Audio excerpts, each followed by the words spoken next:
I'm rich, I'm rich, I'm rich.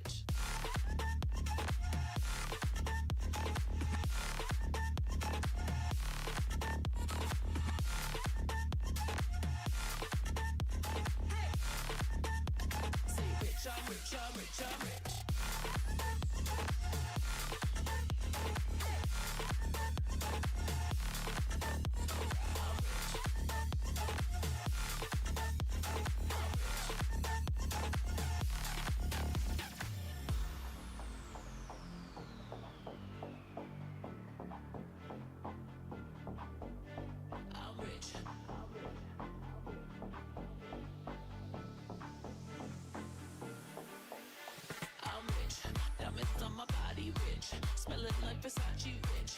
Jay-Z and Beyonce rich. I'm rich, I'm rich, I'm rich. Diamonds on my body rich. Smelling like Versace rich. Jay-Z and Beyonce rich. I'm rich, I'm rich, I'm rich.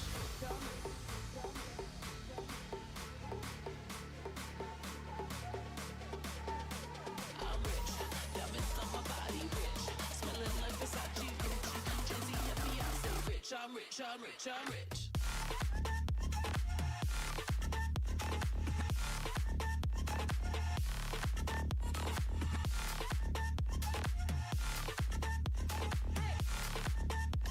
I'm rich, I'm rich, I'm rich.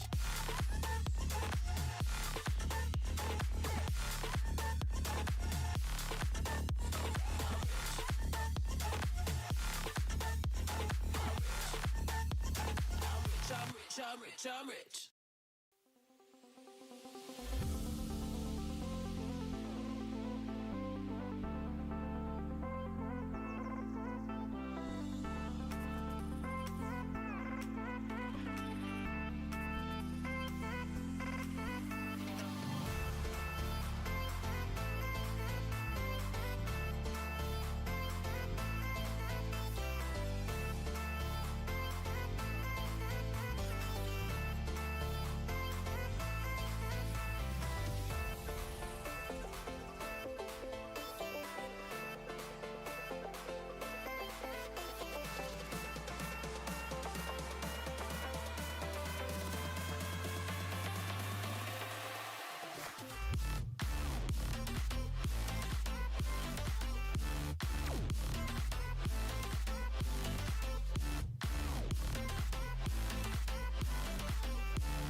the CFS 2023 Grand Finals. We are now joined by Seven, who has replaced Kyle for this matchup, and of course Elfish Guy once again, and I'm Valdez. Before we do go any farther on this one, do want to once again give a nice shout out to our sponsors.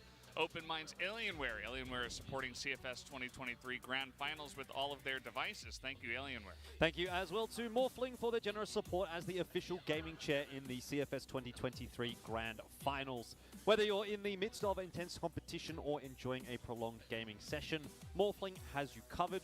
Morphling, reach your throne. Yeah, so we are getting ready for this one. Any impressions, Seven, watching that first series was a bit of a bop from all gamers? Yeah, I mean, I was very surprised. I mean, I predicted AG to win, but I wouldn't expect them to win that convincingly. I mean, I also had a quick chat with the Baisha manager, and he told me that Baisha, the players are not used to play that early. Also, CFPL, they play always quite late, so today they had to wake up quite early, but you know, it shouldn't be an excuse if you're a professional player, right? I think it 100% is an excuse. I genuinely believe that is a reasonable excuse, that if you're not... look, I think, you know, when I go and do jobs overseas or anything like that and I have to shift my time zone, I try to do it in advance of actually getting there because it makes such a big difference for some people. I mean, I know for me personally, if I don't get enough sleep, I'm in trouble. So maybe these players are kind of the same, right? Like, you just need to be in the perfect frame of mind when you're going to be playing against a team like All Gamers, and clearly they weren't. Yeah, and All Gamers looked really strong as well. So they didn't care about the time difference. They didn't care about waking up early. They just came out and bopped them over the head.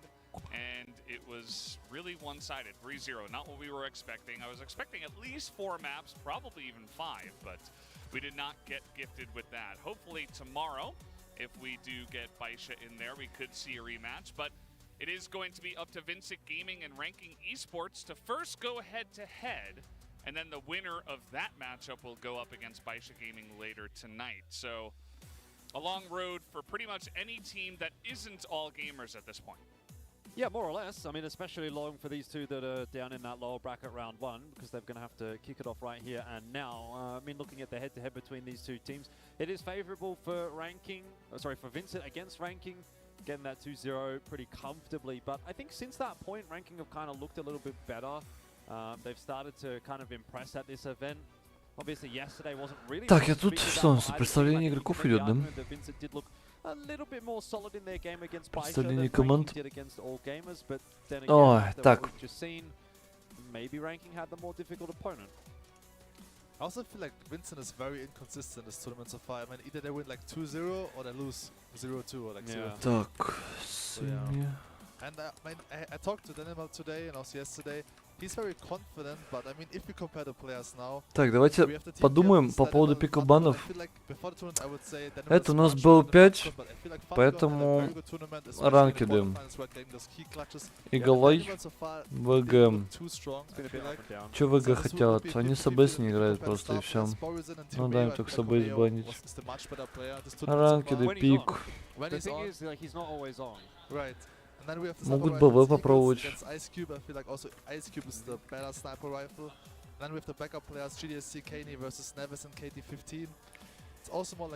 Могут БВ, очень любят они Анкару, конечно, тут Анкара на первом месте, БВ.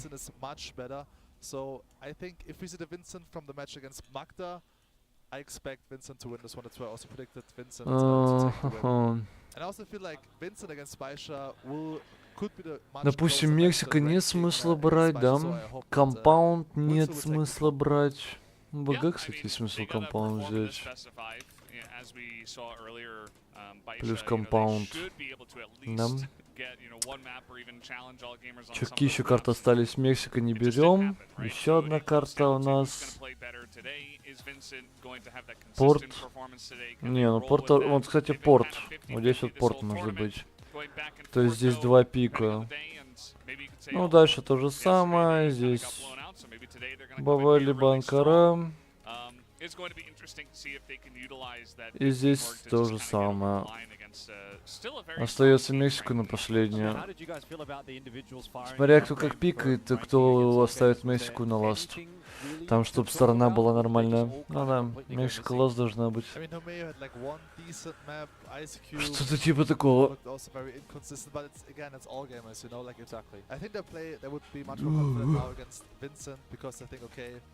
these kind of players are on our level. So I think we can also expect different ranking gaming and Здесь возьмут компаунд либо порт. Компаунд либо порт. Компаунд либо порт. Ну, кого-то компаунд, они уже выигрывали вроде как компаунд, да, у них. Поэтому тут по логике компаунд должен быть. Not by a massive margin, but you know, a couple of extra clutches maybe in a series could go a long way. And that's kind of one thing that I've always sort of been thinking about this ranking roster is we're talking about the individuals and their prowess, but I think it's also coming down to you're maybe a little bit over-reliant on that in a lot of senses actually for ranking. You're over-reliant on Ice Cube finding an opening pick in like 3 or 4 rounds in a half. Ого, сука, КТ, КТ, КД 68, 0.68. Офигеть. Я думал, не оно наглуше КД. Он на самом деле много чего на карте делает. Он и первый врывается везде. И, ну, прям супер плохо КД у него, конечно. Ну там Хилмио плюс Айскуб, конечно. Два ёбаря у них в команде. Так, ну большинство у нас, кстати, на бразильцев все равно.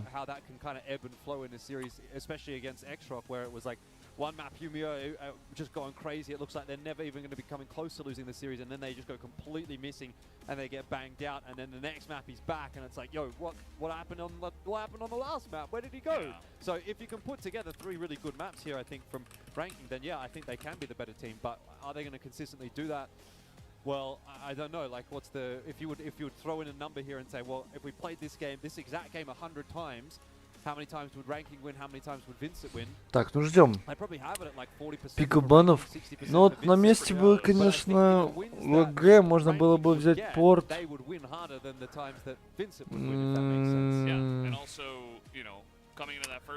Порт или компаунд? Порт или компаунд? Ну, в прошлый раз они взяли на верочку компаунд. Здесь можно порт оставлять на потом. Ну, как будто бы можно первым порт взять, а потом компаунд доиграть. То есть у тебя будет Анкара, порт, БВ, да? Анкара, порт, БВ, Анкара, порт, БВ, Анкара, порт, БВ. Здесь Анкара, компаунд, БВ.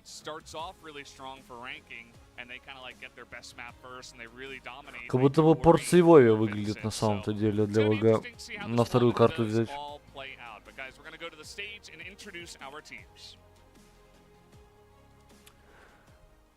Так, ну ладно, ждем. А, или это уже пики бана. А, это у нас игроков. Игроки выходят на сцену.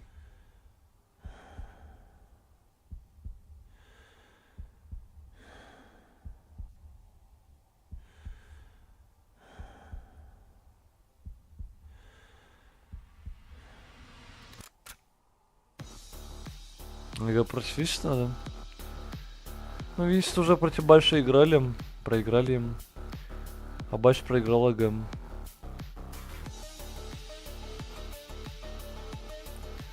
Так, заходят у нас будки игроки. Еще пики баны скоро должны начаться. Ждем-с. Well, everybody's feeling the pressure after that one, as it is, you know, a lot of pressure for these teams coming in. You've already gotten blown out in the best of 5. Now you have to make the gauntlet run through the lower bracket. And yeah, I mean, it's, you know, I always ask you these questions, Seven, because the pro gamer on the desk, obviously, it must be so difficult to really push yourself through and like, but also feel really good when you actually pull it off, right? What does it feel like to be in this position? I mean, it feels great, yeah. It feels great to also play in the arena.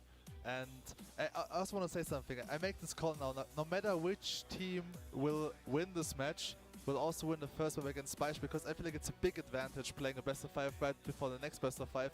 I think it's a big disadvantage actually waiting in the venue all day long and then playing the second best of 5 late in the evening.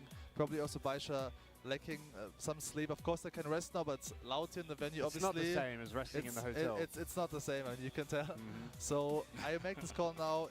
Like either Vincent or ranking, they will win the first map against Baisha later, and then this could be also scary for Baisha. I mean, if Baisha wins later on, of course we're gonna see a very different match against all gamers than what we saw today. I feel like, I mean, Baisha of course, I didn't want to show off too many strats, too many setups. So tomorrow we can expect a very different final. But I still have some hope left that we maybe see a Brazilian-Chinese final, because this is what I'm hoping for. I think it's just more interesting to watch. Yeah, I think it definitely is, especially because we already did see the two Chinese teams going head-to-head. I suppose we did already see Baisha up against Vincent as well, but after Vincent make a big run to like kind of, you know, go up against a new Chinese team as well, if they do make it eventually through Baisha, that would be also a crazy story. So yeah, can always hope for the best script in the tournament, but not 100% sure. I'm sure Baisha are going to be licking their chops to try to get back on the stage and try to really, you know, prove themselves in front of this Chinese audience as well. That, you know, it does feel like there are a lot of fans here as well for Baisha, not just Chengdu All Gamers, even though we are here in Chengdu. So yeah, that was nice to see as well. And I just want to get into this match. I want to see what's going to happen between these two teams. Yeah, me too. I think it's an interesting one because this was a match that we actually got to see on day one of the competition, and we've come a long way since then. It was a 2-0 for Vincent in that matchup, a pretty clean 2-0 as well. But if you remember the way that we looked at ranking in that first day in comparison to the way we sort of perceived them going into wildcard and into those quarterfinals and even into yesterday and today, it feels like a completely different team from day one to where we are now on day number 10 of the competition. Gameplay day number 10. It's actually day number 11 if you include the day off. So yeah. I feel like they've gone through a lot of development ranking over the course of this couple of weeks, and I'm hoping that that's going to be something that they'll be able to actually show us in this best of 5, because I would expect that this should be a closer match than what we saw in that initial group stage game. I'm also happy for ranking because finally the map ban makes sense. I mean, they always banned Igla, right? But banning Igla against, for example, Kara House, against AG, against Kungana didn't make too much sense because you basically ban a weak map from the opponent. So at least now they ban Igla against Vincent, and Vincent is very strong on Igla, so finally their map ban makes actually sense. And if you look at Vincent, they probably will ban Subbase, because also, I mean, ranking is quite good on Sub, especially Humeo on A side.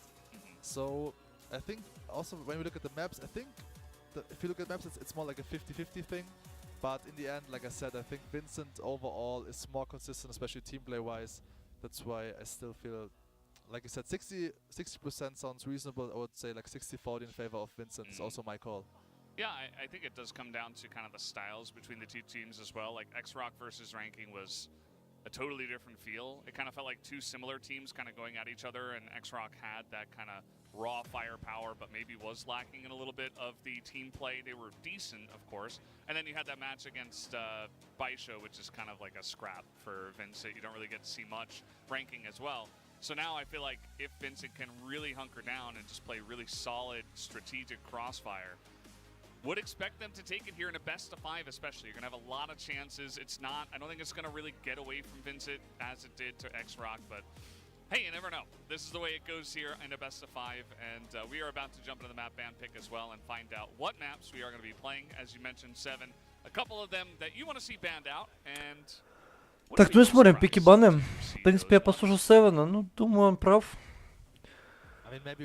Что-то типа такого вот должно быть, он тоже предполагает. Ранки должны голы забанить, потому что это одна из сильнейших карт Винсет. Нам забанили голы. Вот что будет с Винсет банить? Они могут, в принципе, Сабейс даже оставить, но все равно это рандомная карта, плюс ранки да ее неплохо играют, поэтому особо как будто бы нет смысла ее играть, сидеть. Как будто бы можно забанить. Нам. Бан Сабейс. Ранкиды. Пик Анкара, либо БВМ. Одну из двух. Я думаю, им больше особо нечего пикать. Ну, по логике так нечего. Компаунд они не будут пикать, нет смысла. Поэтому Анкара либо БВ. Скорее Анкара, чем БВ, потому что они любят Анкару и играть вьетнамцам.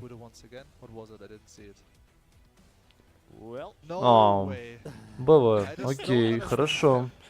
Они не Анкару захотели, а взяли первую БВшку. Окей, то есть второй пик на них будет Анкара. Но БВ это неплохо против Винсета. Винсеты тоже хорошо ее играют, поэтому у ранкидов мапу не прям супер крутой против Винсет. Так, Винсеты.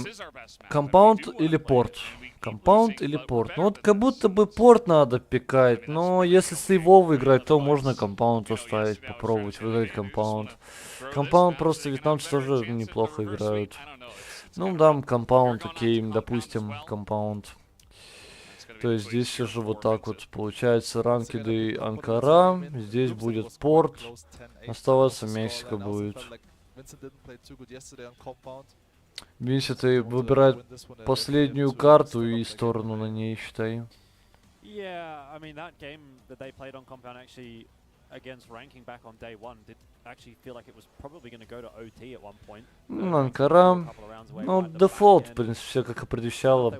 Вот ВГ сейчас надо взять порт, чтобы начать в атаке, чтобы, если что, Мексику в защите. Это вообще отлично будет. На месте ВГ я бы так и сделал. Чтобы начать Мексику в защите, можно порт рискнуть и начать в атаке. В этом нет проблемы, я думаю. Тем более порт у этих, у ранкедов не очень сильный, поэтому порт надо все равно играть, не на последнюю оставлять, а на четвертую хотя бы. Поэтому ВГ порт должны выбирать, как я считаю.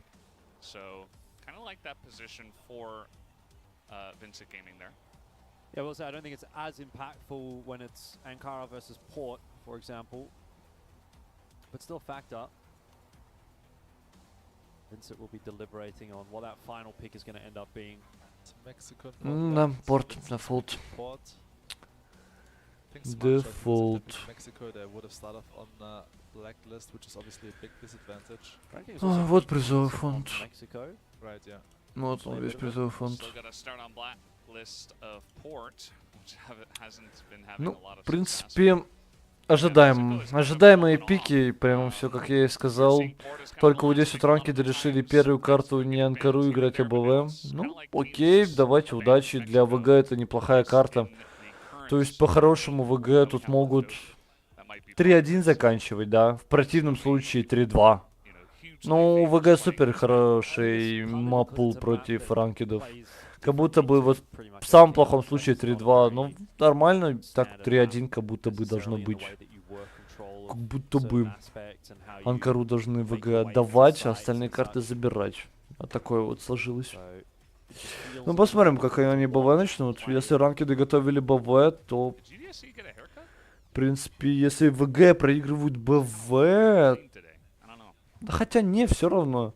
ВГ должны камбэкать по картам. Если так подумать. Could be 10 maps for either of these teams, you know? If it goes to 5, and then if you actually challenge Baisha, you got to play 10 maps in a row. And as you were saying, 7, like, especially at the beginning of the second series, could definitely be a huge benefit, but I do wonder that if by the end of that best of 5, if it does go long, if you're not going to be feeling some sort of fatigue. I feel like the advantage is, you know, if you just finish a best of 5 and you start a new best of 5. Ну слушай, на самом деле БВ, то что ВГ начинают в атаке, это в принципе хорошо для них. О, кстати, там 2.0 меню, да, я так смотрел?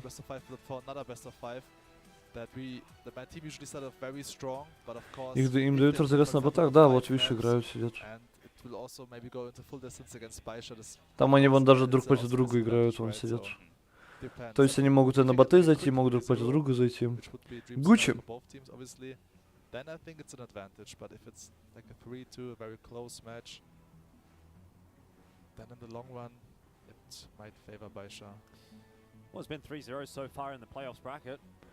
ВГ разыгрываются, пока тем временем ранкеды сонные в зал заходят.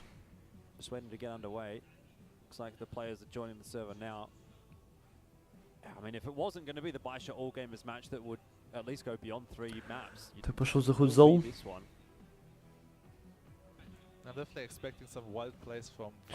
Че за уши у Дэни мало интересного? У него он же с другими приезжал. Наушниками.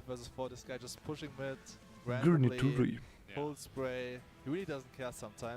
I mean, on some base yesterday, to be fair, it paid off a couple of times against AG.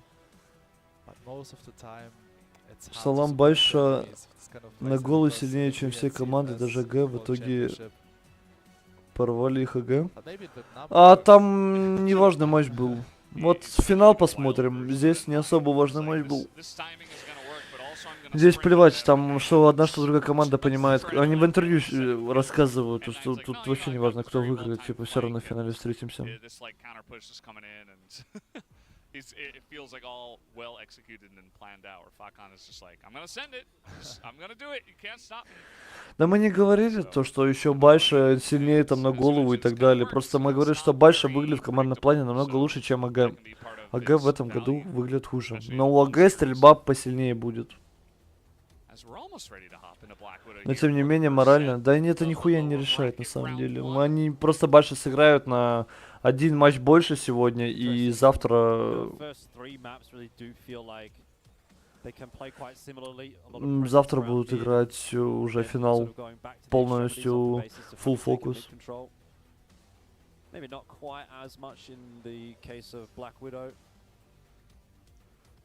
Жаль, что талант снова не появляется. Ну, в принципе, почему не появляется? Вон в АГ дуо есть. Он, в принципе, офигенно с палки ебашит.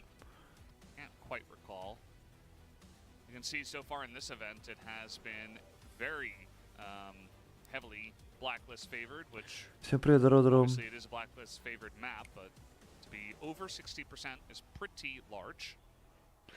Ну, не считая китайцев. А чё, у тебя вон ВГ? Сколько? Вот у тебя месяц гейминг. Борзин. Первый раз на КФСе.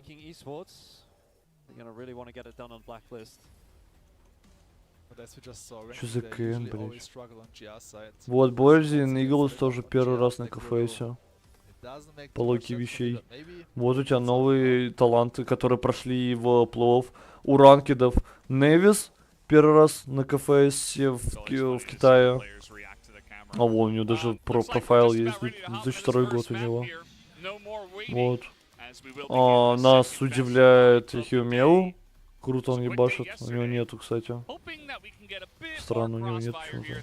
Ну-ка, у остальных есть профайлы? А чем так выделился Невис, что у него есть профайл, а у остальных нет профайла? В 21 году типа играть начал.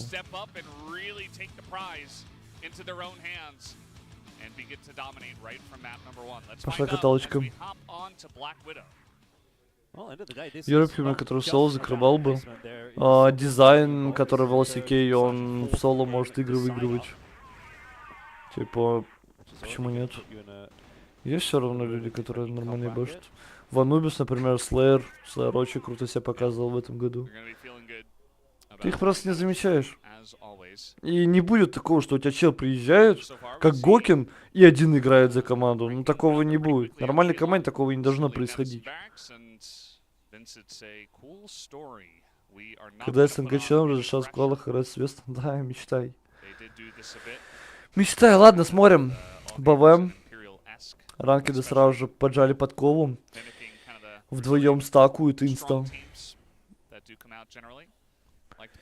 И ВГ контроль мидам. Информацию по ротейту собирают у нас CFS. Ротейта, в принципе, никакого нету.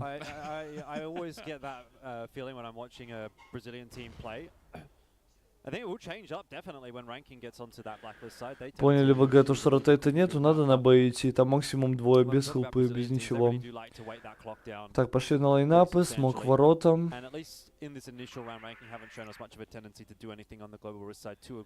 Не, что, было бы интересно видеть русский плюс 4 европейцы, к примеру. У нас нету таких игроков, которые могут с европейцами в одной команде играть.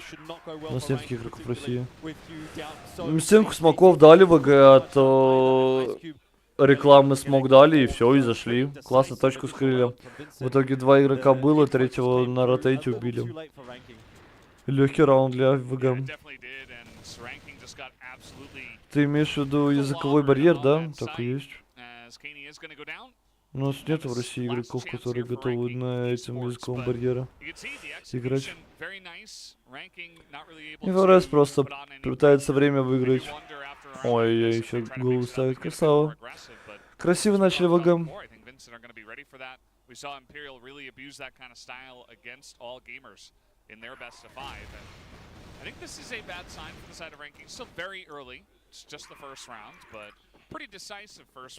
Скилл отлично, ну и классно тебе.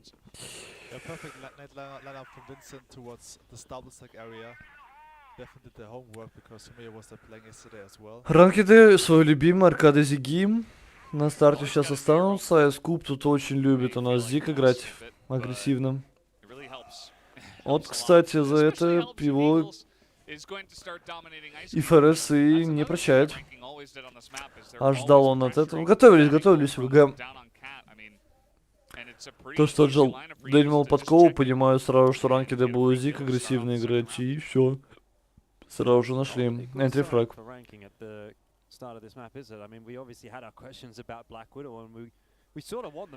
Убили снайпера, понимая то, что на снайпер не будет, и пошли лонг закачивать. Хорошее принятие решения, на самом деле, от ВГ. Так, Дэниел смог, флешечка. Пошел заход, флешечку еще вторую налили, и Фарас в респе. Есть инфа, то, что Зиг поджали. И ВГ просто занимают смог под балкон, падает он ГДСЗ. Есть трейд, в принципе, от тиммейта. Ну и заход. Химео, что ВГ делают? Стоят что-то на гранатах, плант не прошли, что-то остановились. Надо спейс, мужики, выигрывать, а не просто стоять на подъеме. Ну и по итогу раунд свой же и проиграли. I'm not sure what Vince is really thinking there, right? Like, you know Hugh's still on the other side of that engagement, and sure, he didn't do anything in the first round, but... Да, я с тобой согласен, смысла не заручить. On a fairly regular basis. He's just that sharp, so they've kind of given him a little bit too much rope, and they have been punished for it.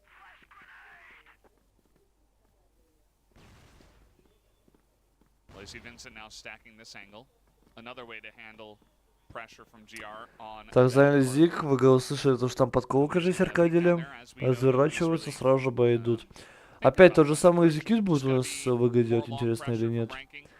Также смог от рекламы, смог у двери.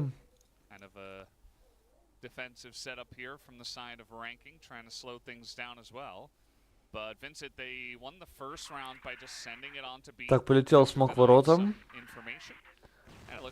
Флешка под куру. Ну, сейчас, кстати, без смока на рекламу. Пытается упушить под конца, его сразу же убивают. Кити убивает одного, меняет позицию, на рекламе живет, его тут гранатами закидали. Дэниел проходит в плент, бомбу у него на руках нет, уходит обратно, понимает, он окно вылез, Невис! Убивает троих, кажется, он вылез жестко. Такой немного анлучка для ВГ, но 1 в 1. И ФРС про Химео. Упал под куры. НТ. Дистайминг для ВГ. Не ожидали то, что так вот в окно вылезет Невис. Но он благодаря этому раунд выиграл. Ну, спиной просто стоят. Ворвались, прорвали. Атакующих игроков, которые защищали точку. Вот так вот, я вам скажу, красиво. Так, отжали подкову. О, этот воду у ВГ. Есть полукивающая информация. Нельзя стоять. Надо занимать Зик идти. Вот он, айскуб. Промахивается, сразу с пистолета убивает. Есть трейд, КЕМИ, размен. Воду убили. Ну и понимаю, на трапе чел. Ой-ой, КЕМИ. Подкос почему-то не ожидал, на банихопе каком-то был, дезинфа была. Раунд взяли. I still feel like this should have been a 4-0 for Vincent actually. I always got the entries, bomb set was always open for them.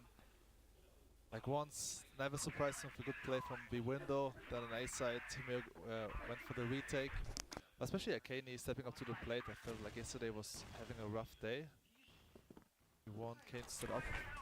Так, также у нас ранкеды подкову откидали, ушли. Пошли Зик рубиться. Не, смотри-ка. Что они делают? Хотят подкову, что ли, пойти обратно? Как будто бы нет. ВГ сделали дефолт и не заняли даже подкову, даже не показали то, что не заняли. Будут проверять сейчас Зик.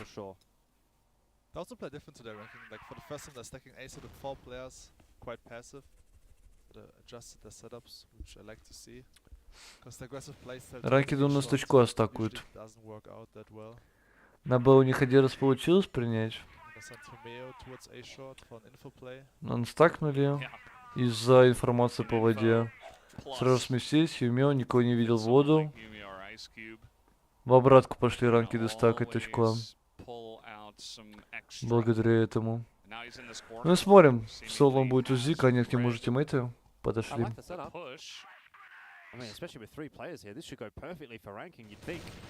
Контакт, ВГ. Первого, второго снимает Дэнимал, третьего кладет у нас КМ. Есть трейд, хорошо. Понимаю то, что надо заходить. Один снайпер, наверное, который контролирует лог. Невис притаился. Убил одного, Борис сразу же разменивает.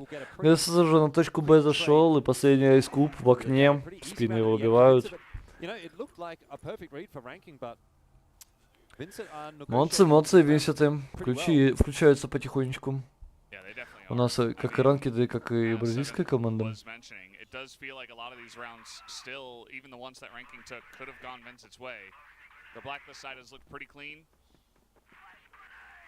And now they're trying to challenge out here from a long. Прошли ранкеды, дали стену смоков, заняли подкол, ВГ увидели это, поняли, что у них отжали. Нету смысла дальше стреляться с смоки, надо уйти, по ТЗ занимать. Ранкеды не играют, подкол не вторым отжимали.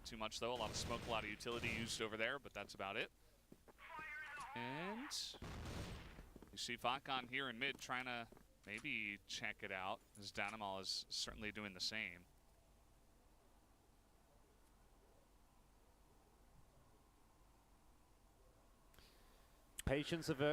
Так, ну ВГ медленно заняли мидл. По Зиге по луке вообще должны понимать, что в Зиге никого, но Зиг даже не пытаются отжать. Как будто мидл отрезают, да? Каини. Ой-ой, ванта просто ему прилетает от фимео. Люто ему прилетел фражочек. Кити разменяли, ГДС нашел фраг на Б, сразу же понимает, надо куры заходить. Там у нас фатконс на сигарете стоит. Сейчас он как раз таки и должен подъедать. Нам. Как он не убил? Боже мой, в спину. ГДС просто ему жестко разворачивается, дает. Фейкует один химео, проходит на сигарету. Выиграл немного спейс. ВГ уже притянулись на Б, полетели хаешки на сигарету, ну и все. GDC сделал этот раунд. Иглс в респе. Контролирует мидл, врываются у нас айскупы, выбивают Дэймал, остается Невис 1 в 3. Тут тяжело. Есть информация еще по нему, тем более.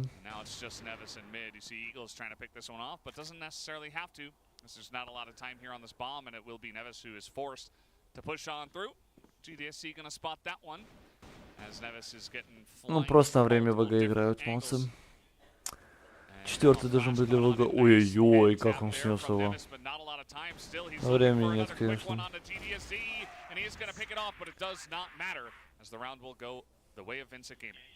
Не, вот это, конечно, перестрелка. Как Фатконс не смог убить спину, это просто шок. Просто не смог спину убить.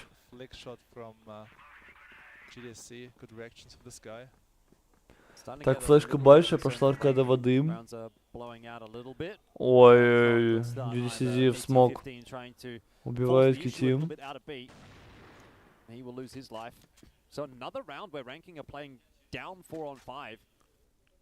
And I feel where they've done a lot of their really good work, it has actually come from those opening picks off of IceCube and them being in the 4v5.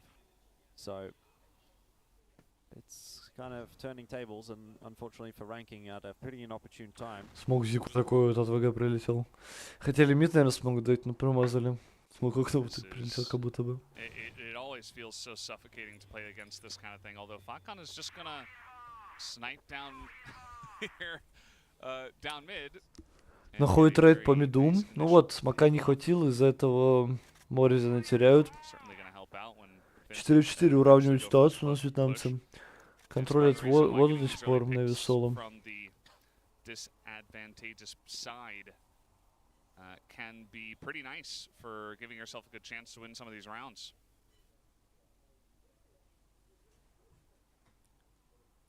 Nevis wasn't spotted.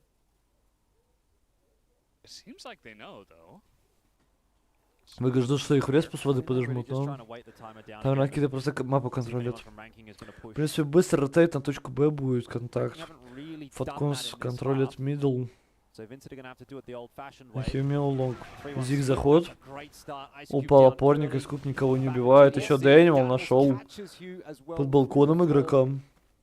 Ну и постплан по итогу от лонга. Нельзя сейчас Зиг занимать. Дэнимал должен это понимать. Да, остается он на ЛСН, на изи. Паузу ставит у нас ранки Дэм.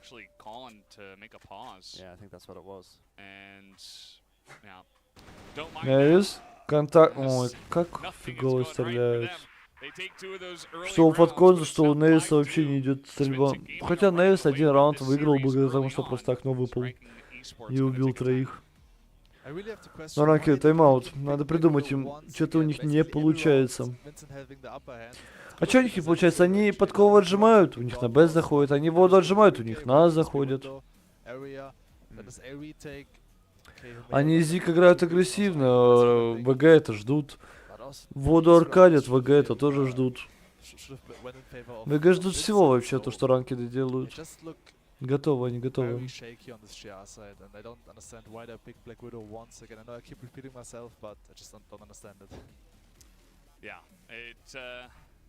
Can be confusing, and gotta take this time now as ranking to really hunker down and figure this out.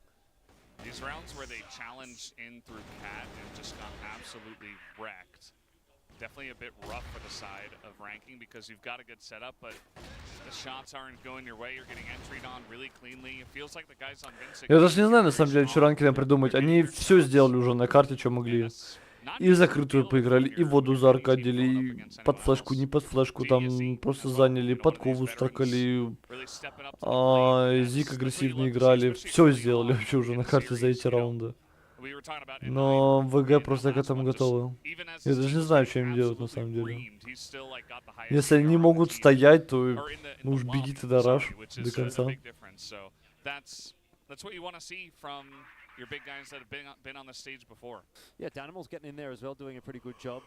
So Ой, he's been a little bit inconsistent in this event prior to the game, but Zig Stackage. He's having his positive contributions, and it's a really nice thing to see for Vincent Gaming. And we're back into round number 8, and as has been the case, it will start quite slowly. No real Ну, если контролирует лонг, у них получается Фатконс. По Зиге, наверное, инфу собирают, и вот два игрока будут пикать после инфы, правильно полагаю? И поставили они на Б айскубу закрытую. В принципе, неплохая старта, посмотрим, как ВГ проверит это. Вот сейчас ГДС должен с парапета идти чекать. Тут 3-0. Ну, я ставлю на 3-1, но ВГ должны побеждать в этом матче все равно. Фанкос заметил, не заметил? На пикать Химио. Есть контакт. Перестрелка, проигрывают ВГ. Каени бежит, пытается затрейдить хоть кого-то. Но тут уже все ранки ушли, хотя нифига себе хаешка пролетела. На больше чем 50% здоровья. По двум игрокам. Но СЗ опять понимает, что ему надо куры начать играть. Упал, не смог играть перестрелку против айскуба, понимает, что там только один. Now Vincent stuck in a 2v4. Not an easy spot for them. Not unwinnable though, with KT15 and Nevis having been tagged down already. Я их жалко Империал, да, нам сейчас бы заруба лютая была бы. Если бы у нас Империал против Байши, против АГ играли бы, было бы интересно каталочка.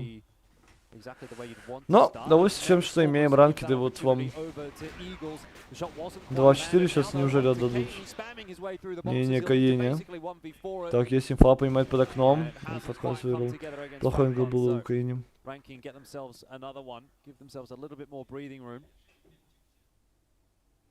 Как будто ты говоришь, ну, я думаю, было бы все равно интереснее, чем вот это все смотреть. Против АГ навязали борьбу, против Байши, может быть, тоже смогли бы. Империал.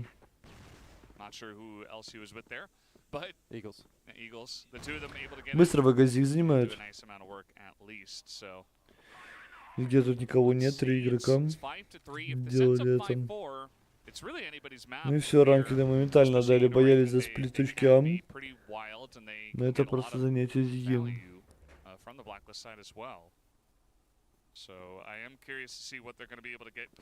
И пошли ВГ под ковры ретейкать.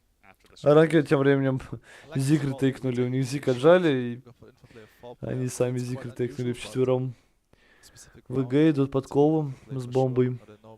Никого в Зиге, кстати, не оставили, что удивительно. В таких ситуациях всегда в Зиге хотя бы одного надо оставлять. Ну и ранкиды по итогу увидели то, что в Зиге никого, ушли. Пошли стакать БМ. А там тем временем ВГ у нас под ковы ретейкуют контактом.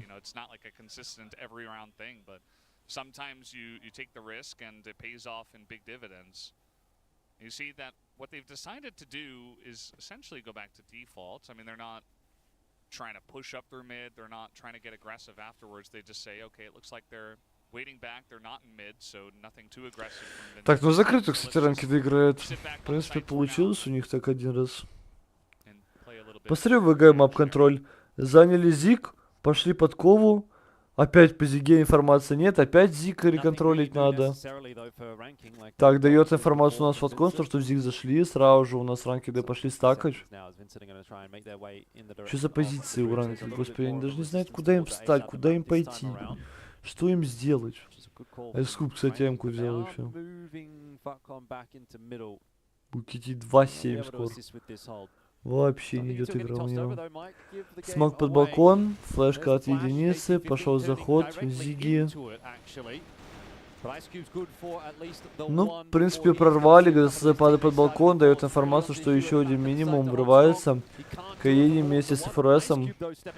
Иглс промахивается. Ну, 5-4, в принципе, половину выиграли. Обычный счет для одной, что для одной, что с другой стороны.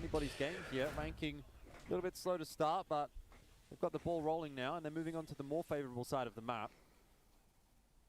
A smart decision to send IceCube towards Undercat with the M4, because before that Hemeo they have the AK. Obviously with the AK you can't go for wallbang, so smart idea to adjust the setup, which paid off. ВГ заняли подковы, Невис залетает. Ну тут 4 игрока атаки, слишком тяжело было бы подкол как бы либо занять. ВГ теперь в следующем раунде должны будут адаптироваться против этого. Заняли ранкиды подковы. Никого, кстати, не оставили, даже снайпера. Снайперов и ПТшки еще стоит, собирают до сих пор.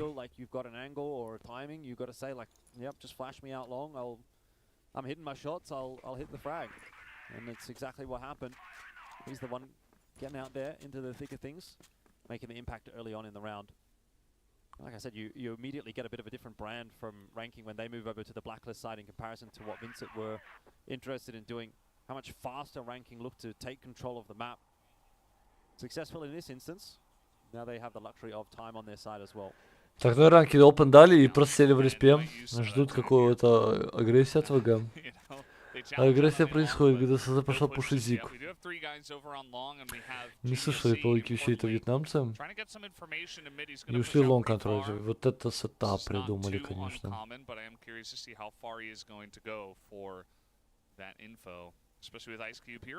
3 лонгу. Ну, ВГ надо сейчас понимать, это будет вода, либо это подкола. Увидел Боризин в курс заход, но понял, что это фейк, отдал все гранаты. Ай, никого не принимает, его, в принципе, Иглс разменивает. Бомба упала на подъеме, надо пачку поднимать Невису. Иглс пытается уйти, его там ловят на этом. О, фаткон. Лютый тапчик. Fatcon, the miracle worker. Going for the one click of the cold. That's definitely a big part of it. I mean, 5-5 сравняли счет ранкидом. Перешли они за более сильную сторону, но под флешку ВГ заняли воду.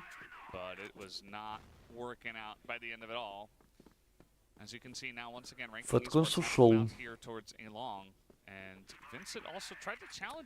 Сразу же раскидка лонгам. От ранкидов пойдут они, видимо, до конца на точку. Или что? Бам! Красивый шот, красивый. Миллион смоков, миллион флешек в плент. Залетают на кити, снизу трое, снизу забегают, одного убивают. Хаени, клади их, ну. В Союзе смока в Хракере потерялись и почему-то втроем в нижнюю побежали. Хотя пропе... О, Иглс пошел резать, это что-то такое. А это уже дизреспект какой-то происходит.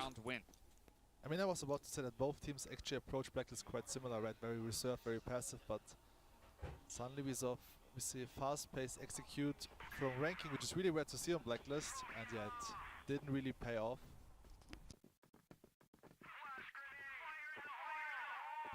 Vincent starting to cotton onto the fact that ranking wants to play a little faster to this A-long position. Gone for a nade stack this round. Nevis eating a little bit of damage, but nothing too substantial. In response, ranking will look elsewhere on the map.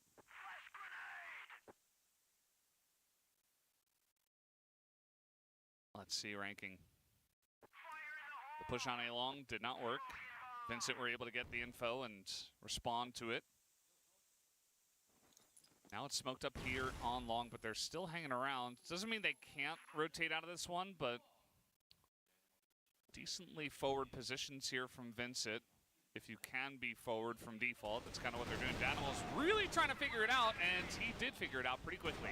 As ranking come in here through mid, they get a couple of headshots. Forcing big moments, but not quite enough to do it alone. Ranking Esports right back in the lead. So it was a good fake smoke actually. They threw fake smoke from a shot towards. Так, ну, кстати, сплит сделали ранкеды. Просто взяли, перестреляли ВГшек. Какие-то там даже лайнапы есть, ранкед не прямо фулл рандомная игра, раунда да имеются. Правда, редко они ими пользуются. 3 хаешки от ВГ. Ранкеды не... А, нет. ВГ, видимо, подумали, что кто-то прошел и отошли. Даже воду не ретейкует, Борзин играет на точке Б, один из нюшенек. If you lose this, you're out. You know, this isn't like Bishop against all gamers where it's like, well, okay, we lost, you know. We'll try to fight. Увидел Иглс? Под ковер ротейт под Б, интересно или нет? Не, наверное, не видел. ВГ играет просто закрытую. Ранки тем временем пошли контакт воды делать. Don't know if we're getting anything weird necessarily from ranking in this round. Looks to be just a straight up B hit. Not a bad call though. Vincent have stacked the third player back toward A. And even GDSC has a little more work to do by watching mid. Проверяет он светамся мидл. На миду тут никого нет. Смог под балкон.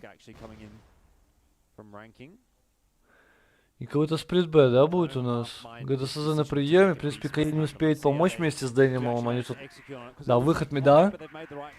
Разбайтили точку Б. Посмотри, не ожидает ГДСЗ то, что мидл вышли. Ну и Кити просто двоих вскрывает.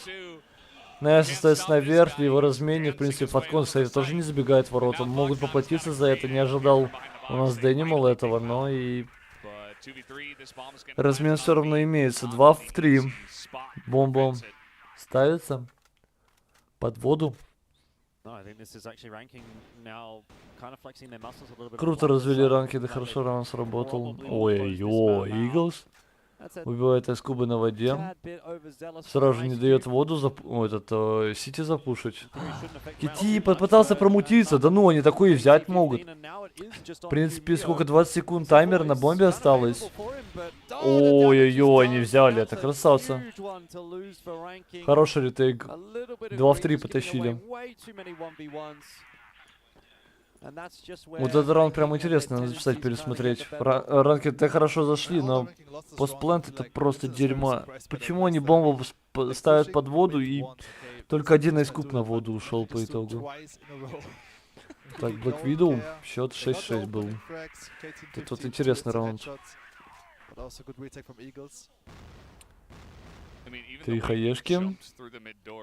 Не задамажили, ушли. Сразу же у нас Ранки понимает, что можно зиг занимать. После такой информации. Ну и ВГ тоже, кстати, инфа это имеется. Присутствует, так сказать, присутствует.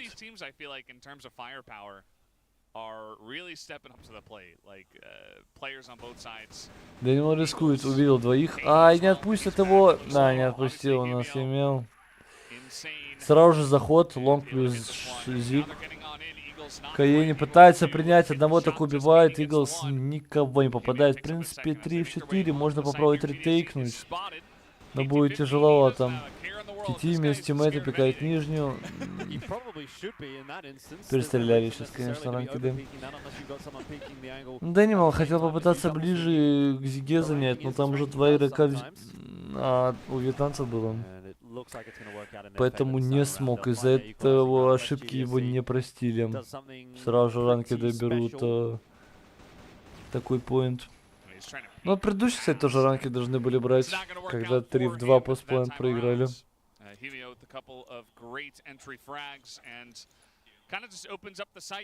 And yeah, you know, they don't have to go for those peaks, but it's just kind of insane when they do, and it works out as, yeah, this was the round before. You can see that they were able to pick off Ice Cube, pick off KT. Так, ну ВГ даже не пытается, кстати, подкол, боятся то, что вьетнамцы его четвером тоже будут отжимать. Как раз таки, что мы и видим. Что ранкеды у нас и демонстрируют вчетвером просто. Это что за лайнап там у Дэнимала такой позитивный?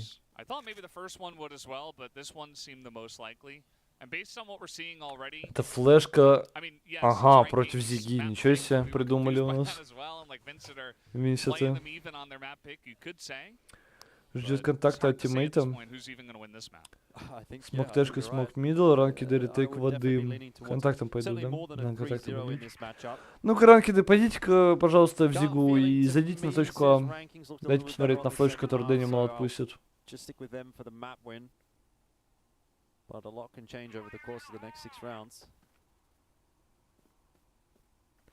Да, там можно дать инфу по ХП, там у тебя через 2 секунды только экран гаснет. Вот и ты не можешь смотреть, что у тебя там на экране. Но инфу по ХП ты можешь быстро мельком дать.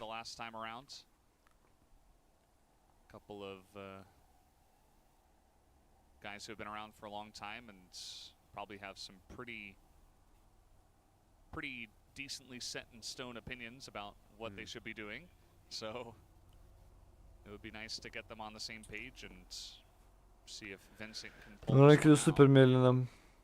В отдачу играют ВГ. Какой-то фейк, что сейчас будет, да? 2 лонг плюс 3 Б будут заканчивать. Х единица, флешка лонг. Бамгас ловит, понимает то, что это БМ. Фейковали у нас вьетнамцы на А, но по итогу теряют 2 игроков из-за этого. План, конечно, занимают, но посмотрим ретейк от ВГ. Проверят ли в Невиса, вот в чем вопрос. Айскуб лючит мидл, нет, нашли его.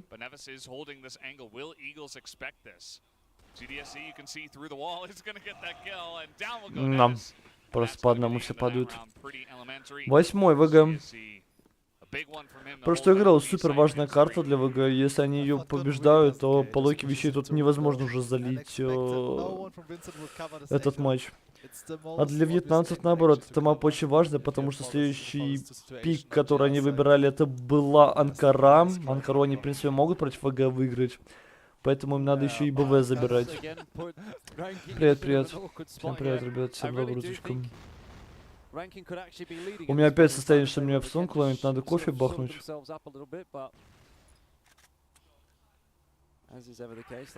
Как-нибудь сходить в перерывах.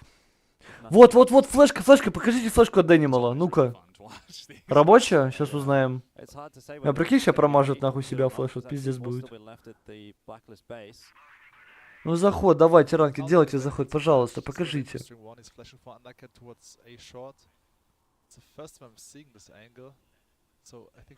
Конечно, неожиданная флешка против атакующих. Ну, во, сейчас смотрим. Флешка. Дэнимал. Отдал флеш, поднимается. Ой, все белесые, кстати, в Зиге. Там по итогу получилось моментально, конечно, слонга его убили. Не смог он подняться Лего, чтобы убить противника. Ну и... Так, по итогу рабочим. Здорово, здорово, ребят, всем привет. 2 в 2. ВГ у нас остаются.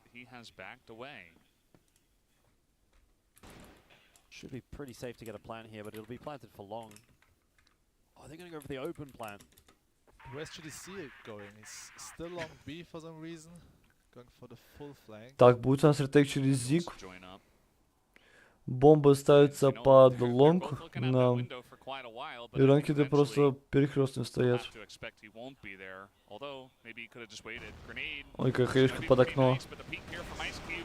Айскуд вместе с тиммейтом пикает. И... Глядится, очень мало здоровья у него остается с пистолетом. Айскуд ставит точку в этом раунде. 8-8 равно идут команды.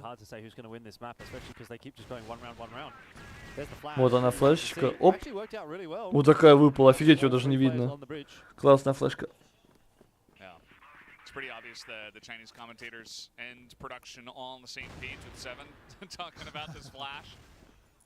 Но он видит то, что лонг заркадили, ушли сразу же ранкеды.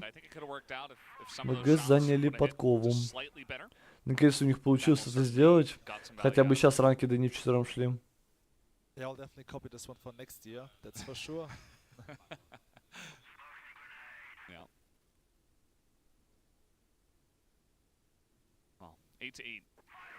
То заняли ранкеды на зиг. Потому что у них подковы отжали. Ну и в принципе моб-контроль неплохой, что у одних, что у других. Только ранкеды вот ни разу не щупали на самом деле все вместе точку Б почему-то. Все этот Борзин там прыгает. Против него вообще никто никак не работает. Вот как будто бы вот в 19 все время забывать про точку Б, что ее не существует. На этой карте вообще 0 работы под Б. Ничего не пытались сделать. Не отогнать никак этого Борзина. Не за те куры там пощупать, как они Б играют и так далее. Смог ворота Б. Флешка нам фейковая. Вторая волна. Обновили смог ворота. Несколько флешек падают под балкон. Кити убивают нас с Дэнималом. Ну и моментально уходит. Убили еще снайпера. Команда винсит. Ой-ой, Кини. Занял зиг. Одного убил, в принципе, неплохо. Теперь своего тиммейта выиграл. Уже Кити тем временем проверил лонг, что там никого нету. Ну и все, получается постплент от лонга. Ну и один в один файт против Кини. Падает, ну и... Да. Ай, Борзин флешку вертек промазал. Мужик, нельзя там кнопки нажимать, надо просто кинуть в стену. Всех приветствую, здорово, ребят, всем доброго утречка. Маппоинт для ранкедов. Плохой звоночек для ВГ. Надо набирать. Надо выводить на допы.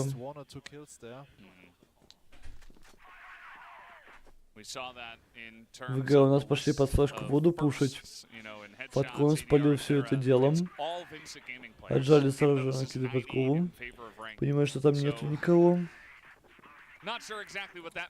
Ну то же самое ранкеды попытаются. В прошлый раз они пытались заходить так же в пятером. Но они прям в секунду упали. А сейчас ВГ... А, не, перестроились, успели перестроиться, да? Да, успели перестроиться ВГшки у нас.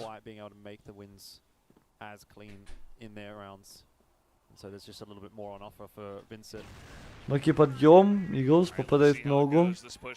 Кейни пытается смог убить, в принципе добил он каленого игрока. Ну раки по итогу дали все смоки и встали в эти смоки, стоят, ждут. Чего ждут? Чудо просто ждут. Нейс попытался спейс выиграть, пройти. Но... Ой. Отбросили много. Четвером месяцы. Ну, важный ретейк. Важный ретейк. Бомба еще не ставится. Химия, в принципе, не спешит. Фальконс под балконом.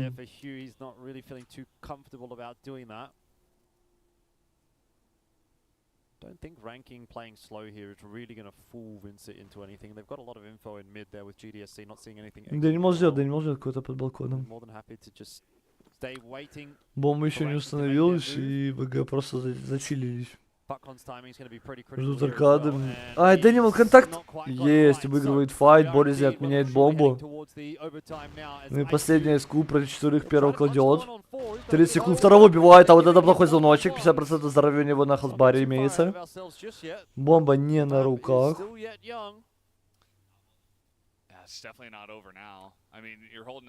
Фаткон. Ну, у него раньше был фаткон.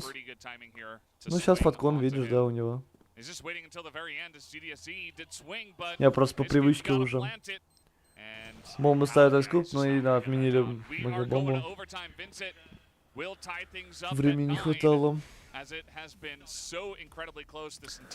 Ну, на допа перевели ВГ. Морем. Не знаю, конечно, ранкеды в первой половине могли больше раундов набрать. Ну и ВГ, в принципе, не пальцем деланные.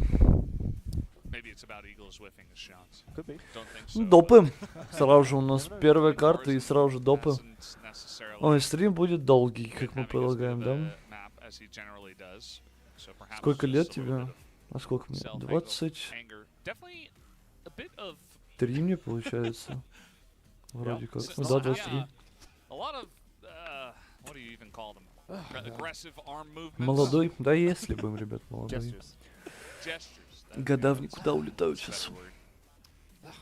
Сидим, смотрим e-sports по кроссфайру. 29. Из них получается. С наступающим. Кудеро-дроу. Кстати, ровненько так-то все у ВГ идут. Вот Борозин один выпадает, но на самом деле я бы не сказал, что он выпадает. Все, что мы видели, он играл на точке Б в защите, и ни разу к нему ранкеды так и не сходили. Ни разу просто. Поэтому как бы у него нормальный КД, он бегал и ретейкал точку А постоянно. Поэтому как бы ВГ все равненько идут. А вот у ранкедов так вот рандомно. Айскуп 18 фрагов. Прется. We got to 12-12 and then we'll just go to the next map. Everybody wins. Yeah. That seems fair. The fans win. First map. Well, Vincent Тазания подкову в ВГ. До конца просто пятером, что ли, хотят пойти, как будто бы, да? Нам идут. Ой-ой-ой, айскубы находят после камеры. Надо сейчас вместе зайти. Полетела раскидка от Дэнимала. Смог на подъем. Флешечка от единицы. Врываются. А, Юмио в смоки нашел этого как раз таки Дэнимала. ВГ, ну не стоять, пушить, ну пушьте, мужики, ну что вы встали опять на это подъеме, ну какой раз, одно и то же. Точно такой же раунд у нас ВГ проигрывают. Заходят через лонг, просто встают на подъеме и стоят. Ну не, Борозин разрулил ситуацию, в спину уже заходит. Ай-яй-яй-яй-яй, перестреляли, Невис. 1 в 2, увидели его ВГ, сразу же бегают на Б.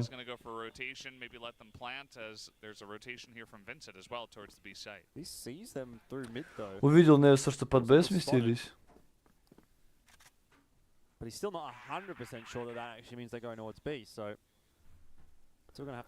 да, почему он должен уже понимать? Да, понимает, что это Б. Он даже понимает, что ему верх не надо фулл контролить. Оп, увидел Борозин, который под курами. А тот тем временем убегает. Ну и все просто на время.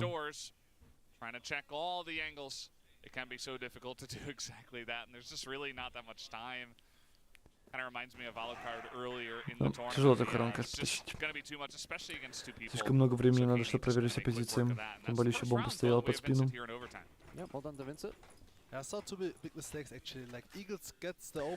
Так, ну первый на допах взяли ВГ.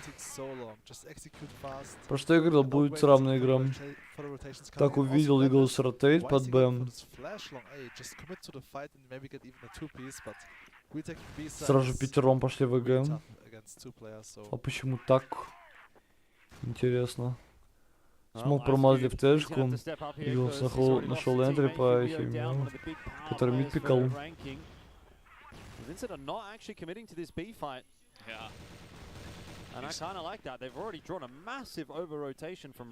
Выпуш воды идет, ВГ, в принципе, кажется, у ультимейта.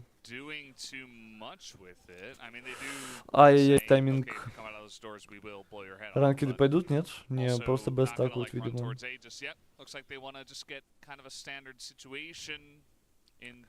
Отдали первый смог, курим. Все время играл ГДСЗ на воде, но сейчас вот решили поменяться с тиммейтом. Оставили лоха по на воде.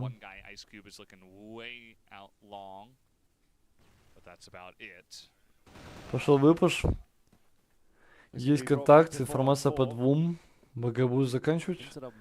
Не, как будто бы развернулись. Дэнимал, ай-яй-яй, даже был не отпускать кити, но он его просто убивает. Важный фраг на самом деле сейчас был Дэнимал, но слишком близкий угол занял. Из-за этого не знаю, куда господи испугался. Брат, что вообще нужно сейчас, чтобы попасть на CFS? Типа быть гражданином Европы или что? Открываем Corsair на их. Заходим на их пейдж. eSports Hub. Пейдж тут заход. Втроем. Ай-яй, какой тайминг, кажется, он пикнул ФРС, он даже не ожидал такого 2 в 3. В принципе, пачка будет ставиться, боятся, что за лонг. Кае не остался зиг, пачка становится под как раз таки под зиг. Но я понимаю, то, что вдвоем нельзя уходить, все. ГДС уходит. А вот это, кстати, зря. По итогу они ранкедом весь спейс отдали на сайте, ГДС одного убивает, 2 в 2. Флешки обновляют сплент, ранкеды фулл белесые сидят. Пикают вместе. ВГ, жить. Надо сейчас распределиться, кто первый идет пикать. ГДС первый. Проигрывает файт. Да ну, они выиграли 2 в 4. Молодцы, красиво. В общем, вот список стран, которым разрешено играть. Которым разрешено играть лигу. По итогам лиги у тебя отборы КФС происходят. Вот, то есть запрещено играть России и Белоруссии. Вот остальные страны могут играть, которые отмечены зеленым цветом. То бишь эти страны могут играть спокойно на лиге. Чтобы пройти на лигу, ты должен сначала первый сезон поиграть в квалы на лигу, а потом саму лигу. Еще и не вылететь с нее к тому же. И дальше там уже квалы КФС, не КФС в конце года. Вот, и смотря пригласят тебя, не пригласят по итогам года, там ты будешь там в топ-4 или не будешь. Вот, но в этом году вроде бы, да, 6 команд квалы КФС играли от Европы. Прошли в итоге 3 команды только. Почему Россия и Беларусь запрещено? Ну, я думаю, это надо не у меня спрашивать. ВГ попытались быстро Б закончить. По итогу, в принципе, их потушили. 2 в 2. ФРС спиной сидит. Дэнимал. Не разменяет, ушел. Политика. Ну, на самом деле, если так подумать, ну, по карте, судя по карте, конечно, политика, да. Но, с другой стороны, если бы даже вот не началась вот эта вот вся заварушка... Конечно, смешное слово заварушка это назвать. Если бы вот этот вот весь движ не начался бы, все равно, мне кажется, на Европу бы нам не разрешили играть. Они бы просто бы, знаете, оставили бы старую карту, где нельзя было всем странам играть, и все. Как-то так.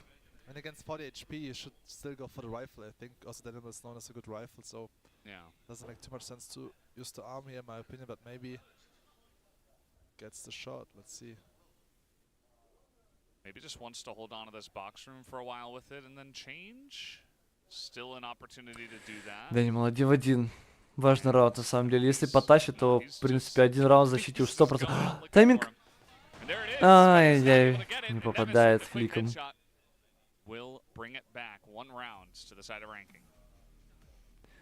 Так, ну 11-10. В принципе, 2 в атаке взяли ВГ, теперь 2 в защите надо брать. Also, like the 2 versus 2 situation, Eagles, like for some reason, Danimal didn't cover him, right? So this position didn't make too much sense. Like no one was covering box room. Смог промазал с ранкеда на угол, но им тут ВГ сами кинули. Right. But maybe they've just played with so many different paces in this game that you're just kind of confused and maybe a little bit paralyzed. That's not a good position to be in. Посадили из куба подкову, с ним кати, вот что? А, ну... Посмотри, Химел в соло пошел зиг занимать. Ну почему он в соло? Ну как так? Как же он охуел? Вот просто охуел, серьезно. Взял соло, зиг занял, когда у него подкову контроль есть. Ну и сейчас по итогу будет так заканчивать. Минимум понимаю, что ВГ все время закрытую играют заход. Есть информация, Иглс хотя бы одного есть, он это делает. Ну, теперь можно и второго даже подъесть кого-нибудь. Ай-яй-яй, жить. Уже все тиммейты в окно прибежали. Посмотри, сейчас выпад будет от ВГ массовый. Полетели флешки, и что, отменят? Или будут ретейкать? Now it's 3v3. Nevis and IceCube do pick up a kill apiece. And again, just trying to take the fights here towards the side of Vincent. And now they will finally plant this bomb. Месяц вроде по итогу сетап был, но на деле... А, не, подожди, вот сейчас Невис ошибается, вот такой уже можно потащить даже. Он говорит, что не очень много хп, но в принципе палка в руках ему это не мешает. Ничем. Едем, идет контактом лестницу. У нас ВГ полностью закрыто. Посмотри, Фаткон за тайминг. Каени выигрывает этот файт. Айскуб за вагоном. Каени! Хорошо, убивает спину, вот. Мапоинт ВГ, молодцы.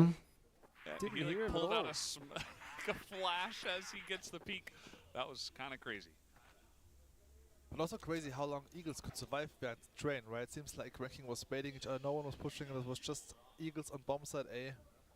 Then they get the Ну там же не только Украина, там Молдовия, Казахстан, типа другие страны же тоже есть. Почему только Украину вы говорите?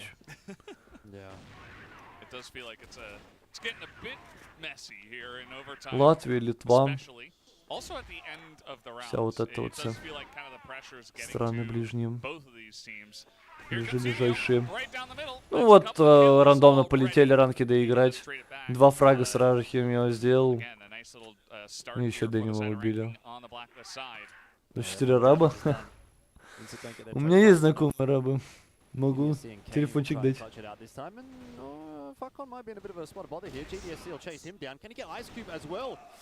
That would have really opened the round up, but won't go the way of Vincent this time around.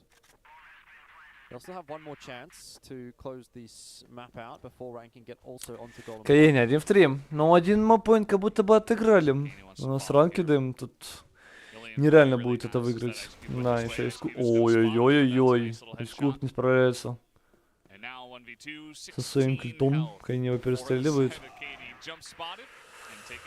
Так, 1 мапоинт для ранкидов.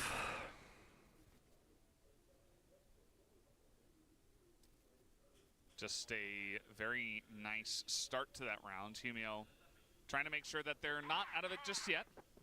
12-11. We did predict a 12-12. Пошли у нас лонг ВГ. Так, Дэниел пропрыгнул в подкову. Потерял 50% здоровья всего лишь. Ну, не прямо плохо. У Фаткона, посмотри, КД. Фаткон. У Фаткона. 9 на 17. Ёлы-палы. 9 на 17. Чем занимаемся? Зато 17 ассистов. То есть он такой, ну... Не добивает противника. Он не крыска. Лежачих не бьет. Вот про что я говорил. Ранкеды ни разу не щупали БМ. Что за тебе... Узнаем в будущем, какая команда прошла. Пока что нет информации. А Байша где? Байша в полуфинале нижней сетки.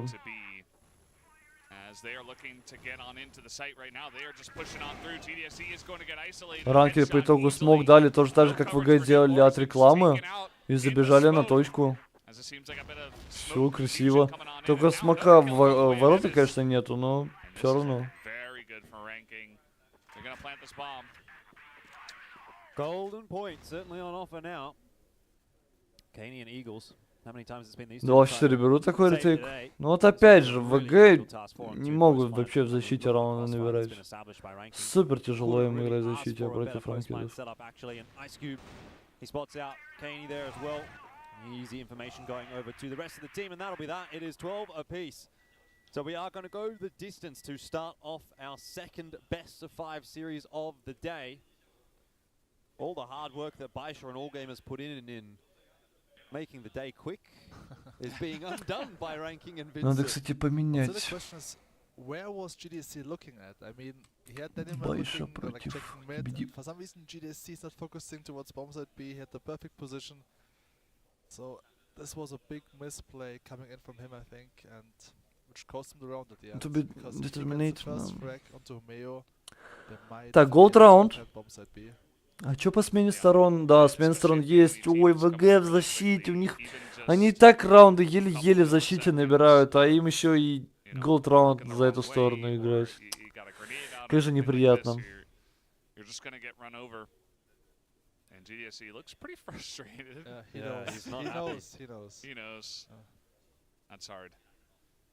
Неприятно, неприятно. Но вот на месте ВГ, вот они ни разу не пробовали воду отжать. То есть они занимали там воду, но что-то по итогу дальше как будто бы дело не заходило. И ФРС пытается...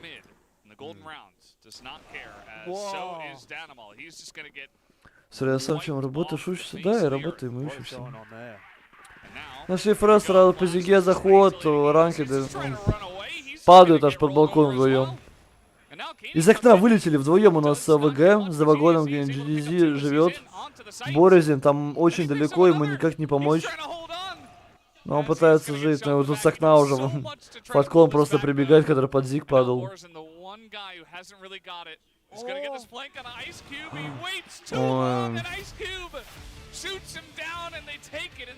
Ранкиды делают это.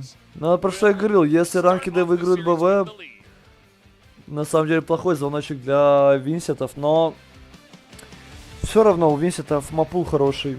То есть дальше по картам... сейчас я вам покажу, ребят.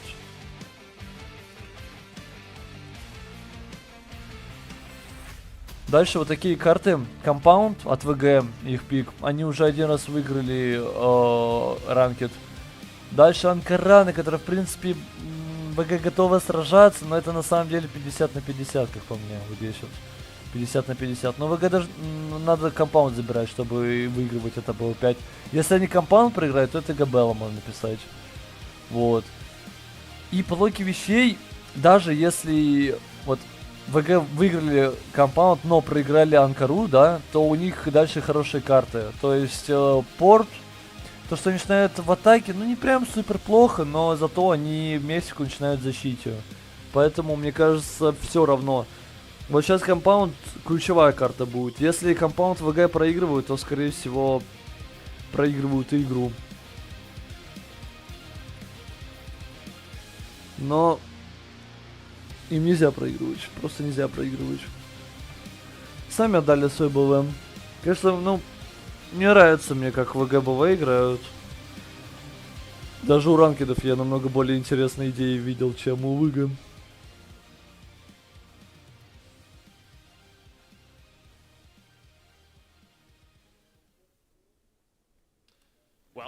А что тут плюс W? Да, ранкеды плюс W побегают.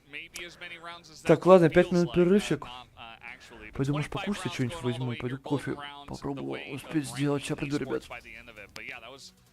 Kind of wacky and wild there towards the end of the map. Both sides just sending it. Not a lot of composure, I would say, at the end of this map.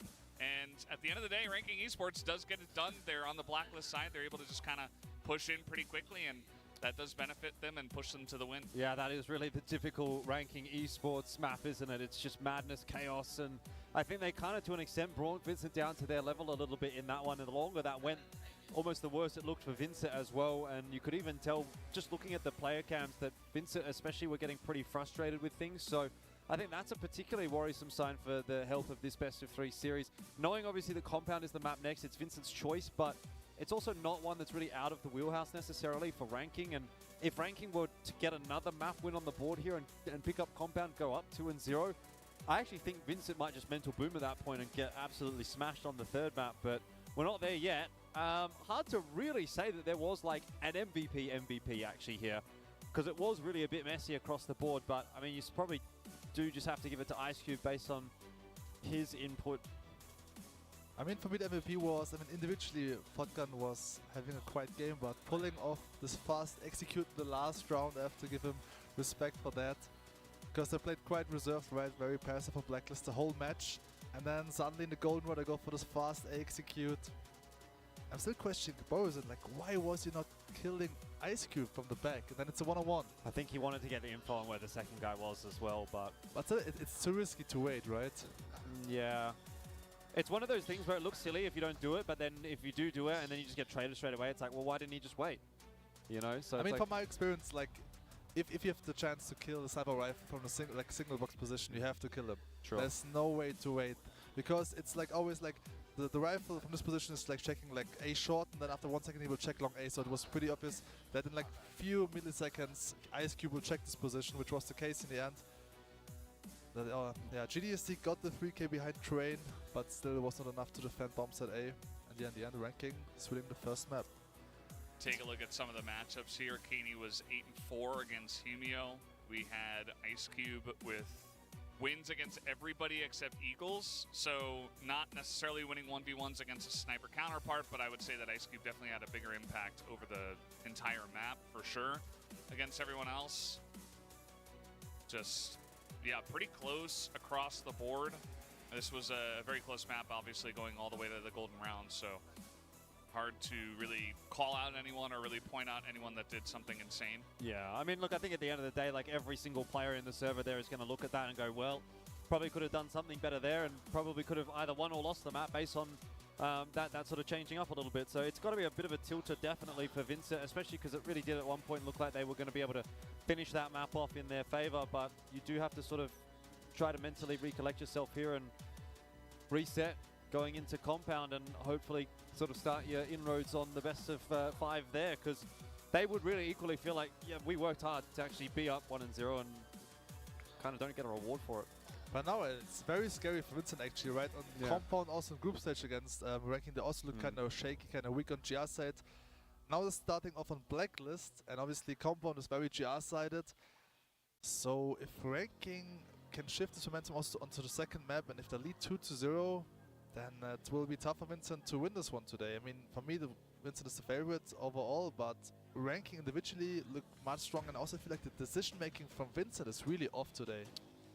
Something does seem a little bit off in that booth. You know, not everybody on the same page, and yeah, it's not the same cleanliness we expect from Vincent, and yeah, that can happen sometimes where you're feeling pretty good up until a certain point where somebody kind of, again, bops you over the head with a hammer, and that did happen just yesterday. So hopefully Vincent can come back here, because I do worry for them. I said this before, that I think if they get behind, especially in kind of a tilting way in a golden round where it's very close and you just barely don't get there, it could be really rough to handle for pretty much anybody. So it is going to be interesting to see if they can pull it back here. It is their map choice of compounds. I would expect they should have expected to start here from the Blacklist side. So hopefully they can just mentally say, okay, reset, we're going on to our map. This is going to be where we start our run. And maybe it is. I don't think that ranking were super clean either. I think they showed a lot of vulnerabilities as well. So as long as you can see that and actually get it together as a team, I think there's certainly an angle here for Vincent. It's just whether or not it's going to be like this slippery slope for Vincent, and whether or not they let that affect them going into compound. And also on the other side of the coin, right, if ranking like, yes, we've got that map win, you know, they're feeling confident, they're feeling good, we've actually managed to sort of pull something through, and they actually go into map 2 with a bit of confidence. You've got players hitting their shots, you start off strong, and then that element of doubt in the mind starts to creep in there for Vincent. I think, yeah, like I would agree. I think it's a difficult thing to turn around. And, you know, I do sort of wonder what it's like sort of sitting in their shoes right now and thinking that should have been our map. You know, this is us potentially now getting knocked out in 4th when really we could be now gunning towards the 3rd. And obviously there's a lot of money involved and prestige and stuff like that. So tough conversation, obviously at this point in time, probably happening for Vincent in their booth. Yeah, it's not an easy position for sure, but hoping that they can show us something a little bit better for the side of compound. They started off great, you know, on that first map. Blacklist side coming into a map that ranking hasn't necessarily looked that great on. I wonder if that gets in your head as well, where you're like, man, these guys aren't even that good on this map, and we lost to them, like, and it was so close. And it's not going to be easy. I mean, I can relate. It's like that, you know, you're leading like 5-2 against them. You're like, actually, guys, they don't hit their shots. Like, it should have been a 7-0 for us. And in the end, we even lose this map. So they will be tilted for sure, Vincent, because they also know it should have been like maybe a 10-6, 10-5 if they close out the rounds. They always had up numbers. They always got the entry frags. So it's really scary, you know, like playing now compound and you're super tilted. You know, actually we're the better team. This is how it feels like. You know, we're the better team. And you're still like down on maps. Anyway, it seems like we're about to hop into compound. Yeah. Compound's going to be... Compound has certainly delivered, I think, this tournament. Compound's been a fun one. Port has also been a fun one, but I think that's mostly because we've had a lot of map 5s on Port. But Compound always does deliver. We did see, though, this can be one of those maps where, especially on the Blacklist side, we saw Imperial do it to success. I would expect Vincent to kind of slow things down here, maybe even more than what we saw in Black Widow. Yep. And just try to hang out and wait maybe for ranking to make the false maneuver first. Yeah, I mean, I got to say, it does worry me a little bit, though, like that we are going on to compound. Vincent only just won that 10-8 over ranking on day 1, and that was definitely a worse-looking ranking than what we've got here today. Not to mention the fact that they were winning quite handedly, if I remember correctly, and ultimately it was like ranking kind of making a comeback, looked like they were going to get it done, and then just lost a couple of sort of silly rounds towards the back end of that map. So I'm wondering if, with all of that in mind, plus on top of it the mental factor of having now lost Black Widow, how are these guys feeling? GSE is still shaking his head. Yeah. He's checking out the strats, I think, for the next map. Yeah. Так, все, я тут. Нам там показывали статистику. На самом деле, Каени просто очень жестко фигарят.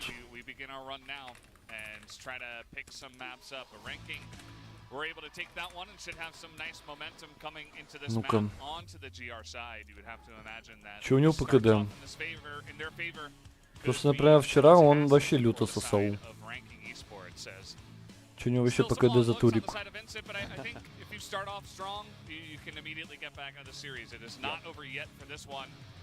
1-3, 1-3, но вот вчера вообще просто пиздец, не пошло у него.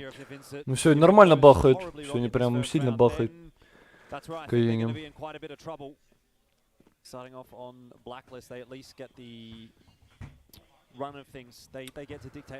Так, столбы, ранкеды пошли у нас более агрессивно играть. Ну, всегда на самом деле, ведь там стак играют, но они к тому же стакуют Кура.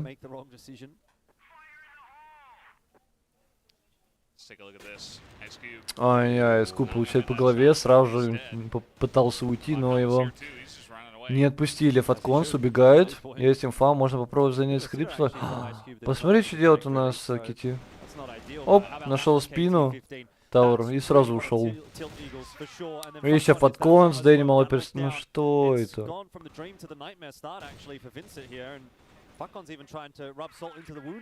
Кажется, Фаткон живет, у него не... он даже смог не дал. Вот только сейчас откинул. Говорит, мужик, давай уходим, 4 в 3, пойдем в закрытую играть.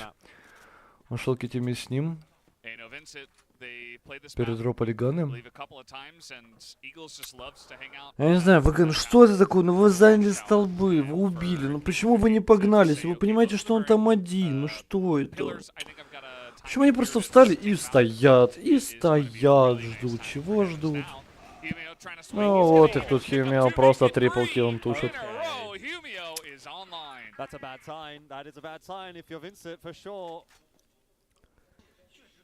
But a fantastic sign if you're on the side of ranking, because they are just able to absolutely ream them there in the middle of the Я не знаю, что-то мне пока вообще в ВГшке не нравится.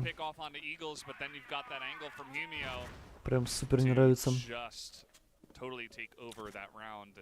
Так, Лука, дали смог, также вдвоем играют у нас ранкеды. То же самое, 2 столбы, 2 Кура. Где соревнования в ЦГ? Какая страна вторая в мире? Чего? В ЦГ Покровске просто больше нету, там по другим играм проходит. Там StarCraft, не знаю, Dota, наверное, какая-нибудь, Hearthstone, возможно. Какая страна вторая в мире? Это про что это?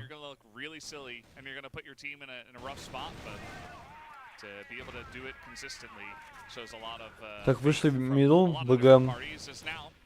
Убили по таверам сразу же. Пошли что-то делать, да, на Б заход, флешка прилетела в окна. Есть размен, но тут вдвоем ранки принимают. Айскуб не помогает своему тиммейту, но первого-второго он все равно убивает и третьего кладет. Вдвоем тут уже были ранки дым, конечно. Не ожидали.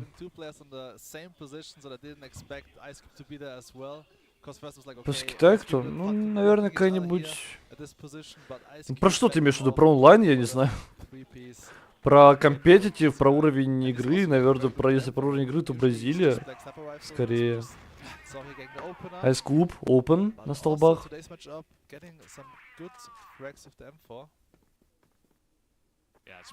Уровень, да? Ну, Бразилия тогда, да. Думаю, Бразилия.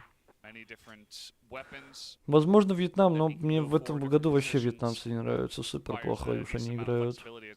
Ну, как мы видим, побеждают все равно каким-то образом. Почему ранки-то выигрывают? Ну, первого они выиграли на голд-раунде. Повезло. Ну, как повезло, там ВГ свою игру отдали. И пока что уверен, на самом деле, ранки до раунда берут. Перестреливают Винсентов.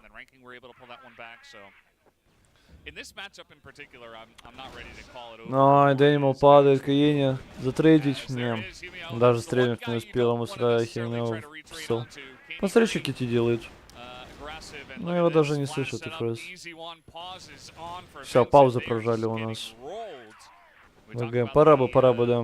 Игра вообще не клеится. Про что я говорил, если компаунд отдают ВГ, то, скорее всего, это Габелла. Если компаунд забирают ВГ, то очень тяжело будет ранкедом выиграть их.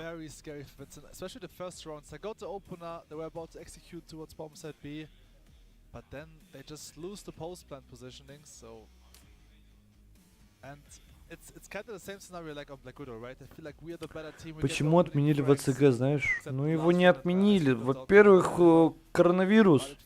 Ты не можешь просто организовать ВЦГ. Из-за этого ВЦГ стал китайским. После того, как он стал китайским, там уже никто не смотрел. И типа больше интернациональных команд туда вообще вроде не зовут даже.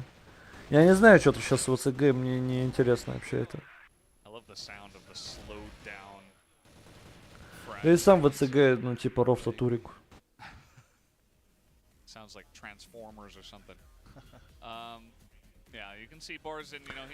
Может ли какая-нибудь страна выиграть сейчас Китай? Ну вот Imperial нам доказали то, что они готовы на равных рубашиться против АГ. Им просто очень много не повезло на последней карте. А так, я думаю, Imperial спокойно могут побороться против АГ. Вот не знаю против Байша как будто бы тяжелее играть, чем против АГ. Против АГ легче подготовиться. Байша умеет адаптироваться быстро и стиль игры менять. Но вот против АГ они хорошо себя показали. ВЦГ закрыли в 2019 году? Думаешь, закрыли? Мне кажется, по каким-то играм по типу StarCraft и Hearthstone проходит, наверное, ВЦГ, нет, до сих пор?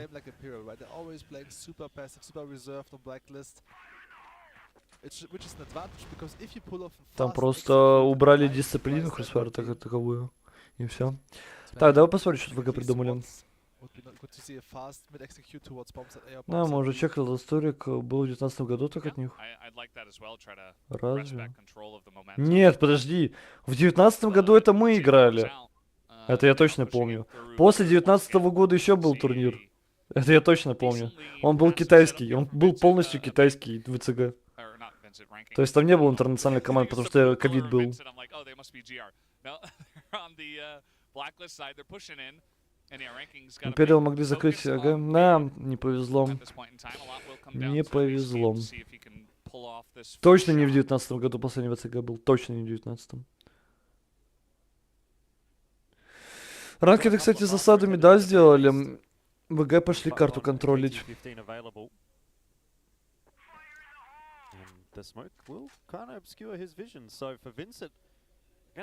Сборная мира против сборной. Какая сборная мира, блядь? Какая сборная мира? У тебя в Crossfire 2 человека, блядь, кто английский знает.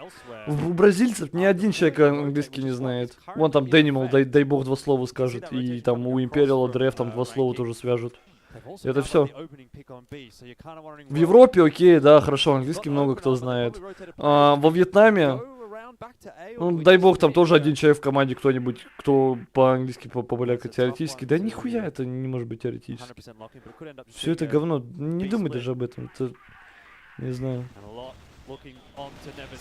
Не может быть такого просто. Все. Кстати, сплит просто от точки Б. Нашли 2 опена. По итогу заканчивают. Опорника убили, ГДСЗ. Тоже одного килляет, ротейтим. Химео последний, 1 в 3. Ну такой-то не отдайте, пожалуйста, ВГ.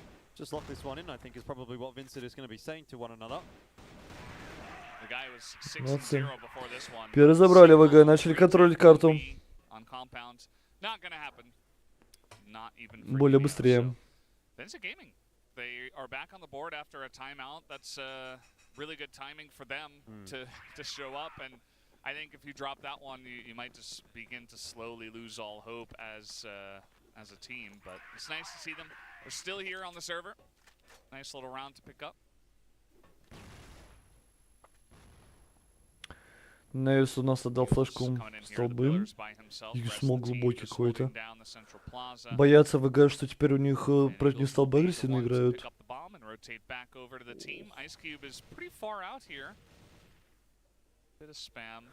Всем же похуй на кафе? Ну да, согласен.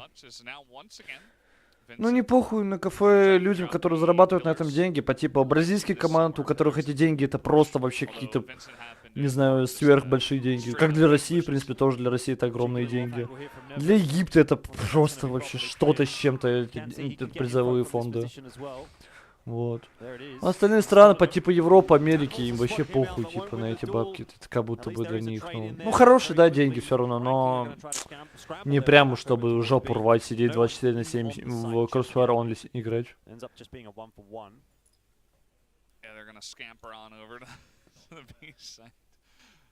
And you can see Vincent are just out of there for now. Take the 1-for-1 and look for a different angle. Ебануться, мужики. Как вы в чате пишете? Это просто пиздец. Ну переводчика же в чат надо нанимать нахуй. Чтобы понимать, что вы что-то вы тут пишете.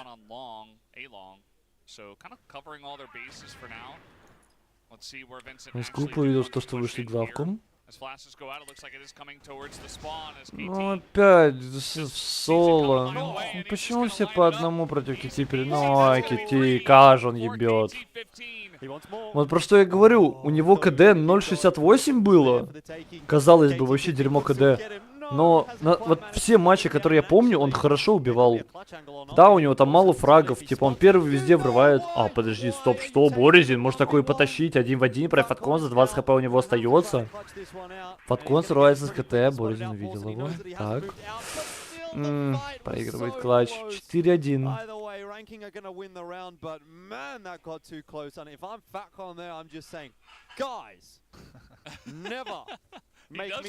NT.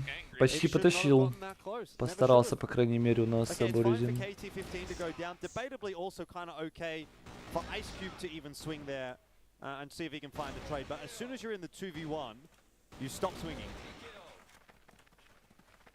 So that's a red cross next to Hugh for that round.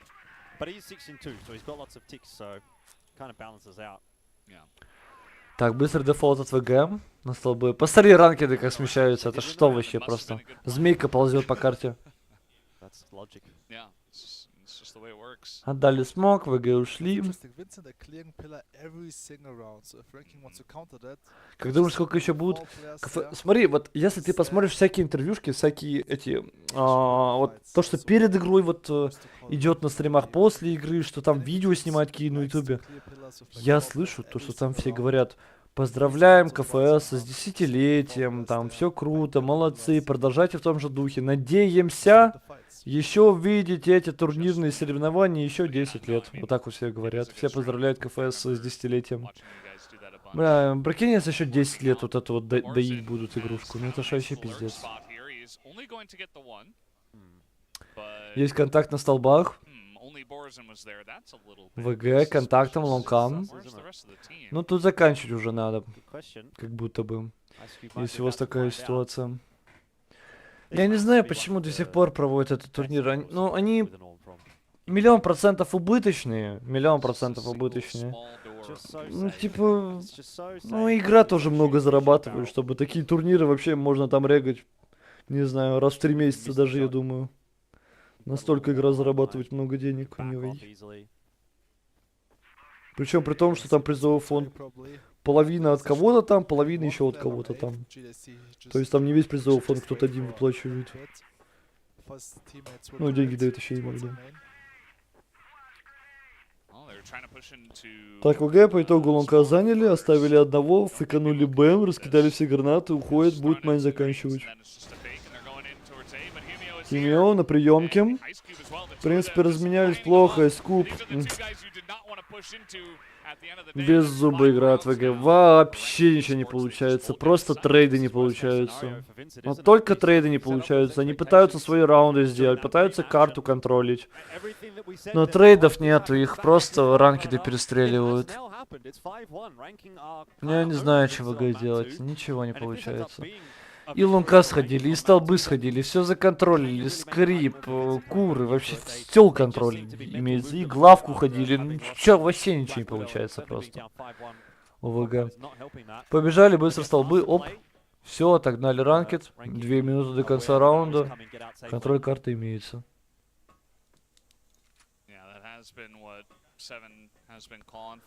Отдали смог, заняли, сейчас все позиции проверят. It definitely just seems like they don't want to commit. It just feels like they have commitment issues, you know? Like it's not easy for them to make a decision in some of these rounds. But yeah, they got to do something quick. О, и ФРС 0-5 КД. Он в атаке вообще не может где-то фрага найти. Не получается. Но зачем он продолжает с АВП играть? У меня вопрос. Ну зачем? Иди в респу, свапни на калаш, блядь, мужик, и пойди просто запуш точку вместе с тиммейтами. Ну нахрен твой авик, ну не нужен. Ну не можешь убить, ну возьми калаш. Ну почему Айскуп это понимает, он берет рифлу иногда. А вот такие снайпера, которые не умеют с рифлой играть, они просто продолжают с этой палкой играть. Ну сейчас ВГ, кстати, спалили, то что их там трое. Понимают, ракеты бегут стакать точку Б. Вот люблю таких снайперов, которые универсальны. Могут и рифлу взять, и с авика побегать. Тоже. Так, мид, зарубились. Его собрал информацию, Кити пикает. Ой-ой-ой, его просто сносят. По итогу опять то же самое. Сплит Б. Флешки на бэксайд. Убили Каени, который заходящий игрок. Уже с КТ пришли вдвоем в закрытую на приемке. Ранки, да, Искуп. Одного убивает, но падает. Фаткон. Но нет. Называю шайк палкой. Ну да. Палка. А чё, в детстве все бегали на улице, стреляли с этой палки, как со снайперки. Вот, с того времени и пошло. Могу слоном назвать, если кто-то в 1.6 олд. Куколд. Сори. Олд. Айскуп сразу затрейдили. Смотрите, ну он набрал, сразу же ВГ посмотреть занимаются на скрип, ой, уже нашел фраг. Важный фраг на самом деле по курам. Почему опять нет контроль карты ВГ? Вот что не отменили? Почему не пошли никуда? Я понять не могу. Боятся, что мид запушит. Ну что сейчас дальше делать будут? Ни лонг А не пошли, ни лонг Б не пошли дальше.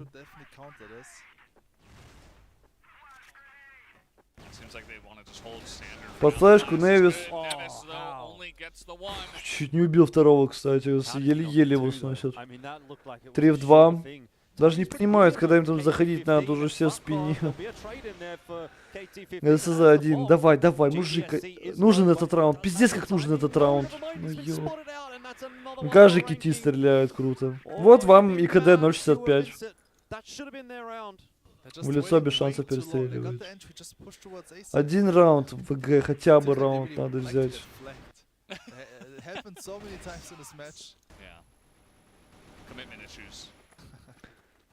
Ну и почему вот...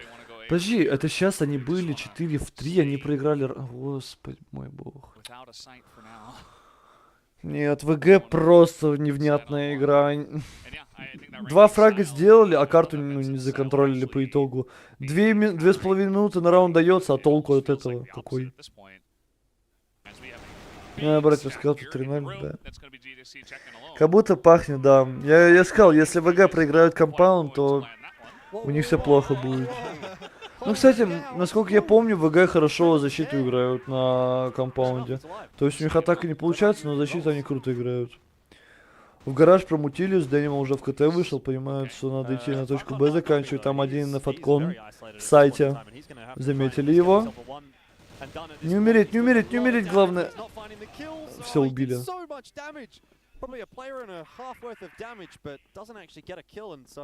Ранкет больше, ждем, очень интересно. Выглядит пока что как коралловая масса. Ну, сейчас ВГ перейдут в защиту, посмотрим. Ой, Дэнима. Хорошо. Преимущество делали для своей команды. 4 в 3. Его пушат, но тут один просто на время будет жить. Одного все равно убивают. Есть трейд. Ну и вдвоем, все, если фаст со спины. Ну, 3 в атаке. Мало, конечно, но минималку взяли, почему бы нет. Можно продолжать играть. Можно пробовать цепляться.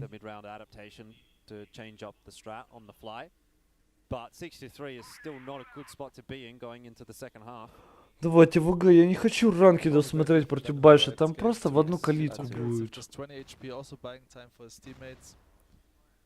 But now I mean, GR side, they looked kind of shaky on GR side last time when they faced ranking. So let's see if they improved. I still feel like overall, this is by far the shakiest performance I've seen in a long time from Vincent Gaming. Only going to get worse if they go down 0-2. Yes, yeah. Так, ВГ контролят столбы по 2 авикам. You just barely got over the line with the golden round. Now you're pretty dominant here on the second map. So you're beginning to get more confident. Even like KT15 stepping up again. That's big news for you. Humio is hitting his shots. Ice Cube playing pretty well. Seems like things are going pretty well. As I say that though, Eagle's going to take out KT. And now with all this pressure in mid and smokes up, it does look like Vincent scrambling to get in position to stop any kind of push.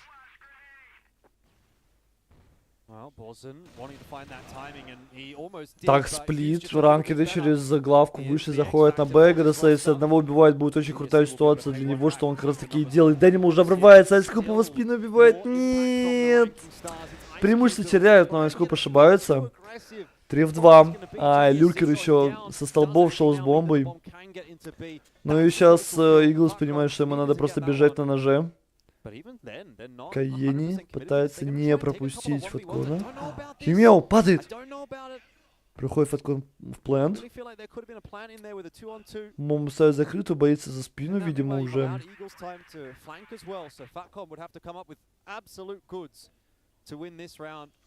Слышит КТ, Каени. Хорошо, Кажа он вешает. Молодец, Каени. Вот сегодня он прям в форме. Сегодня прям Каени в форме. Нормально ебашь. Что первую круто стрелял, что вторую, молодец. Ну, да ему тут, конечно, ошибиться мог.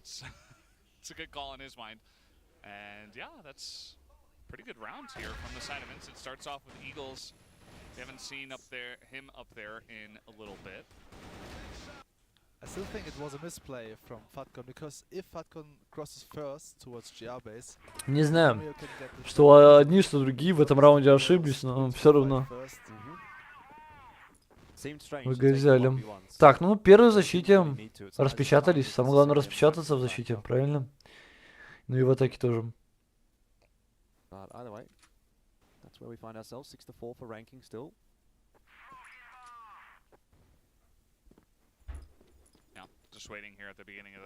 Обновляет смог Дэниел, уходит. Минута 50. Пошел прыжком. Контролирует лонка. Onto the A room. We do see that Vincent have given it up for now. Danimal just holding the long angle. But they got 3 people here onto A. Так, пошли ранкеды контакт, смог. Вышли. Так, по логике вещей слышал, это не слышал? Да, слышал, Дэниmal ушел. В закрытую. Так, ну ранкеды как будто бы заход хотят делать. Да, что?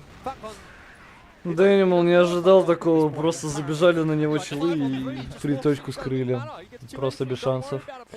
ГДСЗ там, видимо, прыгал спиной и его быстро забрали. Хаешка, кстати, размен дали у нас ВГ, пошли главку реконтролить. В гараже одного оставили, а SQ в тавере сидит. Подкон, убивает Каени, запушил его. Так, Боризин заходит в спину. Сейчас надо убивать. Он это... Ой, в голову попал пулю, но вторую пулю в тело не выстрелил. Ой, сам удивился Боризин, что не убил. Уже оружие взял. Нет, кстати, ГДСЗ ждал просто. Не перестреляли. Там Фаткон пропылесосил хлюта. Как он плохо играл первую карту, но вот на второй он уже 9-7 идет.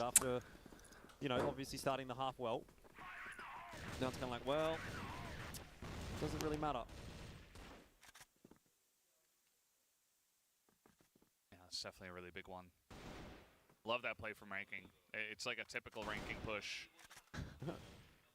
What's up, my bro? You want everything? Оп. Вот, вьетнамцы развлекаются как могут. Figured it out. Кити, конечно. Лицо вообще не трогает. ВГ, кстати, двойка, Боризин на каком-то лайнапе стоит, да? Видимо, ретейк главки. Сетап. Прилетел смог. Ой, какая хаешка против Каени. Неприятная, на 40 хп почти. Невис, промутился. По нему есть инфы. А, нет. Есть. Есть как будто бы, да? Под флешкой пошли его выбивать. Боризин почему-то не помогает тиммейтам. Увидел? Увидел, нет? Я что-то не понимаю. Видит как будто бы, не? Да, добил. О-хо-хо-хо! GGG, что творит? Первому, второму, раскрутился. Ну и все, изи раунд должен быть, такие 2 опена. Нельзя отдавать. Подкон заметил, отошел. Выход лонга, Каени еще одного кладет. 3 в 2 по итогу. Вышел на сайт Химео. Да как так-то? 2 в 2. Да что вы делаете, ВГ? Подожди, ситуация была 5 в 3. Каким образом? Боже, что? And he's been looking pretty sharp in this series so far. There is the first shots onto Eagles, but they won't land. And Vincent will breathe. Смогли все равно закончить раунд в свою пользу. Но рисковали. Anyway. I feel like Falcon could have waited a little bit longer in this mid area. I mean, Himeo can just go for the plant. You just play the lurk role here from mid. It's unnecessary to commit to the fight here. I think you're absolutely right, Seven. Boom. And I think that Просто no chance. I don't know. He's got a very unique way of playing. He will always go at the most unexpected time. And oftentimes that's the wrong time. Так быстро дефолт столбов, ГДСЗ сразу же отдает смог. Ему надо тут и флешку, наверное, отдать. CDSC Самый сильный игрок всех времен. Кафе, твое мнение? Сильный. Он 9-й. Он как начал в 16 году, так и до сих пор ебашит. Типа нету такого человека, который заслужил больше, чем он, я думаю. Если он в этом году еще чемпион, он получается 4-кратный чемпион мира будет, если в этом году выиграет. Он сейчас 3-кратный. Если выиграет в этом году, 4-кратный будет. В принципе, шансы имеются. Причем нифиговые такие. Все их рейтят в финале. Они хоть сегодня проиграли, ага, но все равно. Это не мешает им быть фаворитами этого турнира.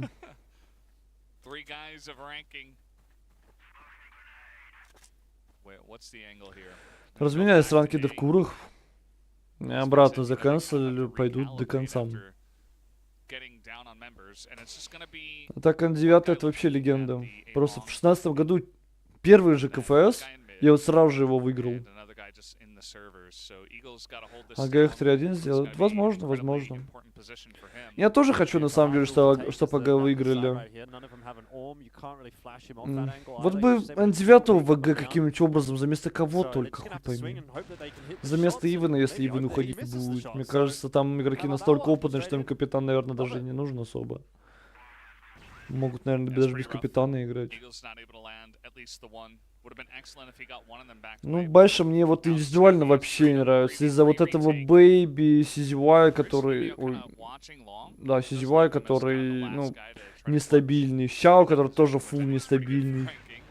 577 тоже... Вроде бы звезд с неба хватает, но, как бы, стабильности там не пахнет anyway. Ну и 9 это, конечно, легенда. Всегда ебашит. Красавцы БГ ретейкнули в той ситуации, молодцы. Конечно, они на тоненького раунда берут. Тогда вообще интриги не будет. Ну да. Но зато гипер состав, считай. Да хотя и так, если посмотреть, как Иван ебашит, он ебашит лучше, чем все в его команде, если что, рифлы. У него КД лучше всех вообще. Лучше всяких жувеев, всяких этих остальных. А почему блочный экран после смерти? Ну, чтоб ты не помогал тиммейтам, что тиммейты сами играли, доигрывали. Там дальше, даже раньше правило вроде было, ты можешь только инфу дать, и после этого разговаривать вроде нельзя было, если я не ошибаюсь. Если мне память не изменяет. Правило типа такое было. Вот, но сейчас вроде как уже такого нету. Слава богу. Да это тупо на самом деле, то что экран оффует. Если так подумать. Во всех играх, ну, типа, ты умираешь, ты можешь помочь тиммейтам. Ну, типа, например, мне очень нравится Rainbow Six Siege тем, что ты умираешь, ты можешь на камеры сесть и на камерах инфу давать тиммейтам. Но это все равно полезная роль. Тоже норм челик был. Так сейчас как он комментатор, теперь стример. Он комментатор стример. Он сейчас комментирует КФС. Вот, сейчас прям вот открою трансляцию. По-любому. Хотя не, он вроде. Сегодня его не было на этих. Да, сегодня его вроде не было на комментаторах. Но он комментатор.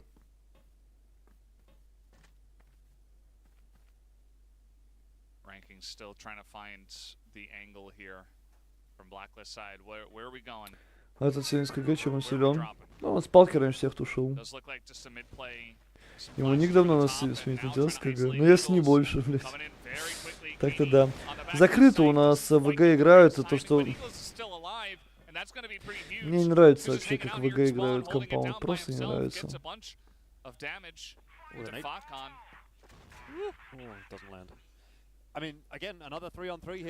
Вот они, вот ВГ лока не могут контролить, отдают, но они просто закрытую стоят на точке А и стоят. Их просто сплитят, и все. Ну что это такое, типа, в чем прикол? Они даже никак не байтят, ничего не делают. Блядь, как так плохо? Я хочу раунд пересмотреть, но это же вообще бред. Ну давайте, ретейкните хотя бы. Дэнимал. Выживает, выживает, тиммейт помогает. Ой-ой-ой, хорошо, что он дает ему. Диффуз успеет? Бо, говорит Дэнимал. Да, успели. Подожди, как они так хреново играют? Да что за бред?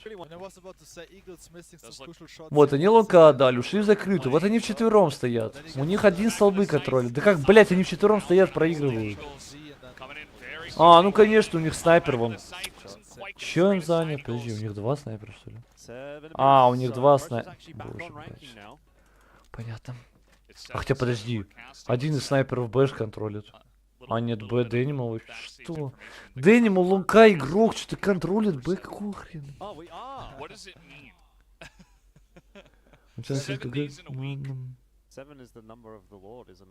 ССКГ сильнее МЗИН не по достижениям по уровню? Не, МЗИН все равно сильнее.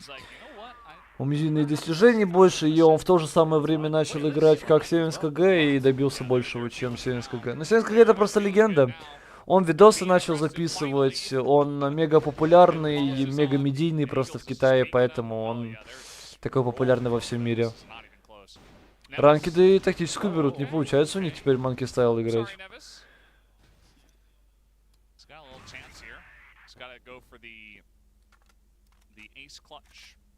А так, МЗИН про ССКГ все время, да, боролись. За сильнейшего снайпера Китая. Там у них BENQ, все вот эти наши, все свои, все за наши, как говорится. Так, 8 ВГ. Как бы они плохо не играли, но ранкет играют еще хуже.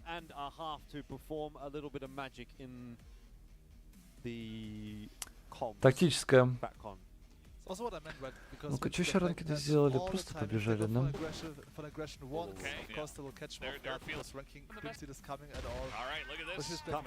Сделали дефолт, их выпушили. Они сразу же хотели попытаться контрстрату сделать, надо закончить. А, ну. Смотри, как ВГ просто по одному уж все побежали. Ну, уже чувствует мапу. В руках лежит, как будто бы у ВГ. Я говорю, вот эта карта самая важная вот в этом BO5. Самая важная. Кто выигрывает эту карту, забирает, скорее всего, этот матч. А почему ты с своей тимой не поехал в Китай? Да, что-то заебались, знаешь, не захотели. Ну, что там делать? За вот этот призовой фонд играть всего лишь $1 миллион с чем-то долларов. Ну, типа, что это?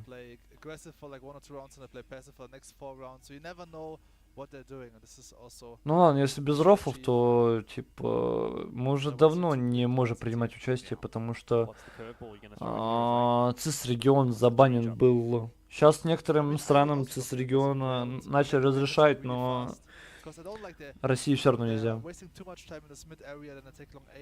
Лямбаш, такие игроки. Ну, у тебя турнир раз в году, блядь, что ты хочешь, пань? Ну, тоже залупа же, коня. Почему так банят? Да, знали бы мы еще. Нам же даже ничего, ну, нам же даже ничего не сказали, за что сняли, за что нам слоты не дают и так далее. Нет, я понял, с Фрибель они же ведь играли. А, по поводу Фрибель, у меня не получилось поехать из-за того, что я не успел загранпаспорт сделать. А так бы, да, я поехал бы, по-любому поехал бы. Ну, сам лоханулся, да, ебал я в рот, блядь, я фул в тильте был, когда такое произошло. Мне 2 дня не хватило паспорт успеть сделать.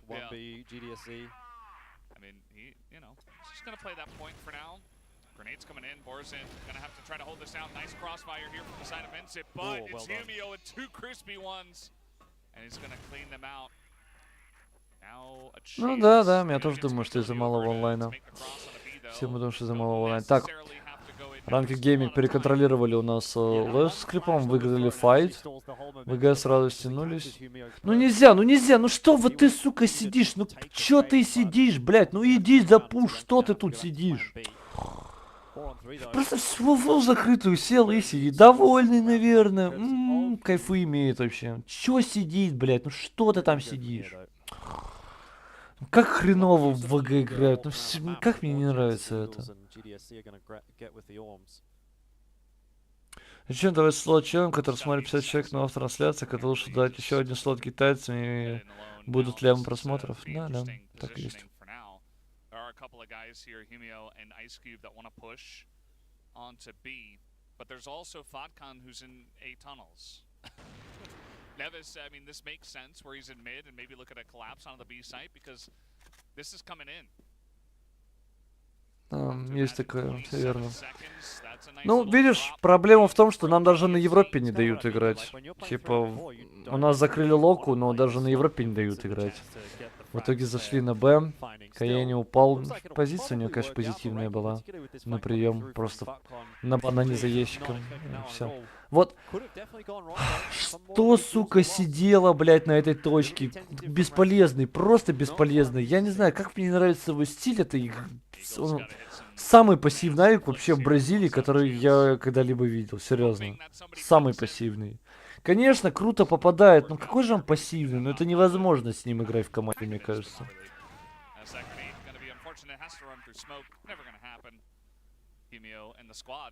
Это, конечно, абсурдно подходит. Да.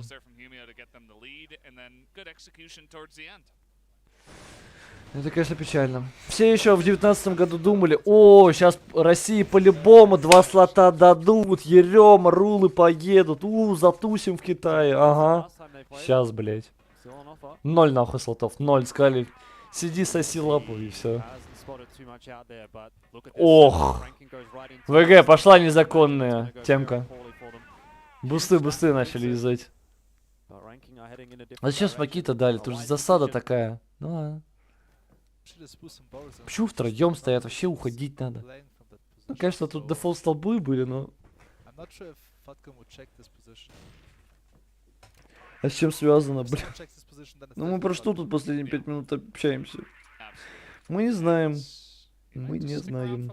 Мужики, не знаем за что. Точной информации нету. Мы можем предполагать только из-за того, что Россия нахуй никому не сдалась, она не окупается, за ней никто не смотрит, она не интересна и лока мертвая. Тем более ее и закрыли.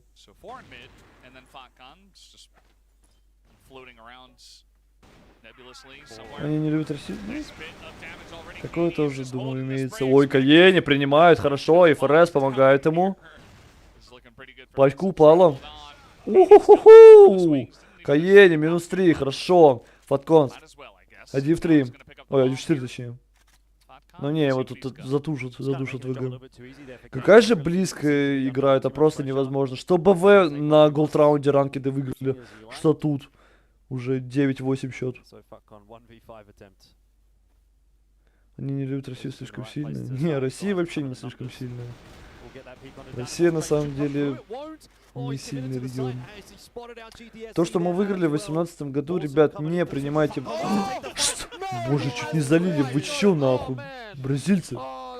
То, что мы в 2018 году, ребят, выиграли, не принимайте в учет, потому что тогда спад был у китайцев, это во-первых. Во-вторых, нам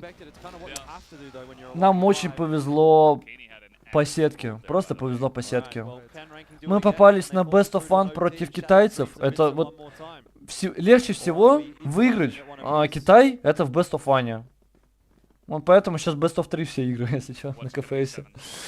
Потому что Best of One это полная шара, прям full рандом. Вот. И типа нам очень повезло, что мы тогда попали на Best of One и выиграли. И то мы выиграли еле-еле, хотя игра должна была быть легкая на бумаге. Но Китай просто индивидуальным скиллом много раундов выигрывали. Вот. Потом мы попали на ИНТЗ, ну не самый сильный противник, тоже повезло. Там нам еще повезло, что нас карбоны выбили из группы, мы со второго места из группы по итогу вышли. Чтобы вы понимали, мы, сука, на протяжении 8 ебаных месяцев ебали карбон в очко просто, no chance. На официалках, не на официалках, просто в ноль их укатывали. Приехали на лан, отсосали им. Мы такие грустные были, а по итогу сложилось так, что мы вышли на Best of One против АГ и потом на ИНТЗ. Супер повезло очень по сетке. Поэтому, ребят, 18-й год вообще не принимайте в учет, это full рандом был. Важные цифры игр. Да, на самом деле, Вань, я не думаю, что вот эти вот КФС, они приносят какую-то прибыль. Ну, что тут смотрят? Вот, ранкеды выиграли раунд. Конечно, побегали по всей карте пятером. Но опять допы, господи, сколько мы можем доп смотреть?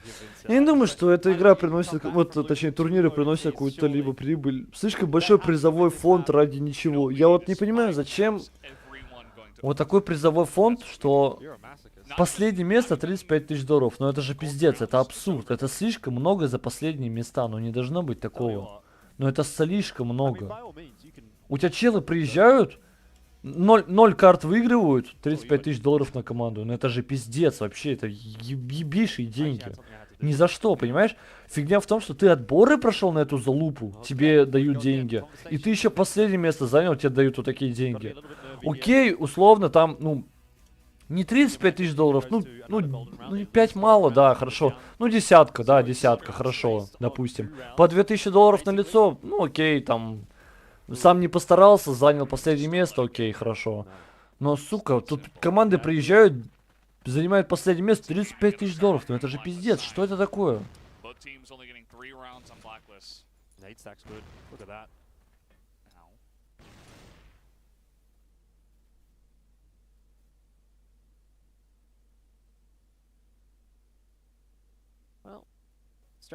В игру, где маленькие призовые, меньше притока. Да проблема в том, что и тут хоть призовые уже за последние, вот так вот, если посмотреть, как открыть там, Corsair Stars. Вот, смотрите, призовой фонд, как он увеличивался. Вот 100, 400, X2, тоже ковидные времена. Вот, увеличился призовой фонд. И, ну, такой же призовой фонд остался. Как бы, вот. Просто начал увеличить призовой фонд. А на самом деле, если посмотреть, игроков-то новых, ну, не становится больше. Ой-ой-ой, ВГ. Под флешку, главку вышли, ну и закончили точку. Вот сейчас уже по стрельбе все получается. То, что мы видели на первой половине от ВГ, они выходили, и у них ничего не работало. Все перестрелки, все файты, все занятия карты, все проигрывали. Но сейчас хорошо сыграно.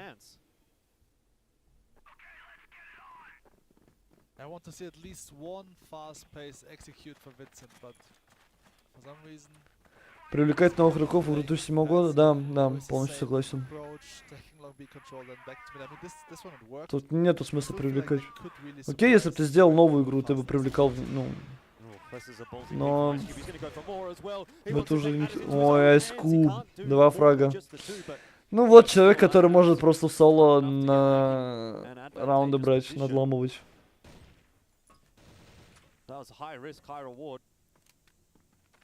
Works out for him.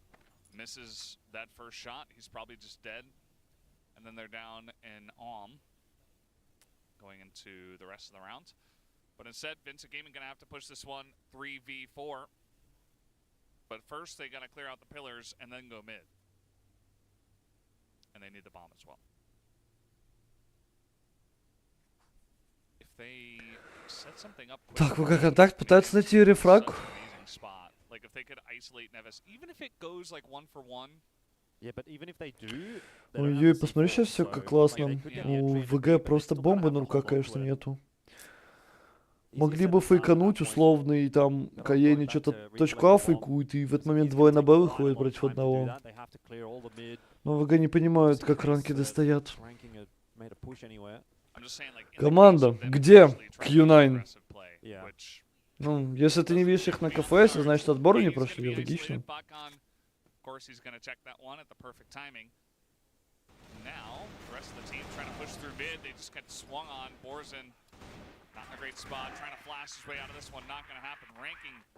Ну и ранги по итогу пошли, зарубились и все.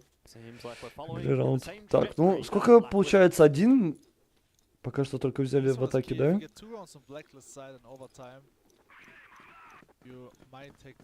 На один только в атаке взяли ВГ.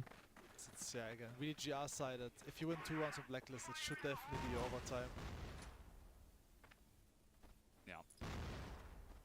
I think that's, you know, Vincent, they start off with a really nice round. Ooh, the push from Ice Cube. Gotta be careful not to get comfortable though, with just the one round.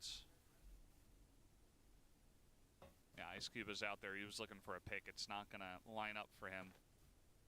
Especially with the rest of Vincent just Так, ВГ, дефолт мидам, пошли столбы сразу же. Ну, у них получается, в принципе, карту контролить, и ранки гейминг сами отдают лобби со скрипом.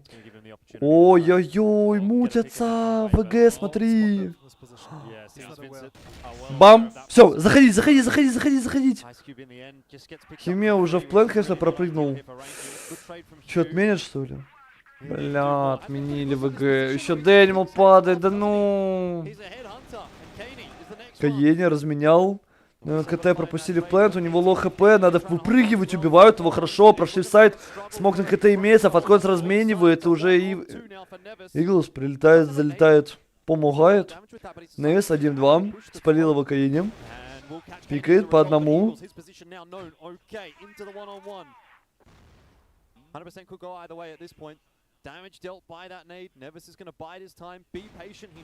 И все, то есть. Все, тогда я думаю, о, что ты взял? Ну, Каени в соло, конечно, пикнул и умер.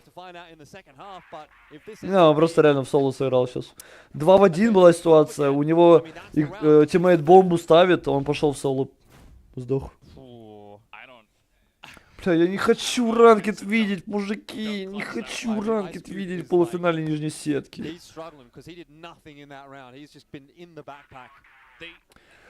А проблема в киберспорте здесь в том, что нет четкой определенности в будущем. Если когда есть какие-то лиги, то здесь человек, который поиграл одну квалификацию, пролетел на весь год, я праздник.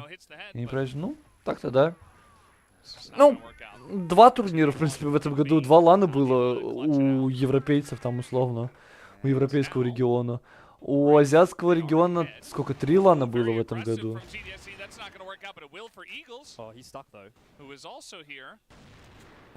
Не считая Китая.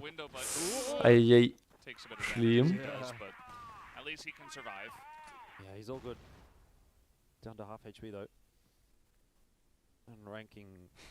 Иду и Сяо не играли в момент, когда Харек на своем пике был. Я думаю.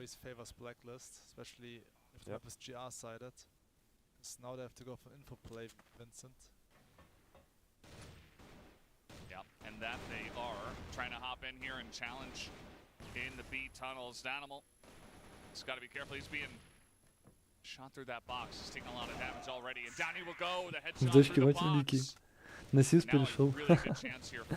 Найс тролли в чате. ВГ контроль... Контроль столбы дыгал. Ну. А, не, он игрок Б. Я вообще говорил, что он игрок А. Не, я тупанул. Я забыл совсем. Hello, hold the row.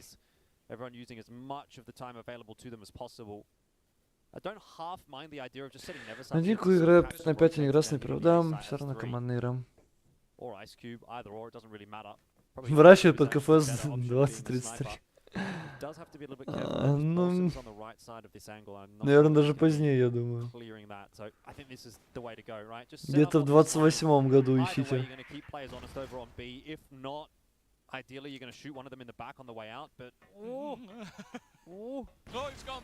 Just relax, mate. Like, all you have to do is just chill, okay? They got a 3-on-1 on the A bomb site. Worst case, 3-on-2. Хайдер, брат. Ну вот, Иглс в своей любимой позиции. Одного убил. Ну, и... Чё толку, блядь, от этой позиции? Объясните мне кто-нибудь, пожалуйста, объясните мне, что он... всю жизнь сидит в одной и той же позиции. 3 секунды постановки бомбы. Успели. Бомба, кстати, фул в открытую. Оп, увидел 9-ку Каени. Пал у нас фатконс. Вместе с тиммейтом будет ретейкать. Фатконс, Сэмки. Нормально так нашил. Борозин сразу трейдит. Невис по 9-кой. Увидел дефолт. Не увидел. Увидел. 1-1. Раунд на игру, считай. И он делает это. Успеть? Вамо! Вамо, Бразил! Больше сегодня, да, играет против победителя. Квалификации раз в год, а без нее никто не пригласят. Не раз в год, 2 раза в год. Только Северная Америка с улицы взяла. Да, так произошло. really hanging in the balance, isn't it? Faster play again from ranking towards A long, and Vincent in response to taking huge control of the tunnels. Так и есть, да. Smoke's not really fooling Так, мы anybody. 11-11, цепляются. Что одна, что другая команда, это просто невозможно. Кажется, они равно идут. Что БВ, что компаунд. Невозможно просто. Супер равно играет эта команда. Ну, в моих глазах как... Ой, ну смотри. Что это еще происходит? Чего стояла ФК, блядь? Это пиздец, бля, это просто... 3-2-2 играется. Я не понимаю, как такое возможно.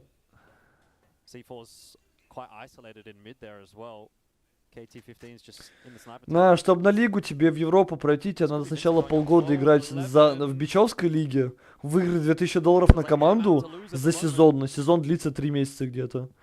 И типа только после этого ты на второй сезон попадаешь в элит-лигу. То есть теоретически, если ты хочешь поехать на КФС, ты должен в первом же сезоне уже отборы играть на лигу. То есть ты не сможешь во втором сезоне играть отборы на лигу, потому что ты прилетаешь в отбор КФС. Супер тупорылая система на самом деле, но... Так, что есть, то есть.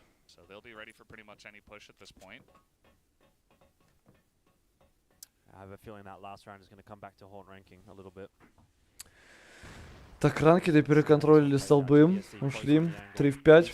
ТГДЗ первого, второго кладет тапами. Тавр, все видит. Вот, все, 3 тапчика, хороший, занимается. Маппоинт для ВГ очередной. Но надо доиграть. Почему-то вот ранкед гейминг именно на маппоинте всегда супер жестко включаются. Вот до этого они не могут нормально включиться. Но вот на маппоинте они ебашат, дай боже. Все-таки КФВС очень сильно лока потребует. Мужики, так вот если подумать, вы троллите по существу. По логике вещей, да. Сколько уже европейские команды приезжают, нихуя показать не могут. Я с вами согласен. Подожди, у нас тут заход от ранки... И все, зашли. А там 1А стоял у нас Иглс. Все, 4-4 тейк. Очень тяжело. Ранкеды, кстати, лонка не законтролили. Им надо лонка... А, они не понимают, что им надо лонка контролить, да? Хаешка нашли в дефолте. Хорошо.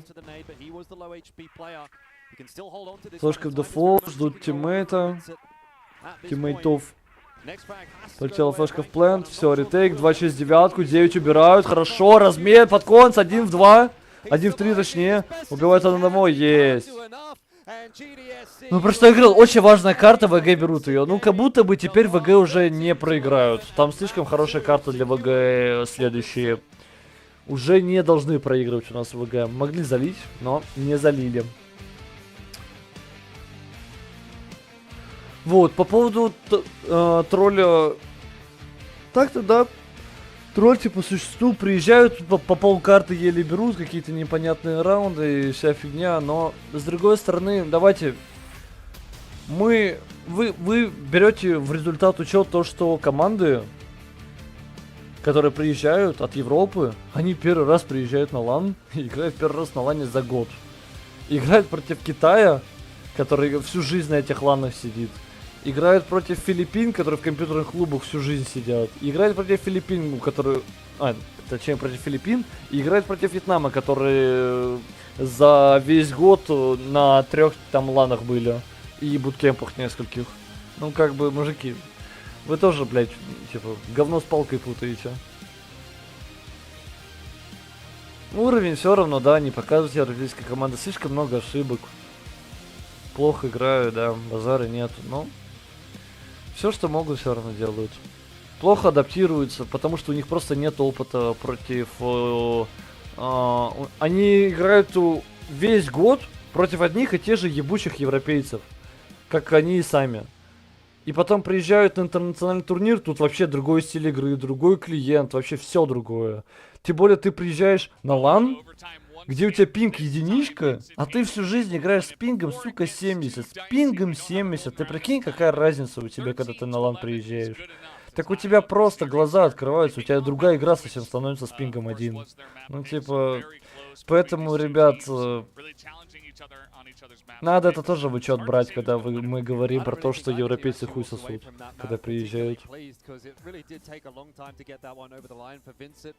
You look at obviously ranking leading at the halftime pretty substantially. They started the second half reasonably well as well, but really just couldn't get it going at all on their blacklist side. And then obviously for Vincent, even allowing it to get that far on their own map pick is not something to be particularly pumped about. I mean, this could be, again, like a very different story, right? We're talking about differences between like 1 or 2 rounds on either map.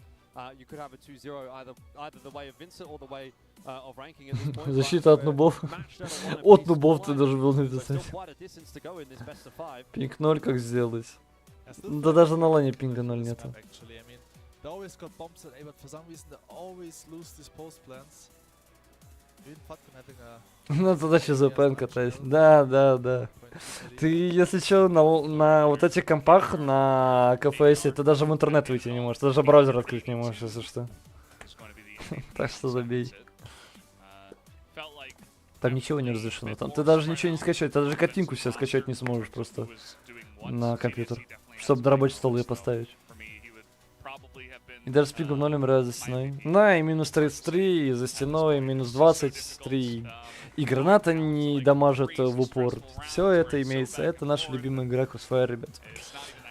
Вот, Каенин. Кстати, вот посмотри, сколько он файтов выигрывает. Вообще, против всех. Вот, ты кроме Фаткона, криптонит. Фаткон нормально так бахнул каталку эту. Ну-ка, ты видел пинг 0? Ну, это супер редкость. Там чел, считай, у него провайдер, все благополучно для того, чтобы получить такой пинг. И провайдер, и сервак недалеко, и живет он от сервака тоже недалеко. Ranking was going to win map 1 13-12. Could you really say Vincent was going to win map 2 13-11 and really have? И правильно, в доте выдавали на этом мажоре. Ну не знаю. Да если ты нормальная команда, блядь, ты никакую хуйню не использовать не будешь. Я просто помню, у нас в 2018 году у нас был интернет на этих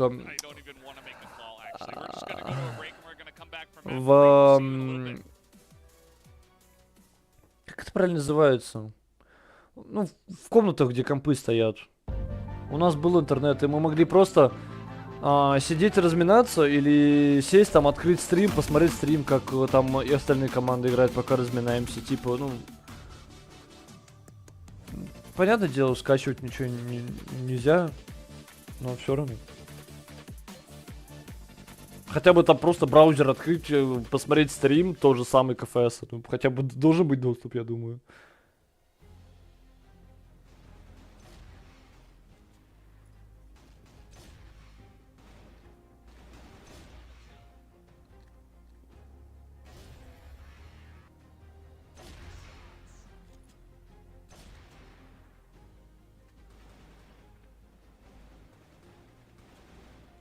Так, ладно, 10 минут у нас перерыв. Включаю я музыку. Пойду передохну. Давайте, ребят, все приходим через 10 минут на 3-ю карту.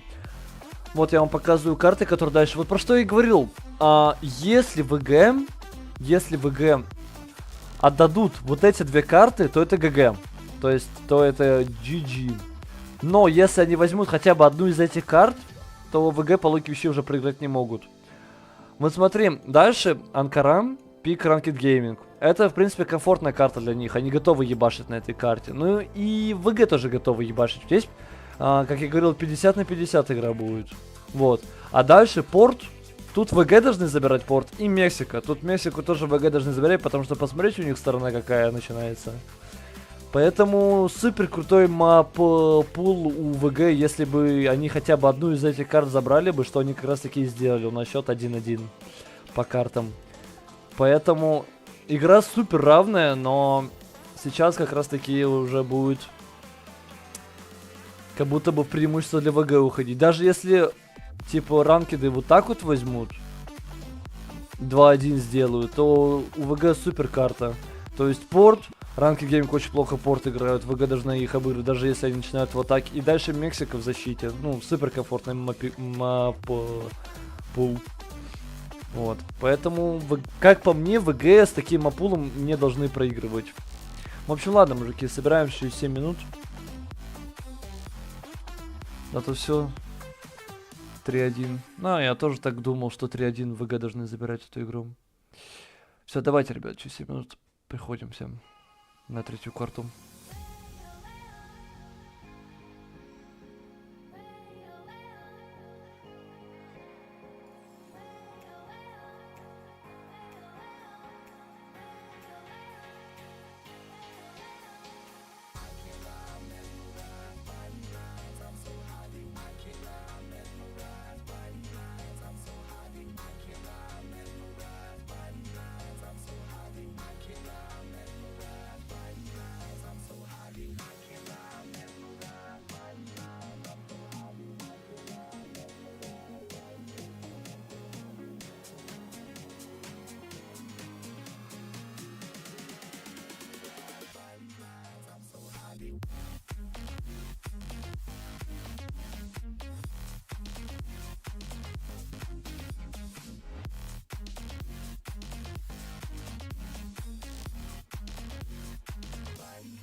want you to jump like you trying to get stuck in the air.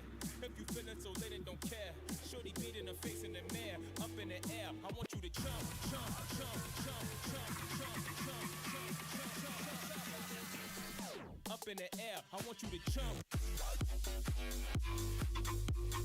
Jump.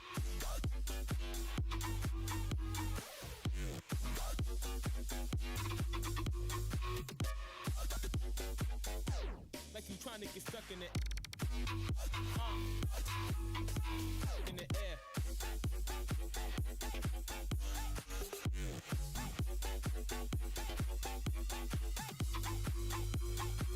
Like you trying to get stuck in the air.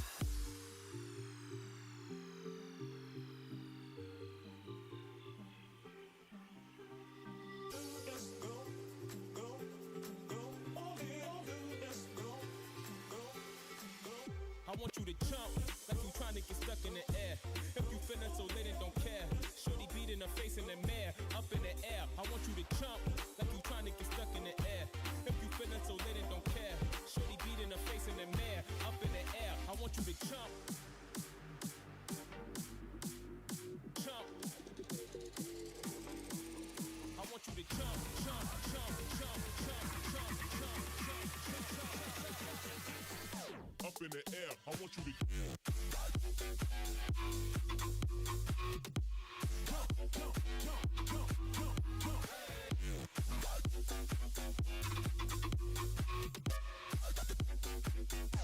Like you trying to get stuck in it. We are in the midst of ranking esports up against Vincent Gaming, and so far, we don't know who's going to win this one because it has been so close. We had 13-12 on the first map going the way of ranking esports. Then we have 13-11 going the way of Vincent Gaming.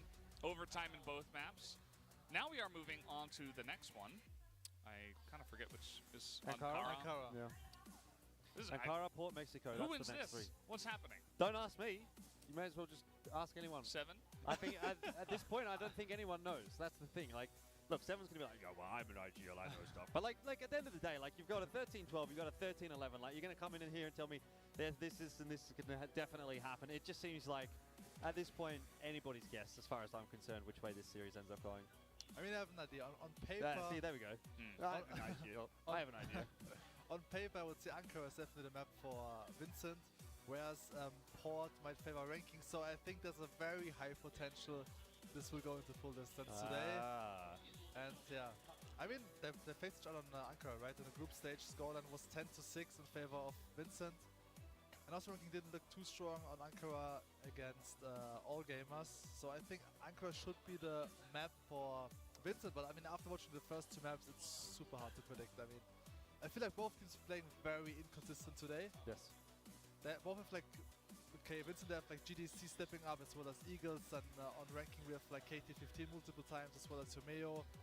So it's more like which team has the players who's getting like more highlights, right? Like more highlight plays. The thing for me is like when we watched ranking play against Xrock, it felt like when ranking played well, they won the maps, and when Xrock played well, they won the maps, and then the vice versa happened that, you know, Xrock would be playing well and it looked kind of like ranking was not playing too well. But in this one, it's kind of like, it's kind of hard to get a gauge. Like, is either team playing well, or is either team playing poorly? Is it just a mess? Because it feels to me a bit like a mess. Like, what I'm seeing and what I'm expecting isn't necessarily translating into what's actually happening in the server, which is part of the problem. You see a 4-on-3 setup, you think, oh, they're post-plant 4-on-3, they should win this round, they should trade it out effectively, and then just like some random stuff happens and you're like, where did that round just go? Like, that's the problem for me. It's like, in a lot of instances, the rounds that should be won are not really being converted, and obviously that's been to the detriment of actually both teams at various points over the course of this series. I do think both teams are hitting pretty good shots. Like, everybody's kind of still playing Crossfire the game pretty well, but as a team, it feels like both sides are pretty apprehensive. They're not wholly sure of themselves when they're going for plays, and it kind of feels like both teams have lost a little bit of confidence with how close it has been. Like, Vincent probably felt in the beginning, we're the better team, but we lost this map, and ranking we're like, ooh, we barely got through. I don't know, guys, like, let's just continue to send it. And yeah, I think it's just, that's part of the reason why it's been so close and why a lot of rounds are being clutched or just kind of being dropped off for free, it seems like at times, because It's not the cleanest Crossfire best of 5 we've ever seen, and I do have to say, after playing a grueling best of 5 like this that's already gone to 2 overtimes, whoever makes it through this is really going to struggle against Baisha in the best of 5, who's probably just sitting there eating popcorn watching this. Like, these popcorn. guys, we're gonna blast these guys away. Out in the set, we should go get some. I mean, it's gonna be a while. We need a snack, you know. Yeah. Popcorn and a soft drink or something like that. I mean, honestly, I'm very disappointed by Vincent game because I always compliment them for their team play because I feel like team play wise they're the best Brazilian team. But today, the rounds they win is basically because of GDC getting free kills or Eagle stepping up to the plate. It's not because of their setups, not because of the executes. And especially in Untitled, like this map, you need good rotations, good team play, good utility usage. That's what I want to see from Vincent Gaming because I mean the first 2 maps, even though they took 1 map, yeah, but not because of their great setups or because of their great executes. So I'm slightly disappointed by them actually. Should be Vincent starting on the blacklist side, right? It is ranking. Так, ну пошла у нас каталка. Короче, послушай я тут комментаторов. Ну, в общем, как по мне, вот эта карта Анкара это 50 на 50, потому что это супер комфортная карта для Ranked Gaming. Хоть они в защите начинают, но это все равно супер комфортная карта, они даже пушить могут продолжать. Вот. У ВГ медленный стиль, поэтому Ranked Gaming будет приятно против них играть, все, что я могу сказать. А вот ВГ, наоборот, будет дискомфортно играть против такого стиля, как у Ranked, который все пушит везде, в атаке, в защите, везде что-то выходит по одному, что-то пытаются сделать, намутить. Вот. Ну, в общем, посмотрим. На винрейт у ранкедов 40%. Интересно.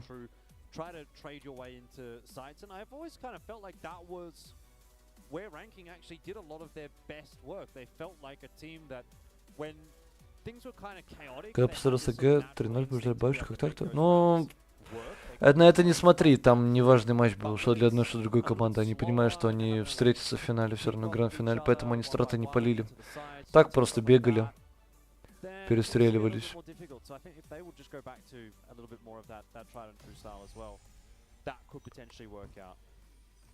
Yeah, you can see both sides, like Eagle's got 2 hands together on his head. He's like, oh man, that was tiring. Same thing on the other side though. Saw that a couple of the ranking guys really feeling the pressure of the series already. And we're only going into map 3. It's only the 3rd map here. And regardless of who wins this one, we will have a 4th map as well. This is the pressure and the tiring nature of a long best of 5 that has already had a couple of OTs. So let's see who's going to step into on. Так, ну поехали. Это пик Ranked Gaming, поэтому ВГ должны начать в атаке. Что мы видим. Ну, я сказал, вот эта карта 50 на 50. Ну, как будто бы я предпочтение, конечно, Ranked отдаю, но они уже проигрывали эту карту против ВГ. Так, 2 хаешки сам. Yeah, it feels like a very different story though, considering the fact that we're at a 1-1 scoreline as opposed to a 2-0. If this was a 2-0, then talking about the mental factor would be even more important. But увидел Дэниела Невиса, который инфу собирал.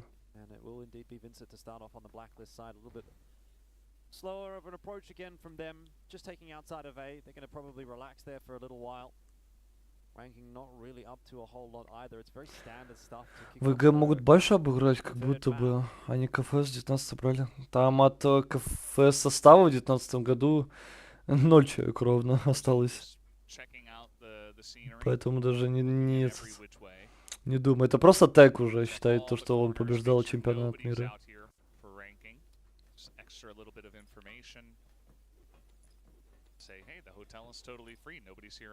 Кити вот так инфу собирает. То есть это вот банан пройти, его вообще сбрить, как нефиг делать по-хорошему.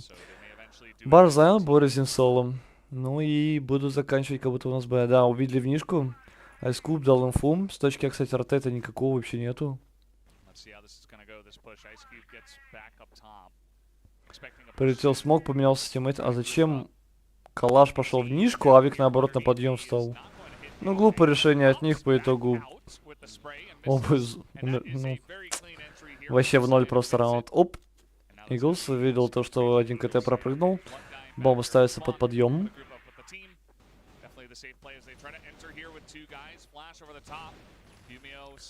Вот такой дед дастся.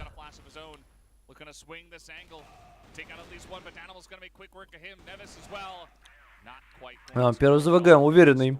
Хорошо, Борзин промутился в бар, там никого не было, вместе с тиммейтами закулил. Давай закончим Б. Красиво. Я не знаю, зачем Айскуп убежал с нишки, а наоборот Кити прибежал. Они должны были продолжать играть так же, снайпер в нишке и Кити на подъеме. Ну да ладно, бомба в респе. Оставим СВГ.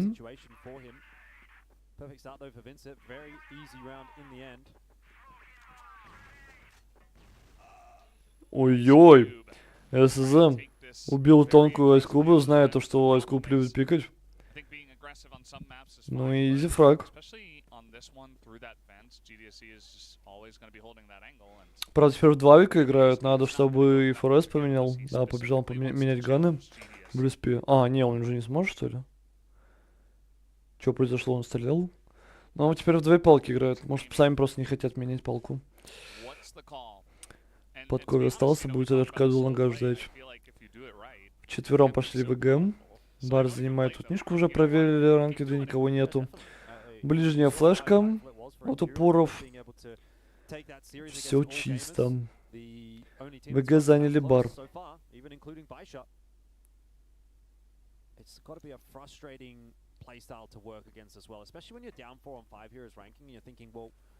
You know, we want to get a bit of info, we want to sort of feel like we're having something happen in this round, but really all you end up doing is kind of just watching a wall for like 2 minutes. And then all of a sudden, boom. Так, заняли бар, пошли нишку расчекивать ВГ у нас. Вместе с мидом.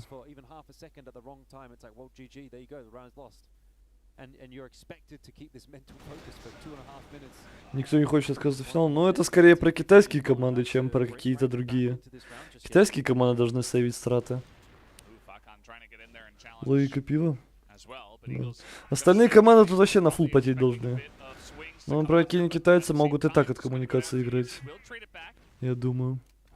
Б дело они что-то могут показать, но не все, что у них есть. Так, в итоге нишку зарубились. Наши... Ой, Фатконс, какой тайминг? Ну что ты будешь делать? Ну что... Ёлопало. Сейчас двоих в спину, да? Одного, бомба падает, 17 секунд. Время. Просто время выиграть, Фатконс. На, не отпускают бомбу. Хюмел. Ай-яй-яй, спалился, никого не убил, 6 секунд. А... ГДС за что-то не понял вообще, откуда стреляли.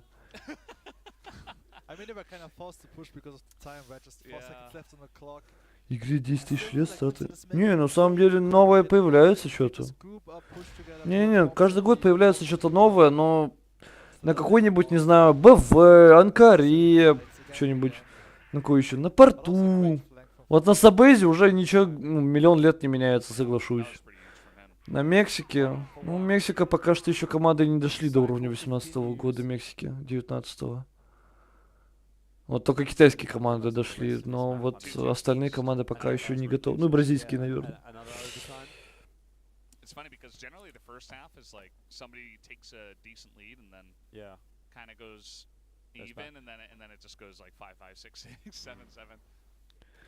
Опять ВГ прочухали то, что у них бар спокойно занимается. В пятером пошли, заняли.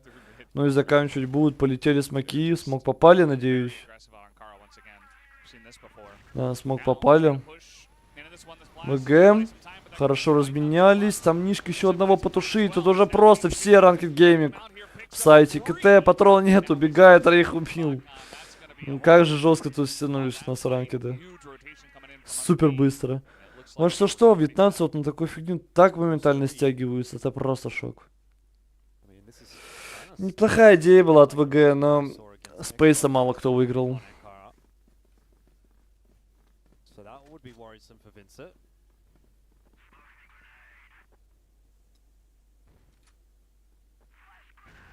Слышит Данимал нишку.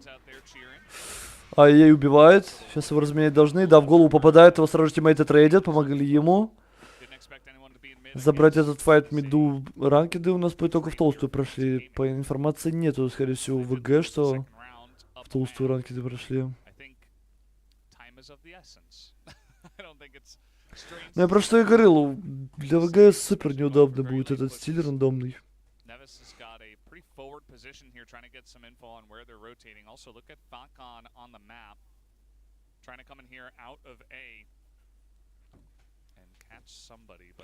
Назад мне ушли ВГ. Прикрывает их Иглс, РСПМ. Там подкова, да, все спалился. Фатконс у нас. Нишка выходит, Невис фулл опеном. По итогу заходит, имел одного только. Фатконс 1 в 3. Пропустил сайт, еще в ящик накидал нормально. Но перестреляли сейчас. Конечно, позиции позитивные были. У ранкидов на точке Б.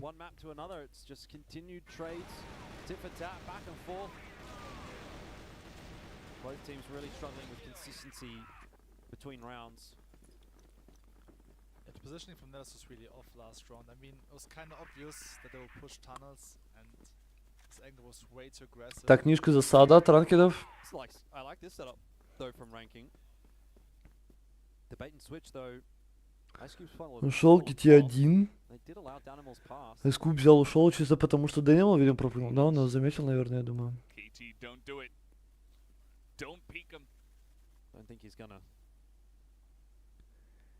GT просто закрытый сидит. Слушает мидл.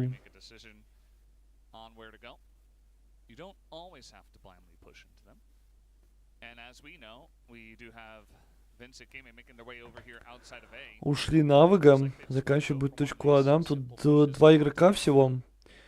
Раскидка готовится, да? Дэнимал на флешечке, контакт тонкой, никого нету. Борисин флешку вторую жмет. Полетела первая, вторая. Заход, сразу же Невис убегают. Еще флешки наливают у нас в ВГ. Ну и за ящиком живет Хюмел. Его тут, конечно, забирают. Бомба падает. У ГДСЗ очень мало хелспоинтов остается.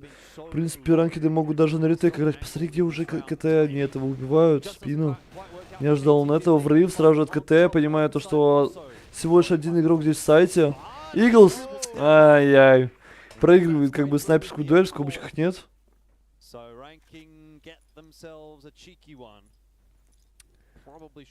Но пока ВГ вообще не могут ничего противопоставить на Анкаре. 2 раунда всего в атаке взяли. Мало, мало, пока что очень мало.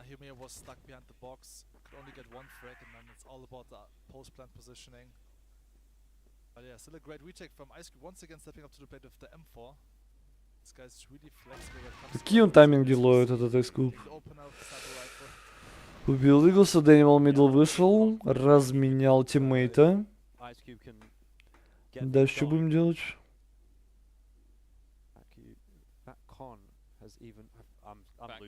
I'm really losing it at this point. Like, I cannot get a single word out without saying the wrong thing. Falcon gives up the player advantage, though, is what I wanted to say. Falcon gives the win con over to Vincent. And now, again, nice little lineup here on A. Так, то же самое, это раскидка будет от ВГ. Будет заход на точку А. Ходешка, ой, сейчас флешка, кстати, нормально Невиса, наверное, должна флешить. Если правильно кинут. Да, правильно кинул, Невис говно, отдал контрфлэш. Выиграли, в принципе, неплохо времени. 3 игрока у ВГ блайнд. Падает Кити, убивает. В 0 вообще точку А похоронили. 2-4, супер плохо вообще сейчас все. У Винситов. Не могут еще раунды брать в атаке. Ничего не получается. Фраги на них находят еще. Ранкиды.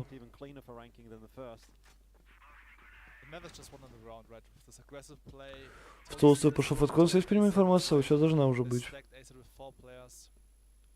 Отдали ВГ лонг. Как будто бы, да? Какие тайминги? Только прицел убрал, там в яму прошли. Прошла защита.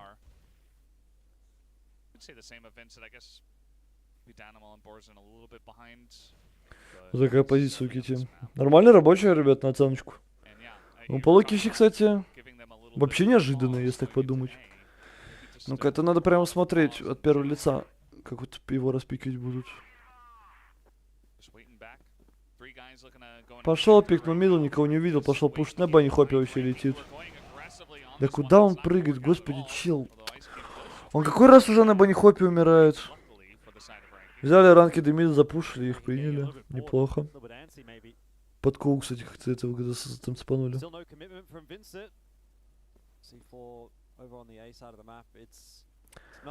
Опять 4 в 3, ВГ. Смотрим, что придумывают. Да, у них не получалось. Поэтому ранки-то это понимают, пошли точку Б стакать. ВГ то же самое, также думают.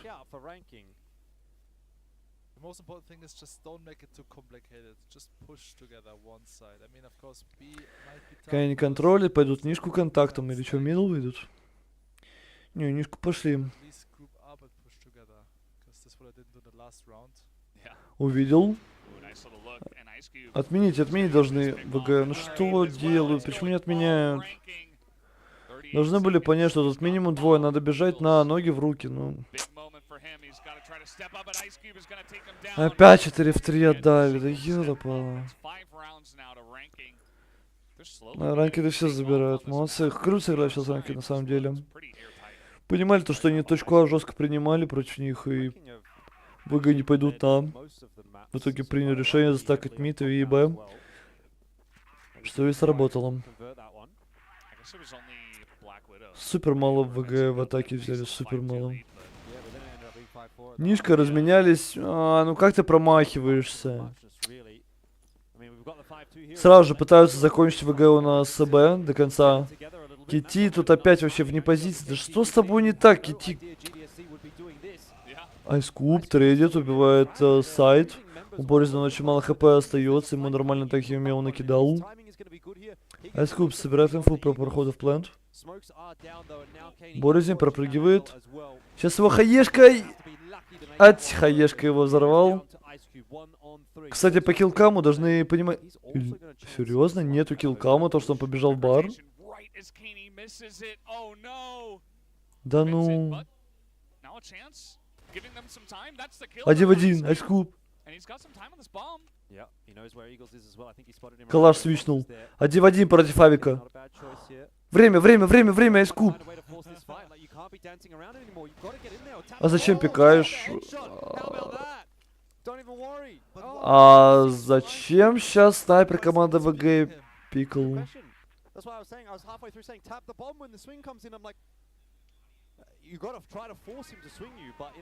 Подожди, как у него по киллкаму не было инфы, то что он побежал в бар? Серьезно?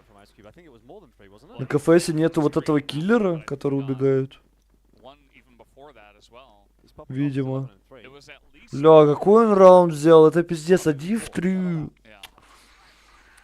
Да не, ВГ надо на следующую карту переходить. КФС плеер. Да я в ахую. Я не понимаю, как так плохо можно вообще сыграть. У тебя бомба стоит. Ты слышишь, где Лифла стреляет. Зачем пикать? Отогнали Химео. Стонка, у него осталось 30 хп. Нормально его тут выжигли. С этой тонкой. Смотри, что делает.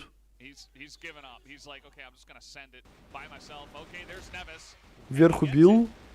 Тонкую, ну, хоть такой раунд ВГ смогут взять, я уж надеюсь. Ну если ранки такой ретейкают, то можно закрывать трансляцию, я полагаю.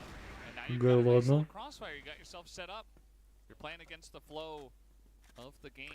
Смешно, что эти команды топ-4. Ну, на самом деле, да. Даже как-то обидно, что такие команды топ-4. Потому что по игре как будто бы не...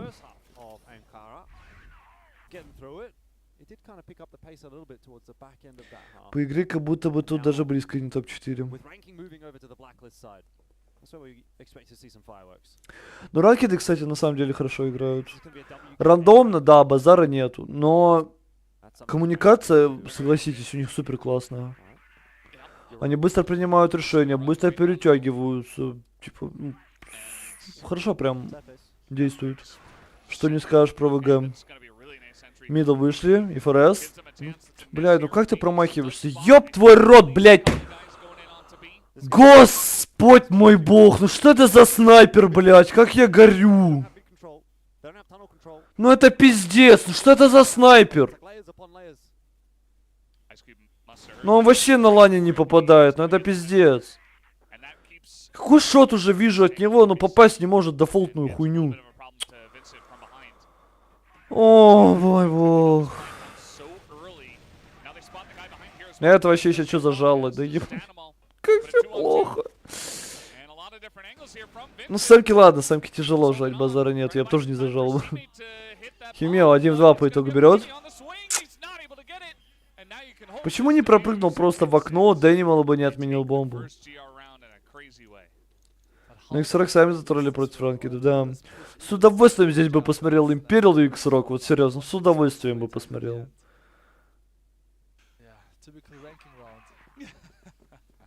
Да, вот в чате написали про это, да, я полностью согласен.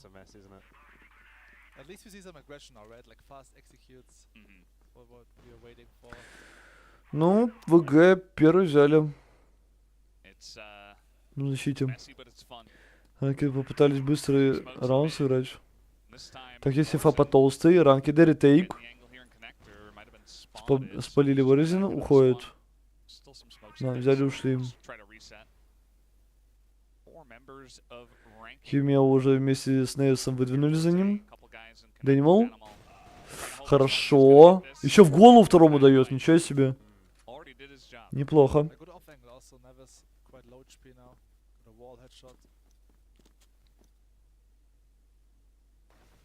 KT15 looks like he wants to try to challenge, but better left unsaid, I'd say. What's the idea now from ranking? It's just going to be defaulting back over to B by the looks. Надо посмотреть, что это придумают. Push back on clearing that one out. But you do have a fairly heavy stack on that side of the map already from Vincent. Химео там уже не заебался первый откисать? У меня такой вопрос к нему. Мне кажется, open фраги только на нем находят, как будто бы. Что в защите, что в атаке он первый вздыхает везде. Так, книжку-ка я не просрал, ФРС хотя попал, слава богу. Хоть такой шот не промазал. 4 в 3. Бомба ставится под подъем. Посмотри, где Невис вообще находится. У него 2 тиммейта на Б-точке, этот с подкову только сейчас бежит. Ну, сейчас залюрчик как раз может хорошо. А там его и не ждут, уже все проверили ВГ, но... А, нифига себе. ФРС с двумя тапами с пистолета сбривает Невиса. Выпушиваю сразу же КТ у нас ранки, да, клуб. 1 в 1 файт. Против КТ берет, но тут уже близко были ВГ. Так, ну 2 подряд ВГ.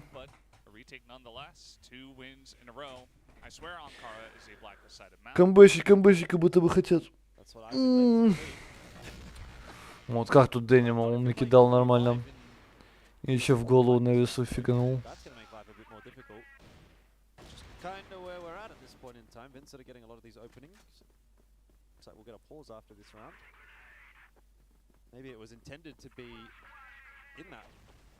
Так, ранкеды паузу, кстати, взяли на следующий раунд.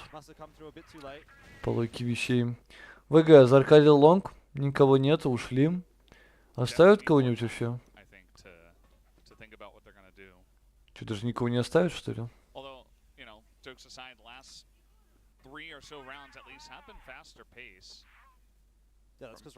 Ну, Дэнимал остался.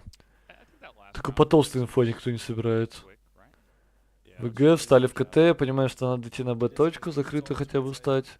И ранкеды просто сидят.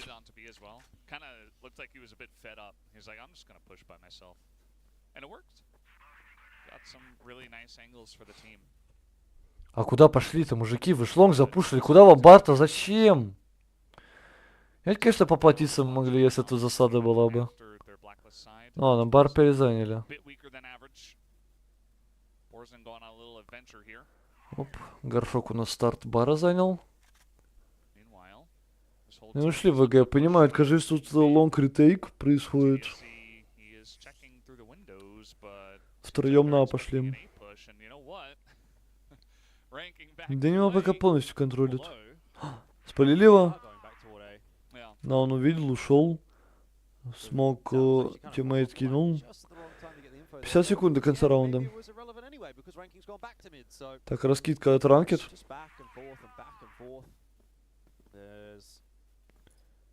Смок на ребра БМ.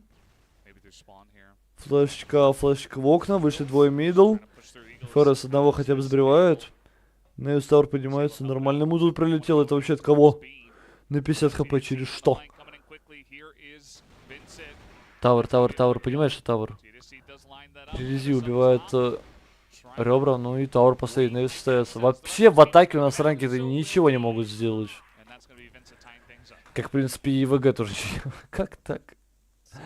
Почему что у одной, что у другой команды защита сильнее, чем атака? Как это работает? Объяснить мне кто-нибудь, нет? Так, ну тактическая от ранкетов. 1,5 минуты.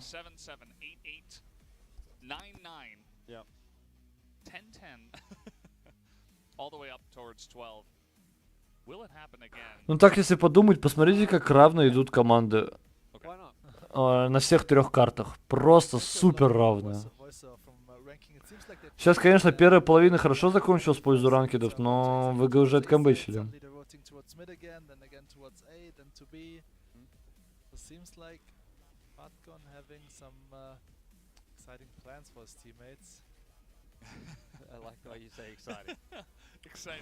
Ну а что сейчас ранкет надо сделать? Что у них не работает? У них заходы просто не работают на самом-то деле, если так посмотреть. Они заходы, постпленты проигрывают, да? За сильную сторону раунд взять не могут, что одни, что другие. Каким образом? Ну так вот. Защита сейчас на анкаре. Ну, я не знаю, вот когда играешь против вьетнамцев, вообще другой стиль игры. Типа у тебя никакой регион не играет так, как вьетнамцы. Это как будто вообще отдельный мир. Ну давай посмотрим, что там придумали у нас ранкеды в атаке.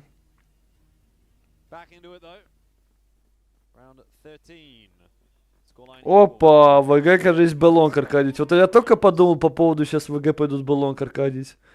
И они как раз таки, видимо, это делают. Вчетвером бар в начале раунда. Когда СЗ промахивается, 20 хп остается, ушел. Посмотри, где уже Дэнимал находится. Ой, быстрый заход, бомба падает. Жить, кажется, он тут живет. Уйти. И еще ушел. Не убили его. О, сколько он тут выиграл. Дэнимал уже в спине. Проверил подкою, никого нету. Ну и все, на ретейк просто остается, ждет тиммейтов. Сейчас ранкеды попробуют перезанять, не? Или не будут пробовать? Даже пробовать не будут лонг перезанимать. Ну и смотрим ретейк. Вот по логике вещей, ну вот супер изи ретейк должен быть. Если 5 в 4. Ну, там даже бомба еще не стоит.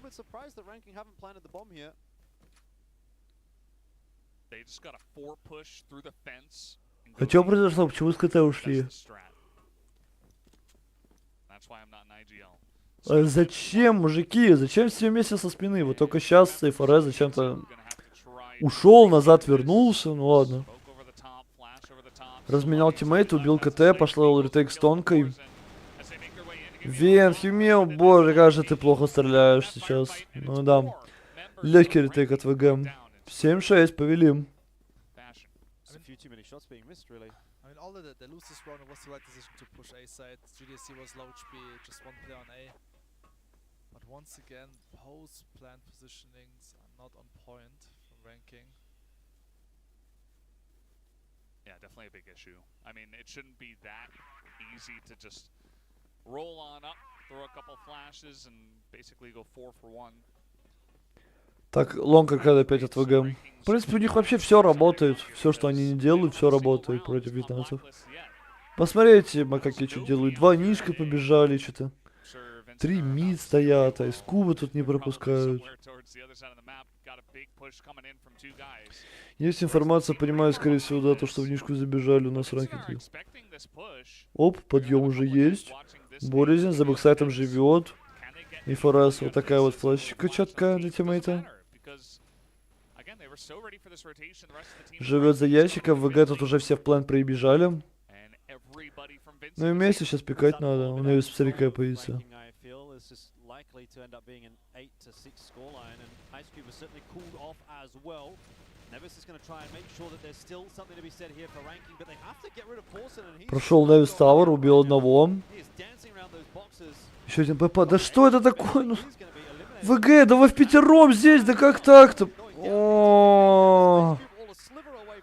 Ну, как такое проиграть можно? Просто один Невис прошел у тебя в Тавер на Б и все. Ты дальше не знаешь, что сделать, стоишь закрытую на Б. Перестреляли вьетнамцы сейчас в этом раунде. Сравняли счет 7-7. Ну супер близкая игра, просто супер близкая игра. Мы уже сколько часов смотрим? А где что, в ОБС не пишется? А, не, в ОБС пишется. Почти 6 часов уже. За 6 часов мы посмотрели 6 карт, получается, да? По карте в час. Нормально.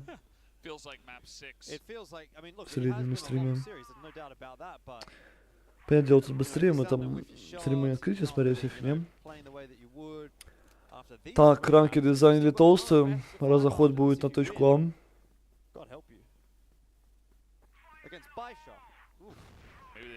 Так, полетели флешки. РСЗ, full blind, сразу его сбривают, вырываются наверх, Боризин тоже падает, ну и все. Обычные заходы у ранкеда работают. По итогу. В прошлый раз заход на Б, сейчас на А. Все, изи.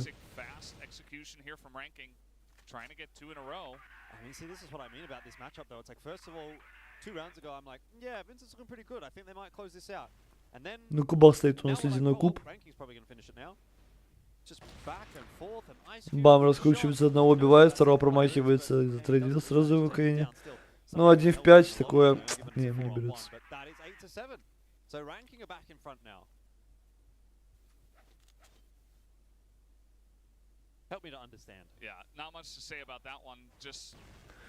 Ну, ВГ теперь, вот как тактическую ранки взяли, все, больше не отдают раундов. После 7-6. Один раунд отдали и все. 2 подряд айскуб, кстати, нормально у него кадашечка бахает. 16-9. Но он на всех картах против ВГ рубашится. Вот против китайцев вот так не может, не получается у него.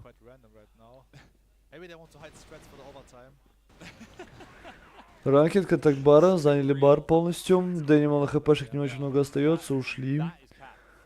Смог КТ отдали.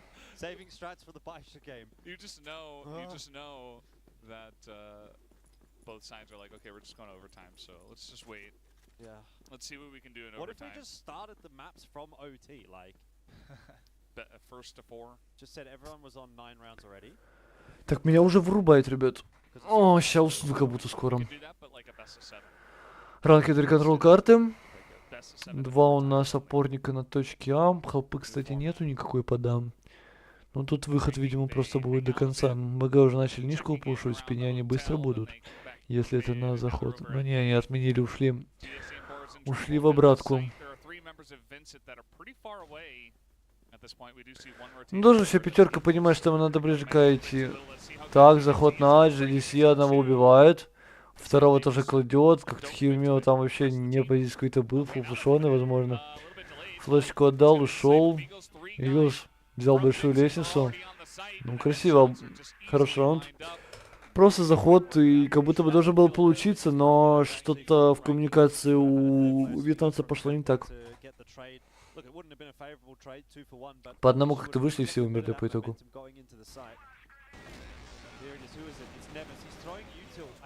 Ну там какая-то флешка хорошая была.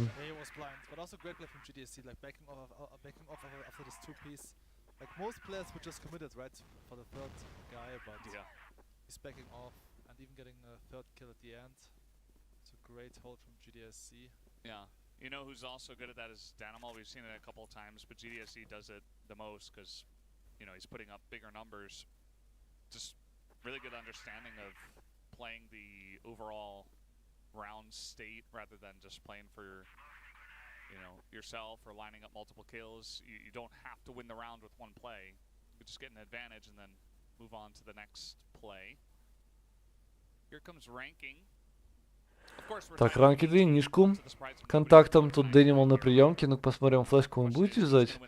Против нас он на преках моменталку кидал. Во, вот эту, да. Вот она, флешка. Это просто лютая моменталка. Тут все в блайнде сейчас в нишке. Ну и двоих убил под нее. Хорошая флешка.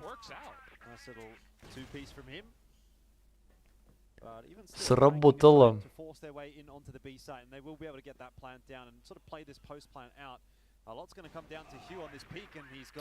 Химио попытался запушить бар, но и падать ждали это у нас ВГ.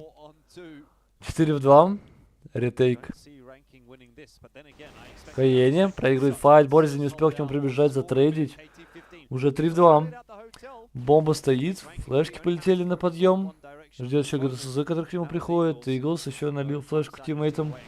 Врыв. Ну и хорошо подъем потушили. Молодцы. Мапоинт для ВГ. Еще один раунд. И в принципе это можно сказать ГГ, потому что ВГ по логике вещей больше карты не должны отдавать. Там дальше Порт и Мексика, которые ВГ должны быть посильнее, как мне кажется.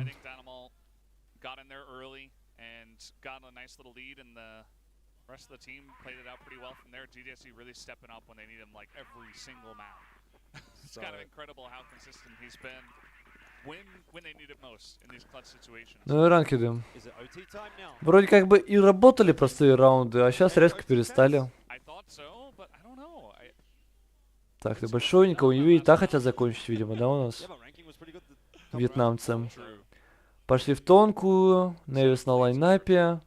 Посмотри, Дэнимал чувствует. Дэнимал чувствует. Ой-ой-ой-ой-ой. А что-то ранки захалдились. Не заходят.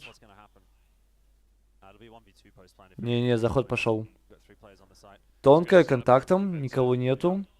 ГДСЗ на приемке на винте. Прилетела флешка ему. Фулл блайнд, убегает. А что это он так пострелял фулл блайнд? Это как так? Нет, точка-то все равно падает, Дэнимал фуллбелёс и уходит в КТ. Что-то как-то странно сейчас было, тоже ГДСЗ, фулл блайнд, и еще... Хотя там никнейм, наверное, да, загорается, когда фулл блайнд, ну да. Просто давно в Corsair не играл, уже забыл. Если ВГ выиграют, и потом АГ первое место.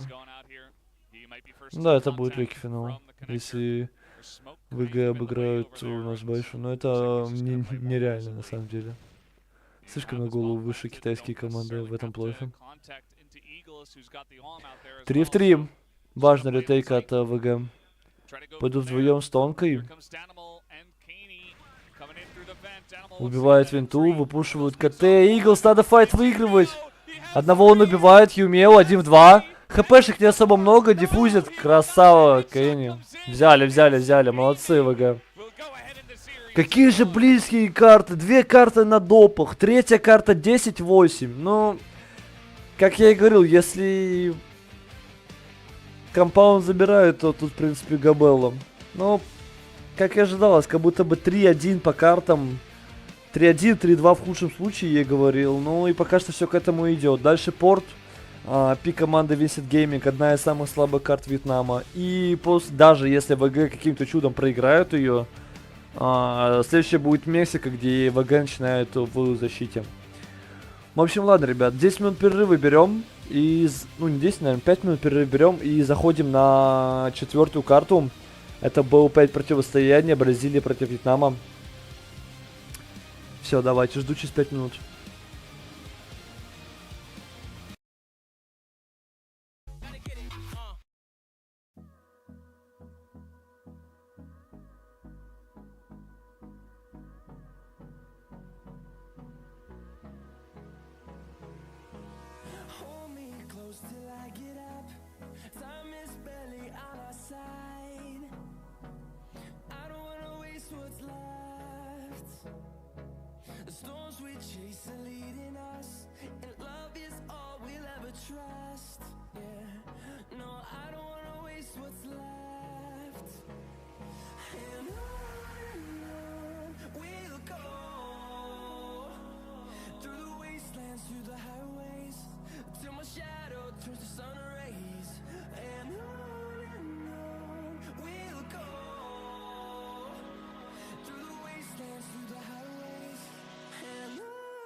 protect your soul.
Here we go.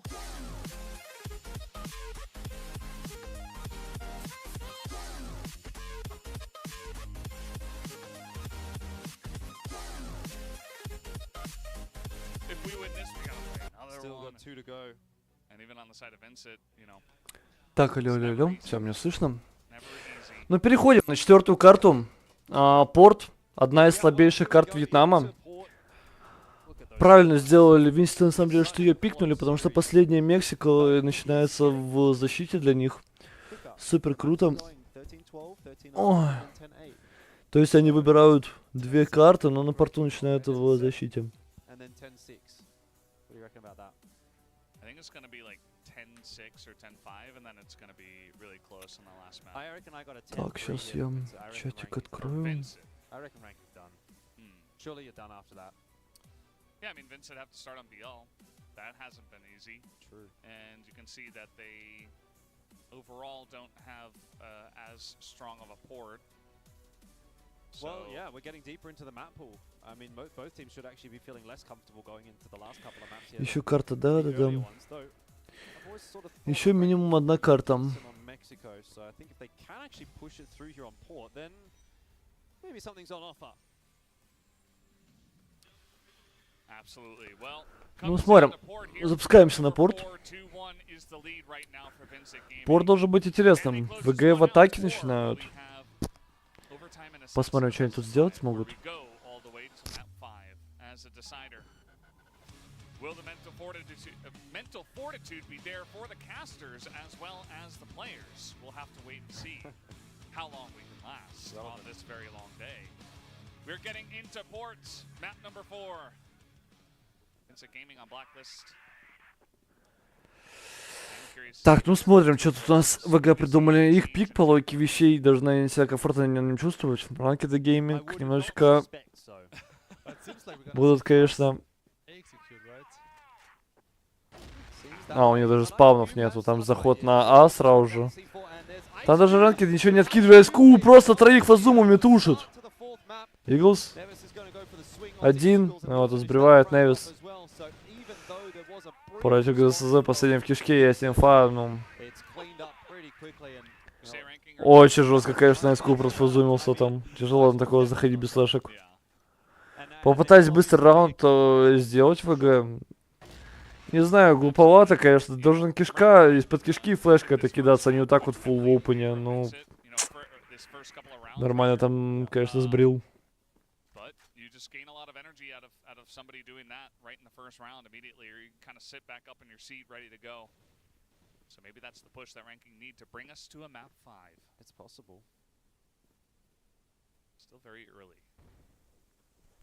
Сразу ВГ захалдились. Вот только сейчас смог кинули. НСЗ, контакт.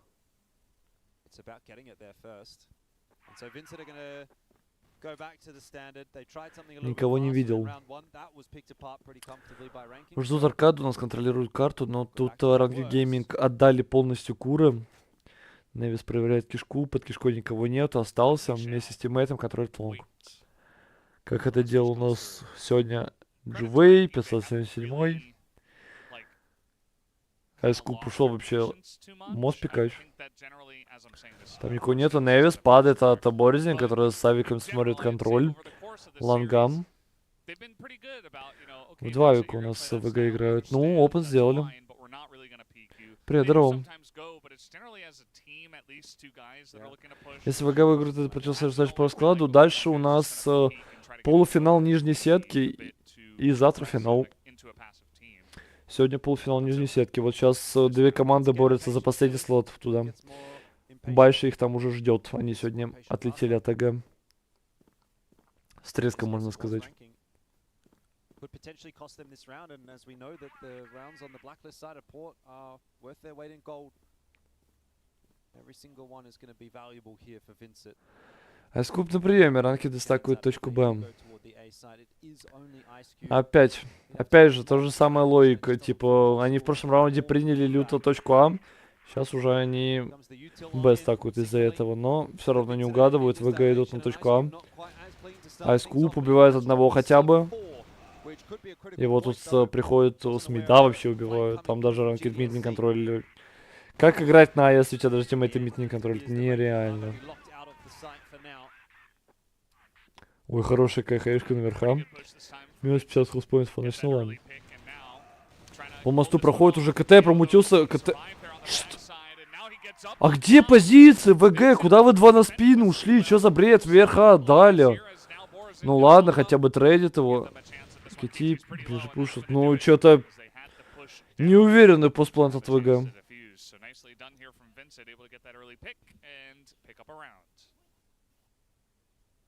Получается, если ВГ сейчас выигрывают, я сказал полуфинал, не финал, полуфинал. Полуфинал, где Байша ждет их. АГ прошли в финал. Полуфинал нижней сетки.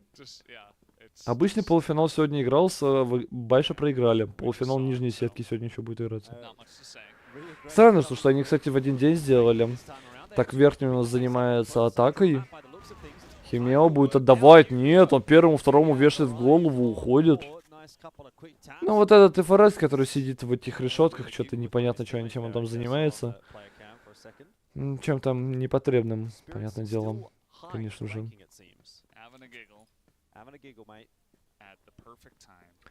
На итоге 3 в 4.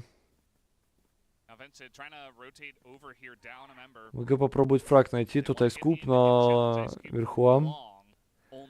Будут пикать. Не-не-не-не. Отменили.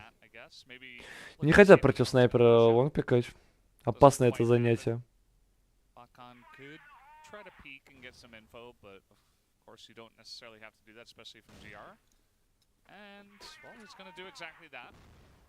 Матч за третий не будет, кто с Байшей играет и проигрывает сразу третий. Да, все верно.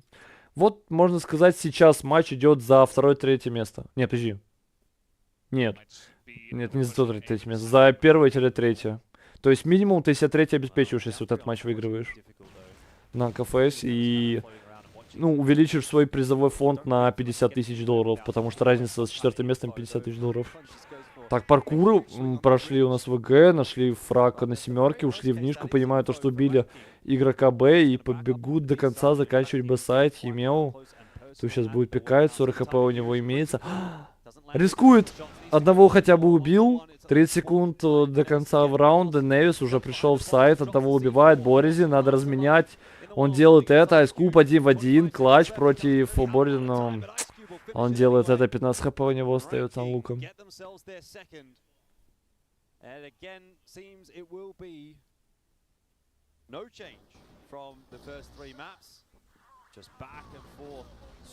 Ой-ой-ой, как жестко. Тапами, конечно, Химео повесил. 3 убил, но все равно еле-еле раунд выиграли. Тиммейты, конечно, подруинили немного, молясь. Захотели подруинить. We know what can happen if Humio begins to work it out. Ooh, that timing. Oh, and how does TDSC not get the kill? He has to back away. Так вот, как выглядит порт за $50 000. Да-да-да. Да, ВГ выиграли Анкару. Они со счета 6-3 камбэкнули, выиграли 10-8. 8. Получается, ранкеды всего лишь в атаке 2 раунда смогли взять против них. ВГ в защите камбэкнули, красавцы. I feel like Port is by far the best map from Neo, so I expect at least 15 kills from this guy, this map. Хорошая какая граната на минус 100 хп, считай. Open it up, actually. Don't generally see Danimal putting up those big numbers anymore. I mean, he does from time to time, sure. Some 3 smokes over the top. Some bridge. Так, пошел сплит от ВГ. Смог КТ, поднимаются мост. И бегут нам. Ой, все в смоках, ничего не видно. СК падает, даже фрага не дал, верха занят. КТ пикает, Химел. Опять первого, второго. Да как же он делает? Третьего еще убивает. Только сейчас ФРС разменивает. 1 в 4. Точнее, Голс его называется. Ля, каждый Химел просто кладет всех. Ну, не могут его перестрелять вообще ВГ. Супер круто стреляет парнишка. Так, мне Толик на 2, блядь, с половиной минуты записал голосовое. Я пойду послушаю, ребят. Сейчас я подойду скоро.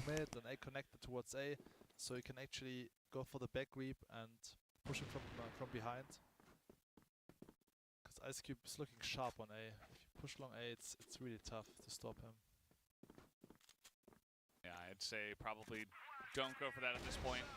Humail really clean with these, and then he gets another. And then Eagles in the 1v2 tries to get pretty aggressive with it, probably running out of time at that point. 6 damage. Danimal fine with that. They're not going to push anytime soon, so bomb back at the base. And it's making it a bit easy for ranking to respond. I feel like if you do use a lot of time and you don't get anything out of that time used, then it's like, okay, well, there's 45 seconds.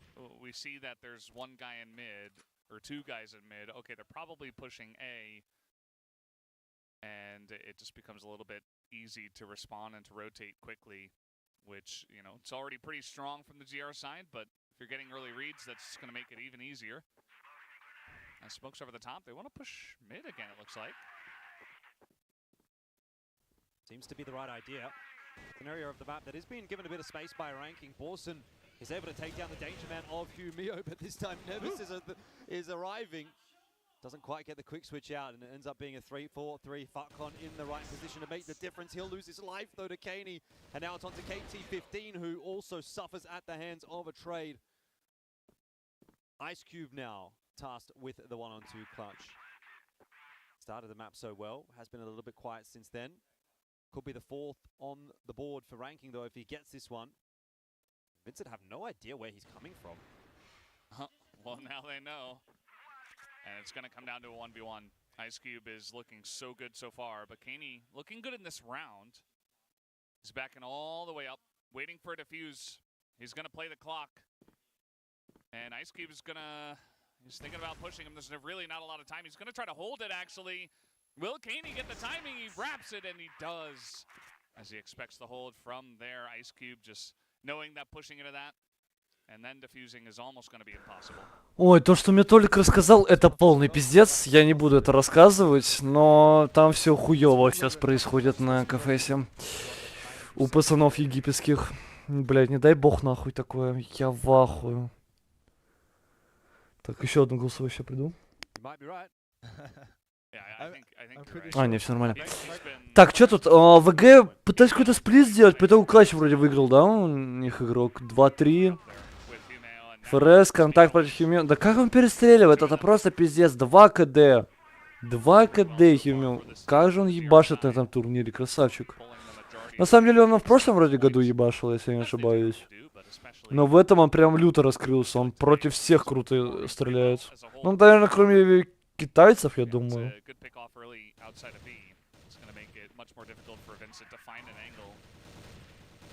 Дисплеймент, как он есть, нет, там вообще все пиздец. Ну, и слотов... Да не, там не про КФС. Не про слоты.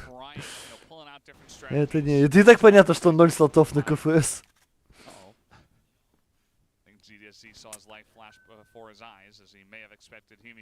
Так, это занял верхнюю, но по итогу его оттуда прогнали. Так, еще одно голосовое. Сейчас пойдут, ребят. Vincent maybe going to give it another go. Not sure if that's really the choice as they run away. So yeah, they're not going to challenge him on A long, it looks like. And we might just be going back to B. But look at this crossfire right now. MUCAI going to pick up another one. That's 5v4. Now they're going to take out Kaney. As you give yourself a really good shot here, KT15 with that kill. And really not too much time now for Vincent. They got to pick up this bomb and probably only push into B. As that's a nice little pick off here from Danimal. Ой, так я тут, фу, расчихался. Что-то произошло. Там лонг запушили, куры опять выпушили. Ну видите, как ранкеды играют? Я просто говорил, у них фулл рандомный стиль. То есть какая-то ситуация произошла на карте, размены какие-нибудь. Все, дальше они побегут, просто полетят. Вот сейчас Дэнимал нашел окно, которое он может пройти. Вышел мидл, убил Б игрока. Понимает, надо Б заканчивать, но Невис... А, нет, подожди, кто это был? Это Кити убил, да? I don't understand why is Vincent still going for the strey picks here long B, because Himeo is there. Actually, Vincent is not right for the perfect utility usage. Just use your flashes, and then Himeo can't do much from this position. But to give him a couple of entries doesn't make too much sense in my opinion.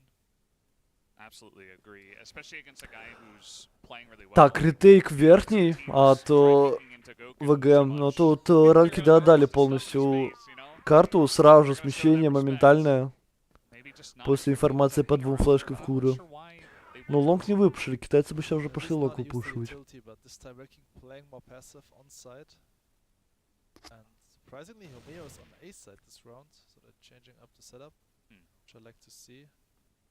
That's good, at least. Борзин проверил, ставит сейчас снайпера, который куру будет смотреть аркаду, да, я так полагаю? You know, a little bit more proactive as they were in the last couple of rounds, and they're also changing where certain members are. Himeo just gonna try to hold down mid, and you know we have seen a lot of mid pressure here from Vincent, and it might happen again. Так, раскид мида, опять ВГ у нас пытаются сплит сделать. В принципе, у них один раз получилось. Еле-еле там в клатч один выиграли. Опять то же самое. Перекрестный огонь КТ. Моментально сразу же все ранкеды стягиваются.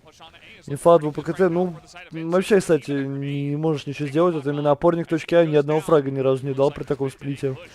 И ВГ перестреляли оппонента хорошо. 3-4 блока, любого. Говорит нам ГДСЗ.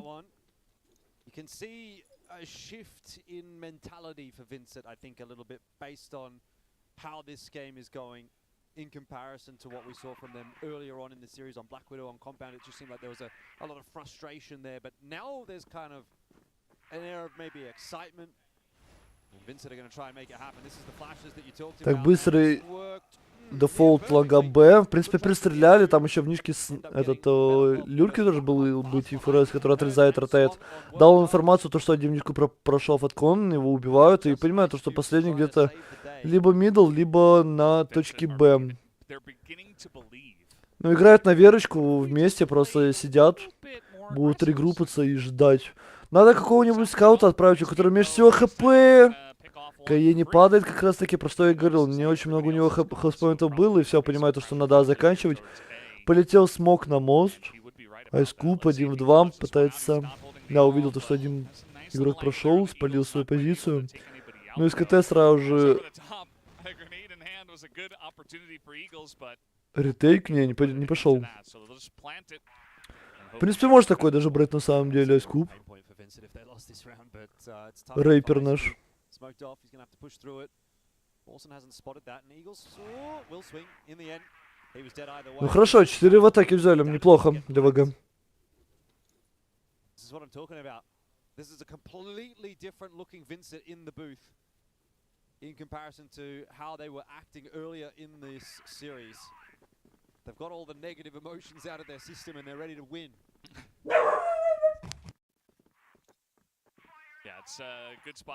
Мужики, перестаньте хуйню в чат выписывать, я вас молю. You can taste that victory. You get a bunch of rounds in a row from the Blacklist side of Port, things seemingly swinging in your favor. You're beginning to learn how to use your flashes at the right time. You're peeking them. and you're taking big trades, and you've tied it up. You've come back in this one, and you just know it's 6 rounds away. You get that extra 50 grand. You get a chance at Baisha once again. One shot and a reload here from GDSZ. I'm pretty sure we're gonna see another mid execute towards A or B, because this was so far the weak point of ranking red mid. Так, что по итогу? Pretty sure Danimal is aware of it. Should be. Of the most experienced players here at CFS. Короче, понятно, чат можно не читать. Так, последний раунд для ВГ. Если на самом деле забирают, то у них все круто будет в первой половине. Что за флешка? Она же чуть правее кидается. Ну ладно. По 3 флешки уже ретейкают у нас ВГ верхнюю. Заняли. Ну, флешек на заход зато мало останется. И на контроль карты. Чекнули. Посмотри, ранки, ты что делал вчетвером на Б? А, я думал, вы пуши сейчас пойдут. Они не пойдут в пуши. КТ в соло. И сейчас умрет за это, ну и все. Дэнимал его убивают. Чего сделали ранки? Прибежали что-то вчетвером, встали в плент. Один сейчас запушил, остальные смотрят, как он пушит. Вот круто. Obviously, off the back of that kill, KT15 looking for info going down. Vincent will change their setup, and they're going to end on A, which is not a bad shout at this point in time. Андрей, старые друзья встретились. Sort of help out, but he's 1-7 at the moment. Так, раскид от ВГ 5 мидл, то же самое, та же анимита будет. ВГ. На мост просто втроем бегут, опять в откос. Не на точке А, просто полный коллапс происходит. Ни фрага дать не могут, только Айскуп одного убивает. И Химио, конечно, кто кроме него может сюда прибежать и убить их? Он опять трипл киллом просто тушит это сплита. Ну, 1 из 3 раундов получился у ВГ на самом деле зайти на точку. КТ по КД пушит, по КД мрет. Anyway, 5-4. It's still a decent half of Vincent now on GR side. I mean, Vincent is known for a good setup, so they should be able to get 6 rounds. You would expect. Maybe another 10-8 angle. Ranking, I mean, with a round like that right at the end of the half, it's got to pump you up as well on the side of ranking. Борзин в соло залез кишку, и у него 3 кента в это время контролят куры. Вот так вот. Ну, небалансная, конечно, темка, но все равно как фишка прикольно сойдет. Пятой карты не будет. Ну, ВГ в атаке 4 взяли, неплохо на самом-то деле. Так, залезает в кишку ранкиды. Флешечка в кишку, не офлешила Борзина, одного он убивает, размен имеется. ВГ контролят вдвоем куры. И Каени вообще даже, кстати, не двигается. Ему бы уже на 20-ку уходить, ближе к точке А. Но он просто семерки стоит. Ну, будет с моста, значит, помогать, если заход на А будет какой-то. Пятая карта какая, Мексика?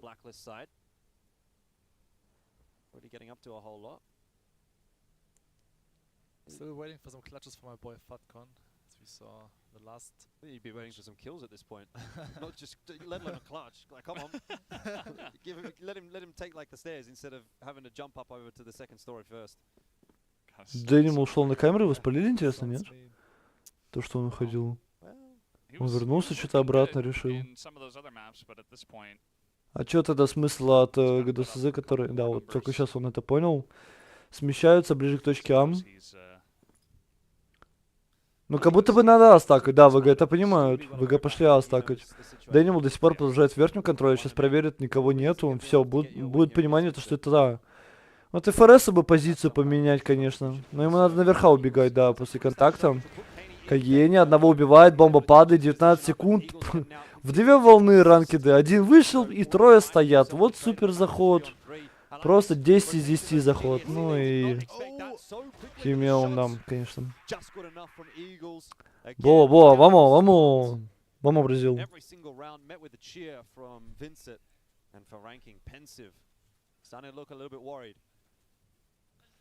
Yeah, no more laughing at the end of the round. They know it's crunch time now, especially down on this one. You're on blacklist side. It's all tied up. Vincent are playing well.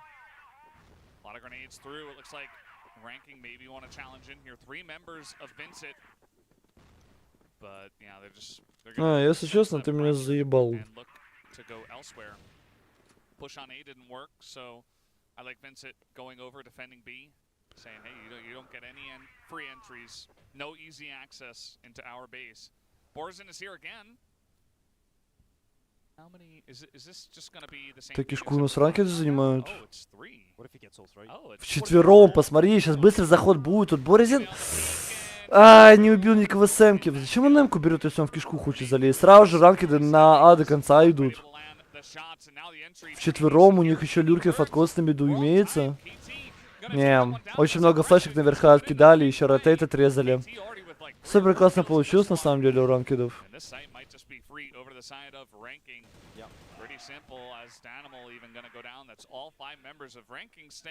That is the perfect example of how a round can fall apart based on one kill, right? If your first player goes down, the second player isn't able to instantly trade it, then they're the one that's getting pressured, and the guy behind them Привет, trade them. It's Коль. like one by one. Ну все, Коль, ты твой этот проступок считай. That's why trades are so important. And delaying utility as well, which it didn't really feel like Vincent was able to get too much done there. Смотри, фаз заход на А тут только один Иглс. Ай-яй-яй, хелпа, гранатами вот кидали. Да, никто не прошел. Ранкеды продолжают контроль. Вот я сейчас на месте из клуба бы КТ уже взял бы, но не, они не понимают этого, ушли просто реконтрол карты делать. Не было информации, сколько именно. Посмотри, сколько у химио фрагов, это пиздец. 2 КД играет на порту. При счете 6-5.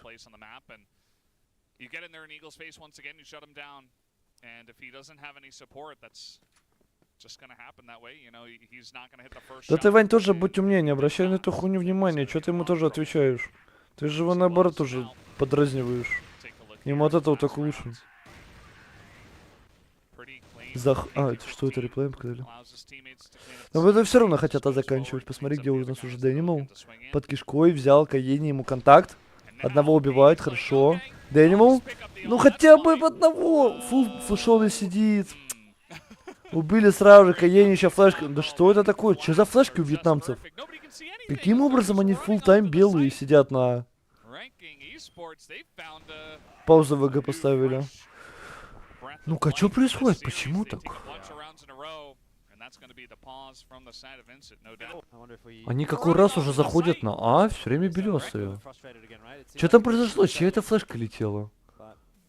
Вот смог. Флешка от тиммейта. Бам. Все, full blind. А зачем? Каени, а что у тебя в голове? То есть, вот у него контакт, и он взял хуйнул флешку в лонг, да? Когда у него Дэнимал под кишкой. Не, конечно, в умственных способностях ему не занимать. Базар нет. А подожди, а предыдущий раунд? Там тоже белесые все сидели. Вот, тройка. Смог мост кривой. Флешка КТ, вышел мидл. Смог, флешка. Ну да, там просто все флешки вверх кинули и все. Не, ну тут уже ошибки Винсентов. Каени сам он под тиммейта просто фиганул флешечку. Нормально, импостер. Так, только еще голосовой прислал, чай придаю. They just want to be the winners at the end of the day. They also kind of want to avoid Mexico because, I don't know, I mean, ranking not too shabby on that one. Oh, boy. Oh. Doing him dirty production with that one. The flash cam, you could see his face just lights up. Just a casual 140 ADR from Humio. 19 and 8. Well, he might be on for your 20. I reckon he's probably going to go beyond that at this point. Yeah. I think he's good for at least 20. Maybe 25 at this point. Depends on how long this map is going to go. OT? I don't know. Ranking are looking good. Generally, though, in the series, the team that calls the timeouts, they win the next round. Так, смотрим, ВГ. Забустили кишку одного только. Еще Борзин будет сам себя бустить, да? Вдвоем, получается, в кишке сейчас будет ВГ. Вот такой вот они на тактической паузе у нас придумали. Задумку. И продолжает по смоке верхнюю контролить. So surely now they have enough to stop this pressure, and maybe this is a bit of a response to how much A pressure they're putting in and the fact that they just can't seem to hold it as a team. I just think there's a mid crunch on offer here. I think it's a good counter because AZ has been the weak point so far. The second half of Vincent, so they must adapt this kind of situation. Че так, мужики, это роль? А там, Коль, это полуфинал верхней сетки, то есть он тебе ничего не дает. Поэтому там, скорее всего, просто команды друг другу ничего не показывали. АГ просто выиграли их благодаря стрельбе и все. Считай по этому поводу. Ну, типа, то, что ты падаешь в нижнюю сетку, ничего плохого тебе не дает, потому что сегодня будет играться нижняя сетка, а завтра только финал. Если бы завтра игралась бы и нижняя сетка, и финал, тогда бы, да, другой разговор был бы. Но тут, видишь, за один день нижняя сетка играется, и который выходит... Ой, Каэни, двоих убивает, сразу же уходит. Орёт то, что выход на Б. Вот, поэтому тот матч вообще ничего не решал.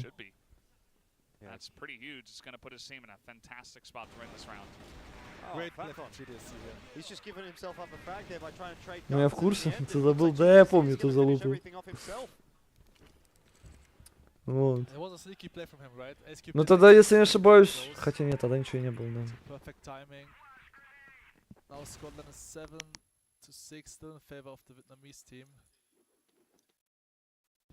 Yeah, they did get a nice little run there of like 2-3 rounds in a row, but that round was heavily in favor of Vincent Gaming, and we weren't sure it was going to go their way. I mean, there was 5 guys from the side of ranking that read the defense somehow and were able to get onto the B site.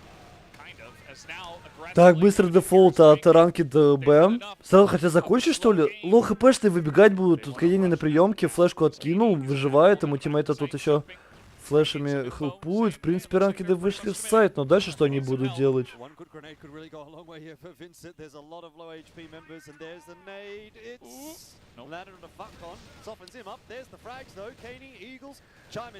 Ну, по итогу слишком мало хелспоинтов вышли. А они, кстати, перестреляли, как будто бы ФРС один.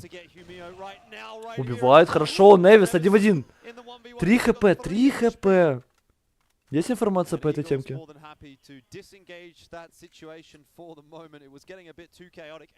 Бачишь, посильнее кого-то с луном были? Прям CZOWIE просто. Ну, CZOWIE, типа, считай, новый игрок. Я вообще, кстати, даже не знаю, откуда он вылупился, если честно. Но он лучше лун играет. О, Невис на голову. Переиграл, красавчик. Инста-хедшот.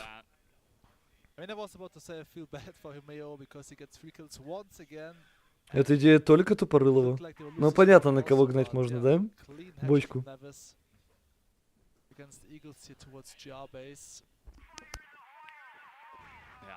And at the end of the day, that's a super close round, but it's another one on the board here for ranking. They are making their stand on Blacklist. They only need 2 more. And they've been looking pretty strong overall on the second half. Email really stepping up. KT15 also putting up some good numbers. Так, 8-6, кстати. Я так-то ставил эту карту на ВГ, но... В атаке нормально ранкиды уже набрали раундов. Получается 3-2 счет в атаке, ранкиды ведут. ВГ придумали 2 в кишку залезть, но... И это не сработало, и... Опять то же самое, из смоков выходят у нас ранкиды. Дэнимал только одного убил, сразу моментально сместились. План, в принципе, заняли, проблем в этом никого нету. Ну, сейчас надо уже выпушивать, ну, не знаю, ВГ вообще не двигаются по карте. РТ сделали, 1Б опять играют. Ну, ближе к точке А стакуют. Имел, посмотри, 22 фрага. У него тиммейт Фаткон 3. Просто 3 фрага. Химео так в каждом раунде фраги делает столько. Сколько у него тиммейт. Пиздец. Ты 3 фрага сделал за... Ебанись. Ты сколько раундов прошло уже? 14-15 за 15 раундов. Заход на А, флешка за full blind. Тиммейт сразу же наливает ему флешечку. Люркер мидл сработал, ну и все. Опорники пали. Бам, Фаткон опять ни за что в ебучку прилетело. Конечно, ему вообще не везет, это просто невозможно.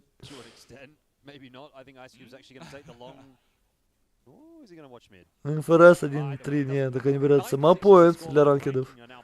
Ну вот, я говорил то, что ВГ должны взять эту карту, но ранкед зацепились. Так, и следующая Мексика, тем более защита, но anyway, то, что уже ВГ отдали столько раундов, плохо для них закончилось. Как мы видим. Ну, супер в защите плохо, ничего не получается в ВГ. Там просто бегает этот Хилмио, 24 фрага пуляет. Ну это вообще что? И зато у него в команде Фаткон 3 фрага. Вот позитивная игра, конечно.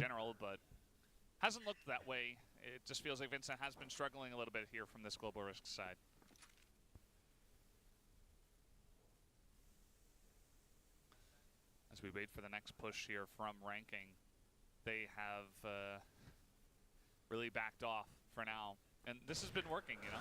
Так, ну, мапоинт. Посмотрим, как у нас ранкеды сыграют. Не, я, конечно, вообще удивлен. Химео, это просто пиздец КД. Оно просто зашкаливает. Он не чувствует, просто не чувствует бразильцев. Опять вчетвером пойдут ретейкать. Тут уже 3 игрока защиты. Тем более под флешку еще Дэнимал играет. После контакта флешка сейчас полетит. Вот контакт есть, флешка.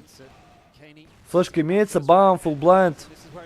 Ну и потушили в итоге под эту флешку. Хорошо, последний в рукаве, Каене. Вместе с Дэнималом полетели. Полетели добивать.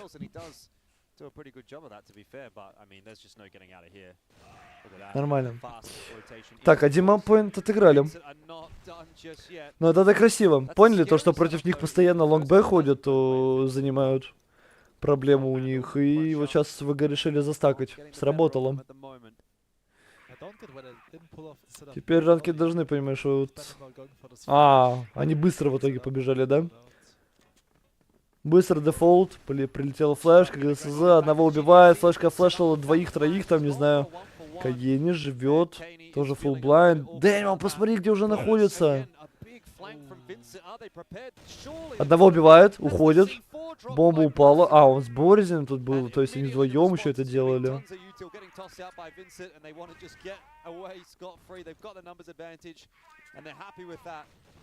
Смог, флешка, хорошо, ушли. 4 в 3. Борзин полез в кишку. Ранкеды паузу взяли на следующий раунд. Ну, как будто бы надо зачилиться им. У них заходы хорошо работали. Ну сейчас что-то не пошло, надо им что-то думать. Фаткон, до сих пор 3 фрага. Стабильно. Стабильно, я так скажу.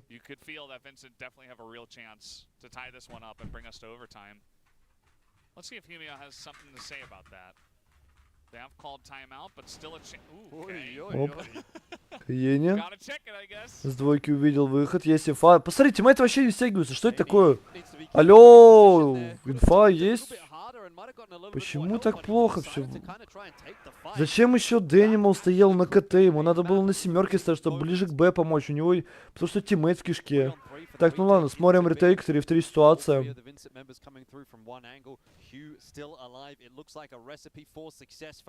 Ага.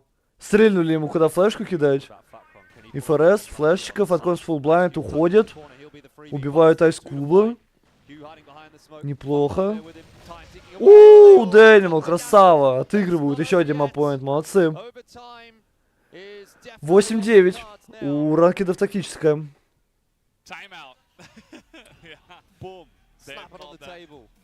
Последний раунд. Надо ранкедом забирать, чтобы выводить на третью карту, хоть чтобы какие-то шансы были. Потому что, в принципе, Мехико не очень так-то плохое у ранкедов. Просто проблема в том, что они будут в атаке начинать. Так, ну и ждем 1,5 минуты. Перерыв, что-то придумают с игроки. Узнаем в следующем раунде.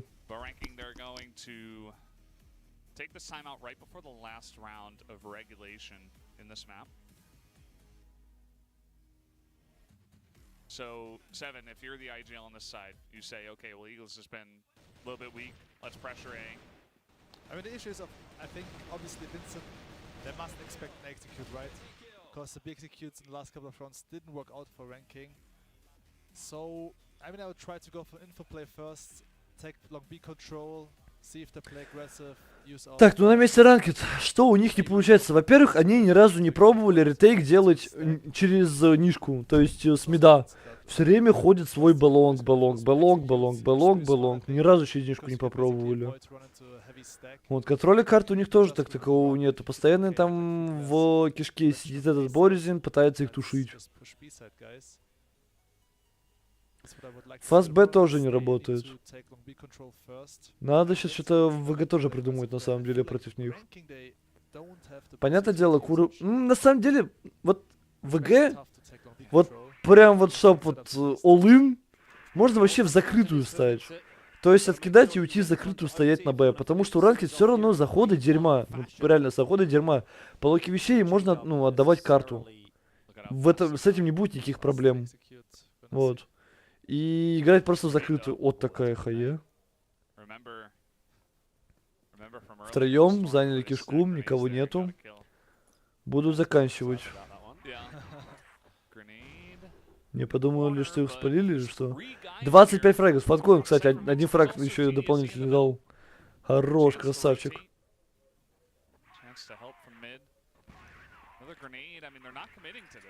Ой-ой, нормально там КЕ не прилетело хае. На 50. Ну это, конечно, зачилиться. Да, про что я говорил, в ВГ надо в закрытую уходить играть. В принципе, они это сделали, поменялись, 1Б играют. Ближе к точке А сейчас стакуют.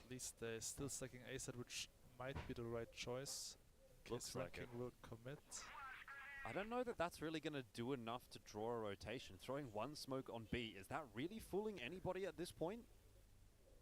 Втроем А ВГ. Ну такое должны принять по-хорошему. Но главное, чтобы снайпер команды хотя бы фраг дал и ушел наверх. Да, он делает это. Убил, ушел наверх. Тоже такой же сетап мы видели опять. Вертикалка работает. Убивает одного. Ну и все, под кишкой вдвоем остались у нас вьетнамцы. Тяжело будет что-либо сделать. ГЗЗ не умирает. Хорошо, сейчас гранат убивает одного. Последний лонг, айскуб падает. 9-9, это допы. Боже, какой же плотный матч, это просто невозможно. 3 карты на допах и 1 карта 10-8. Это вообще что? Я такой плотный матч никогда в жизни, наверное, не видел. Что все 4 карты такие плотные были. Это просто невозможно.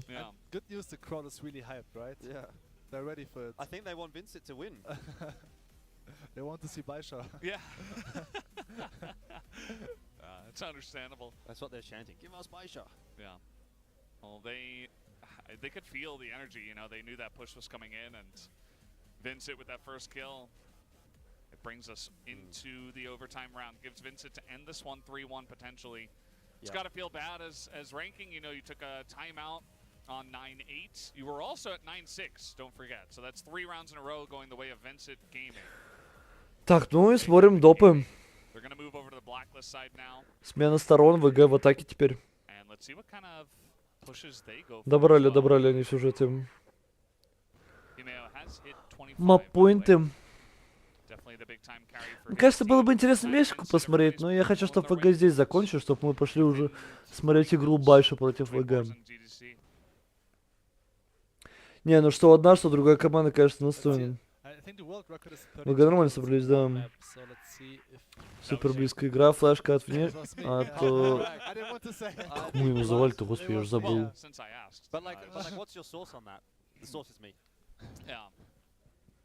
Аутсайд флешка. На внешку. От верхней флешка. Что такое, короче, как так называли.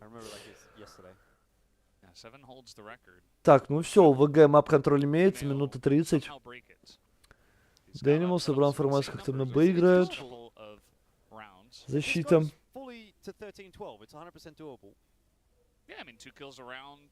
What was it? Was it in regulation or no? No, obviously also overtime. Oh, okay. So I got like 20 kills in regular rounds and then like 12 in the overtime, and I lost. That's a lot. You lost? Overtime. Yeah, I lost. I was gonna say, you must have won the OT at that point. Shout out to my teammates who are watching the stream right now. Yeah, name and shame. I won't drop any names. That's the way it goes sometimes. Should I? Write it down for me, I'll do it. Так, Дэнимал одного в оставили в верхней, но он пойдет в нижку, наверное, люшить будет. И что у нас тут? But you wouldn't want to blame anybody, would you? Как будто бы заход на или что это?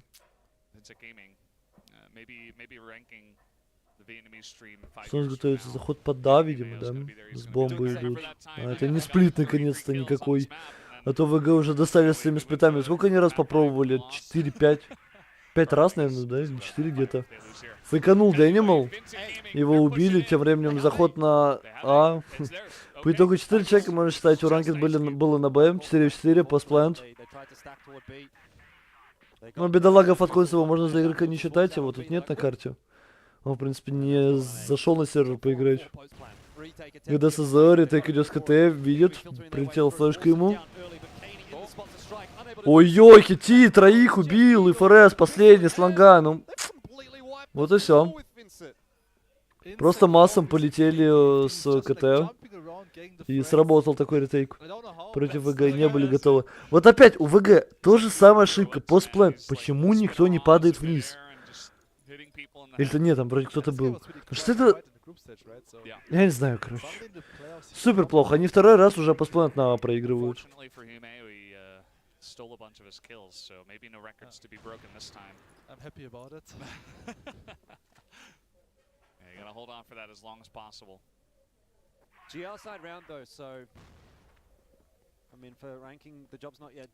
Подкон шел, не умер, не убили. Да-да-да. Ну, бомбу раздиффузил. В принципе, пак свой внес, правильно?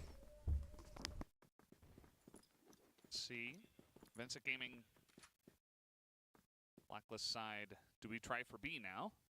I mean, they were free onto A. Wouldn't even mind revisiting that and trying to do post plant a little better. Так, закрыто у нас ранки полностью играют, ВГ. Контактом прошли в верхнюю. Никого тут нету. Actually, the entry into B might not be too difficult. Fatcon kind of already half playing retake.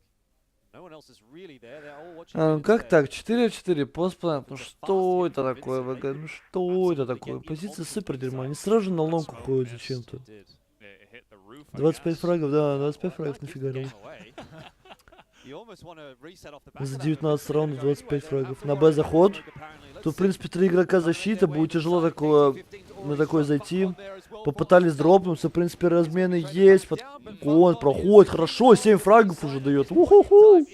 Божит, божит. А, нет, стоп. Иглс. 1 в 1 против айс-клуба теперь. Понимает то, что это игрок с точки А. Должен он смещаться с КТ, но боится со спину все равно. Бомба не на руках. Упал в яму, Фаткон заметил его, нет? Заметил, заметил. Так, смог КТ будет. Ну и надо зачилиться. Посмотрите, вот на SSQ побежал с пистолетом, в план прошел. Иглс! 1 в 1. Он берет, это красава, 1 в 3. Бо, бо, короля, бо! Красавчики, молодцы.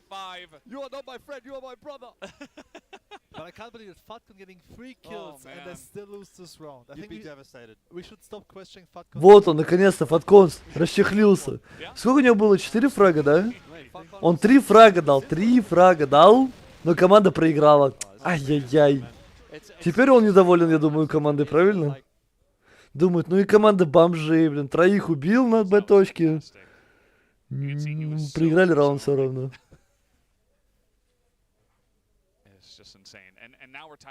Все, вопроса больше нет, Фатконза никакого. Команда бомжей. Не смогли ничего сделать. 3 убивает. 0 эффект. Раунд не выигран все равно. У него за раунд фрагов столько же, сколько за всю игру, считай, почти. Сам ты бомж, sorry. I'm so sorry. I mean, geez, that's a turnaround, isn't it? You get some extra, you know, production time and analyst desks. Yeah, it's probably what 20. Ранки опять также закрыто играют. I mean, I have some coffee left in case I need it here, so. You want to take it down to them? Yeah, I'll bring it later to that ML. Maybe to Humeo. Depends on who makes it, I guess. I reckon Humeo might be on life support if they lose this match. Ничего, ник на карте. Дядь, минус 3 даю, команда поддержать не может, что сделать. Так увидишь, что с дефолта прилетел смог, на мину. Заняли верхнюю, что будут делать, заканчивать? На точку Б как будто, да, собираются? Да, на Б идут. Вон там опять как будто 3 играют, КТ будет быстро ротейтиться. В принципе, люркера можно было бы использовать, было бы неплохо, но я думаю, видеть это. Но... А, не, люркер есть, кстати, ГДС, смотри, пошел люрчить. Смог КТ, флешечка от двойки. Но это фейково, моментально сместились. Вот только сейчас выход происходит, двойку убивают. КТ падает в яму, тут 2 игрока уже защиты. ГДЗ вышел мидл, убил одного. Отрезает ротейт, еще в яме, один живет, КТ падает, все. Молодцы, Бо, король, Бо. 2 раунда в атаке, супер. Хорошо сыграли первую половину, только у них в защите, конечно, проблемы были.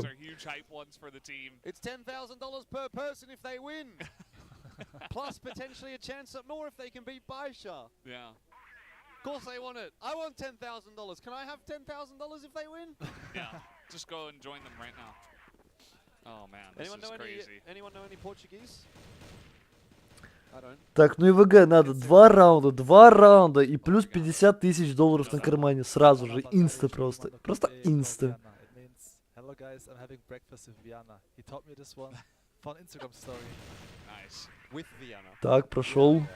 Химел в нишку. Все, отжали у них куры. 2 минуты до конца раунда. Уже хороший мап-контроль у ранкет имеется. Кити, кстати, уже догоняет Химел. 22 у него.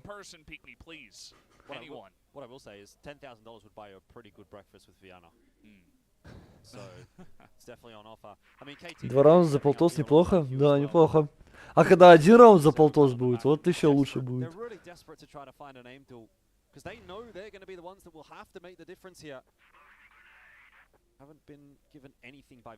5 клонов играет.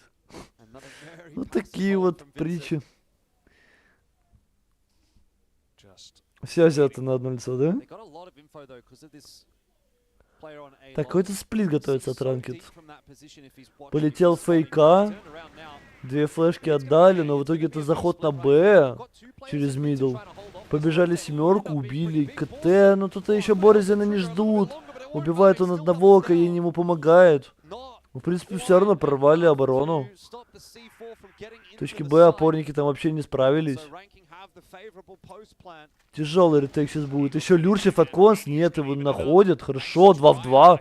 А такое можно и потащить, попробовать. Но в нишку никто не побежал. Ранкеды понимают, что это ретейк с КТ будет. Пошел заход. А, по ближней стенке. Почему не побежал никто по ближней стенке? Что это за бред? Сравняли счет ранкеды. Хороший раунд сейчас был, такой фейкам. Повелись, не повелись, вроде в ВГ особо там опорники только флешки откинули, но на миду нормально зарубились.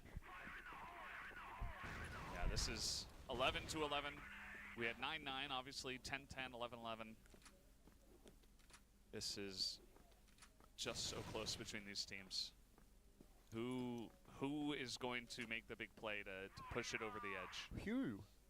You could have gone with who is going to make the big play. I guess that Eagles has already done it. So to bring it to even overtime, we could be. ВГ не плюс сейчас мат на бразильском. На бразильском, правильно? На бразильском. After all that work. Between Baisha and whoever wins this. It's possible. True. Remember how we were like, oh man, Baisha might have a bad day here. Tell you what though, this is really actually. Да, там налог будет от выигрыша. This must be so exhausting.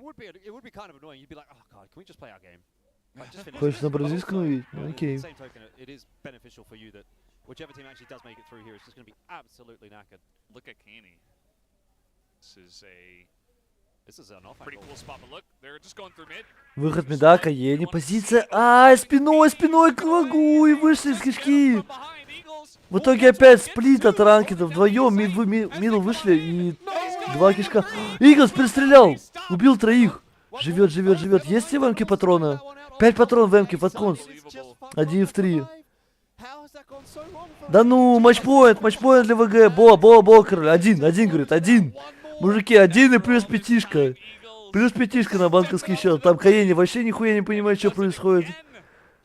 Просто глаза по 5 рублей. I'm just getting my team across the line. Oh, Hugh's angry. Yeah.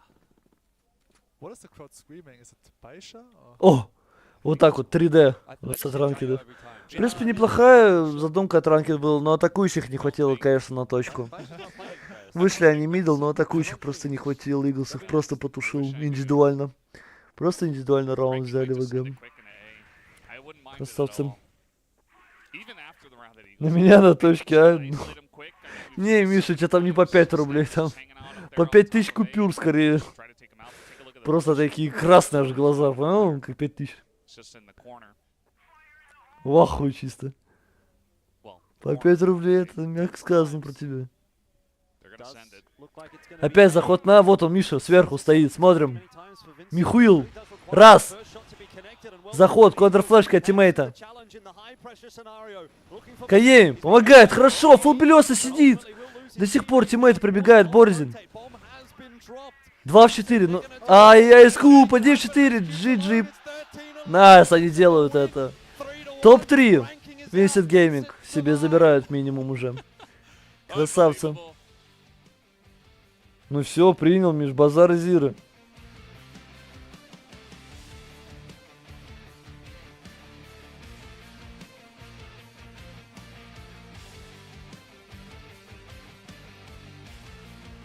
Не Миша был? Вамо. Ну все, Бразилия против Китая, полуфинал нижней сетки. Поздравляю. В принципе, все ожидаемо.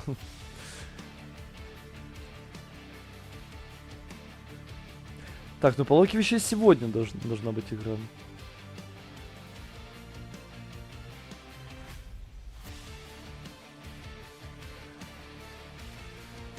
Поздравляем, ВГ, молодцы. Плюс 5 на банковский счетчик. Но это хороший кэмбэк от Дэнимала. Кэмбэкнул на минимум топ-3. Вот, кстати, у нас, если что, какие места занимали, какой тег. Вон они рулят. 9-е, 12-е. Ну и все, в принципе. Хватит на этом. Так. Ну-ка, открываем. Ну, по логике вещей сейчас должен быть матч. Ну да, сегодня. Окей. Байша против ВГ. Полуфинал. Нижней сетки. Ждем. Надеемся и верим. Ну, хочется посмотреть, конечно, на бразильско-китайский финал, но Байша, конечно, на голову сильнее, anyway. Сейчас за Байша будут, пусть их ломают. Да не, хочется, конечно, чтобы ВГ выиграли. Но с такой игрой, которую они сейчас против ранкет играли, как будто бы против Байши делать нечего.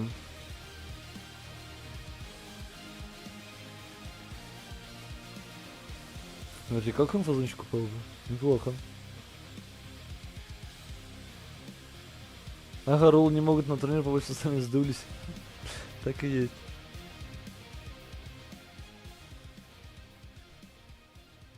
Это просто, типа, ну, на маленькие турниры не катаются рулы. Типа, слишком незначительные турики.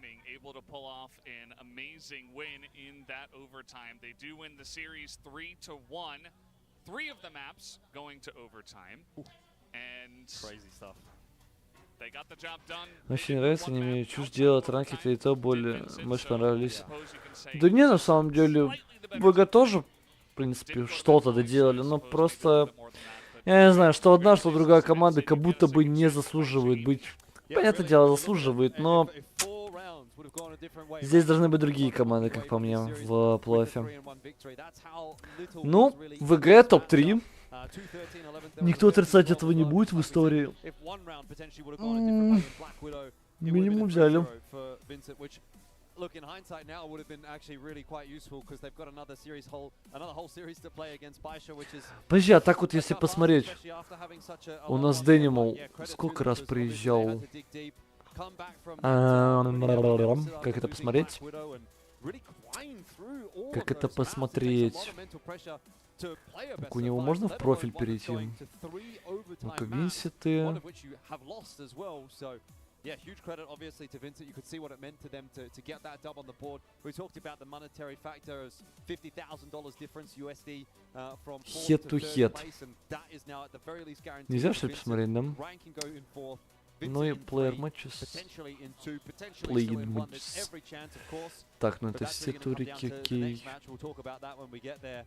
Hugh Mio though, you have to really say, you reach your heart out to him and say, вот так вот. Смотри, какой это послужной список, ну это же вообще пиздец. Просто первое, второе, третье, второе. Вообще жестко же.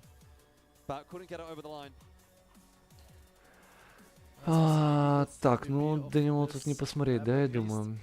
Подожди, а может быть можно вот тут, вот Бразилия, Дэнимал. Во. 21 год. Что? Реально?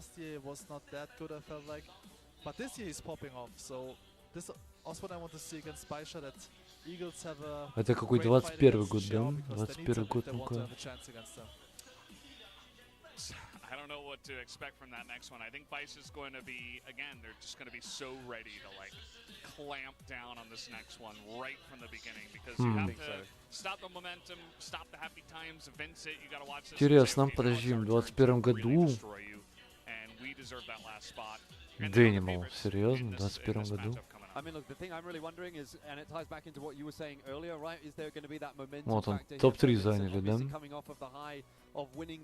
А, ну да, Дэнимал тут был, смотри-ка. Акшн еще был в составе. Ну да. Смотри, так-то вообще у Дэнимала. Топ-1 КФС в 18-м.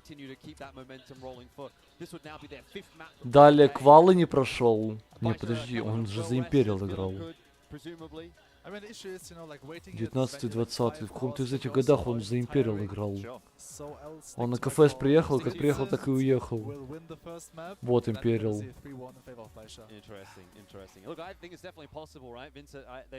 Вот Дэнимал, да. То есть это какой год? 19-й, 20-й. Он не играл? БД, да? Он только БД. Да, его не было.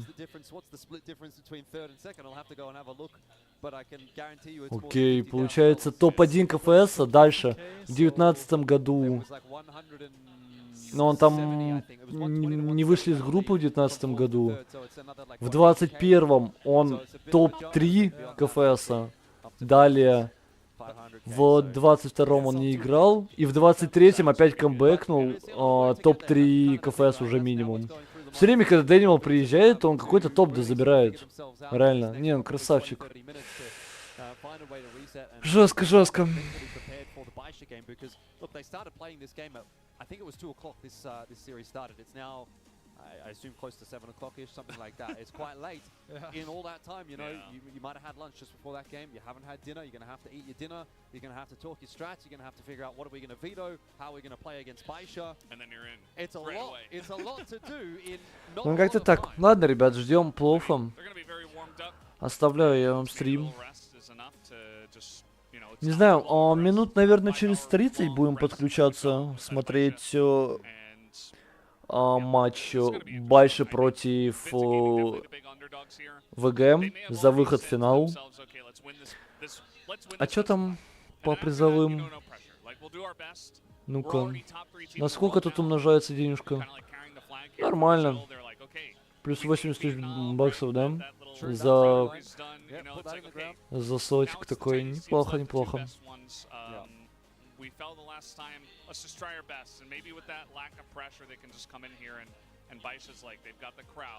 Ну все, ладно, ребята, оставляю вам стрим. Включаю вам музыку, наверное, после там интервьюшка сейчас будет, не интервьюшка. И ждем начала следующего матча. Плов в нижней сетке, ВГ против Байши за выход в финал.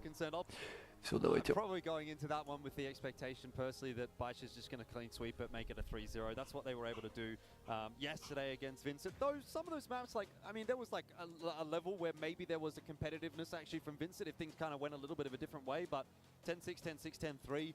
First question I have is, are they going to change up the order of the maps? Are they going to go toward Mexico as their first pick there, Vincent? I mean, are they going to leave Port in as the third? Do you ban away Compound potentially? But again, like, you know that Compound's kind of a decent map for yourself, so you'd probably rather keep that one in the pool. Lots to kind of think about. But for me, yeah, Baisha looked clean enough that I would expect that they're going to be able to run it back and bring the same kind of level of gameplay into this upcoming game. And that's obviously tough for Vincent to sort of deal with. So see what they can do when we get there. Yeah, it's going to be interesting to see what the level of both of these teams are coming into this next one. A lot of expectations for both sides, but we are done here for now. Let's go to the interview on stage and take a look at that now.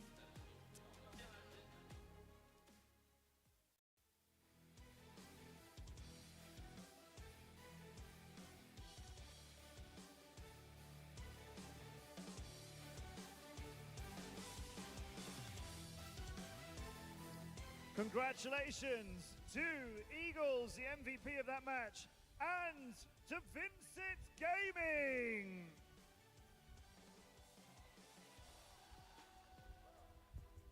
Eagles, parabens. I can't talk to you for long because you are playing in the next match. So we'll keep this short. You lost the first map to ranking there. It went to overtime. It went to the golden round. How did you feel when you lost the first map in the golden round, and then how did you come back from that?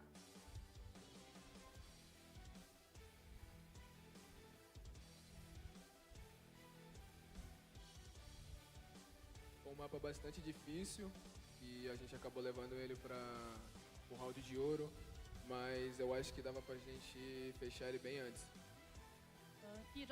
So as for the first match, it is very difficult for us. We have run into the golden round, but we just changed the mentality for the second map. And many rounds later, after an epic battle and a lot of overtime, you walk out onto this stage as the winners in this amazing stadium with all these fans. How did that feel for you?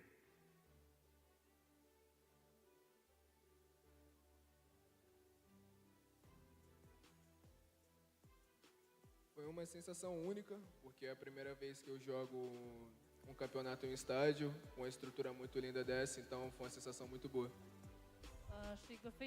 So this is very unique experience for us, and we feel extremely happy because this is the first time for me to be on this stage. And it's a big stage too. You had support during that game from many of the brilliant Chinese fans who are here. They were cheering for you.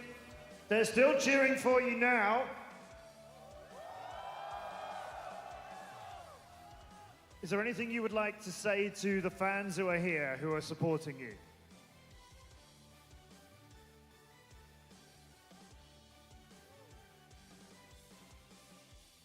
Eu agradeço muito pela torcida e que continue torcendo pro jogo de agora. I really appreciate their support, and in the following matches we will bring out our best.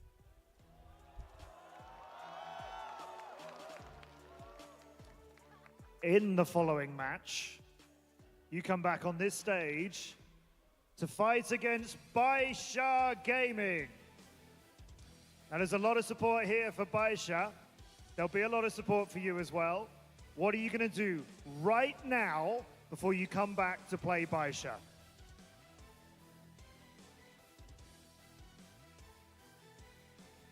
Nós temos pouco tempo até o próximo jogo, mas vamos conversar ali agora na nossa sala. E eu creio que a gente vai vir bastante confiante e o jogo hoje vai ser bem diferente do que foi ontem. So our plan is to have a rest in the lounge and then prepare for the next match. And are you going to win?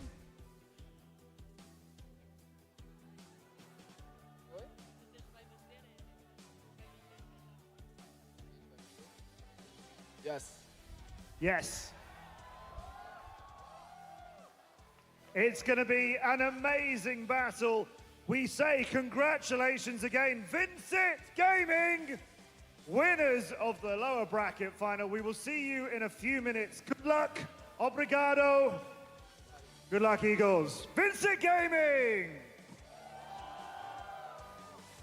So don't go anywhere, as our next match coming up very soon. Brazil against China. Vincent Gaming and Baisha Gaming on this stage for the one remaining place in tomorrow's grand final.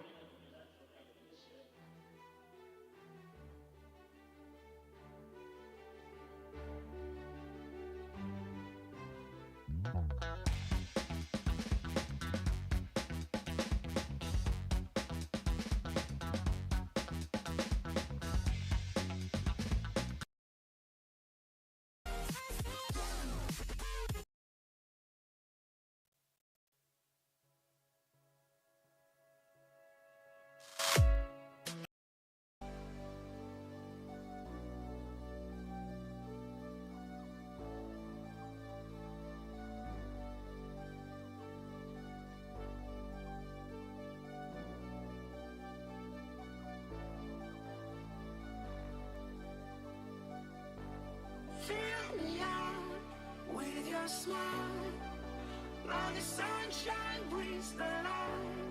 Fill me out with a flame, I will let you in this game. Take me out when I'm down, 'cause with you I'm safe and sound, safe and sound, safe and sound, safe and sound, safe and sound. Safe and sound, safe and sound, safe and sound,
Let's have a bit of fun till I downfall. My love, if you feel like I do right now, don't say you're on the run to the other side, my love.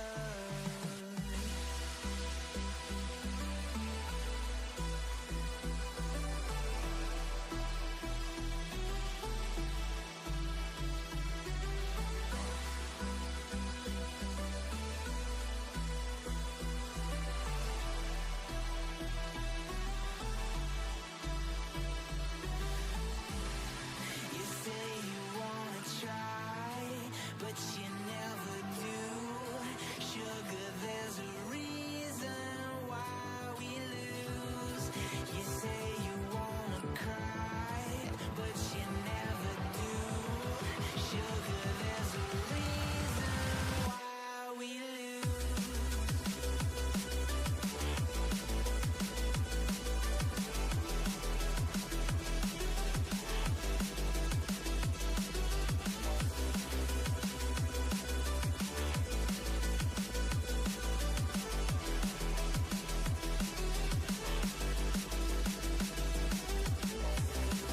You say you wanna try, but you never do. Sugar, there's a reason why we lose. You say you wanna cry, but you never do. Sugar, there's a reason why we lose.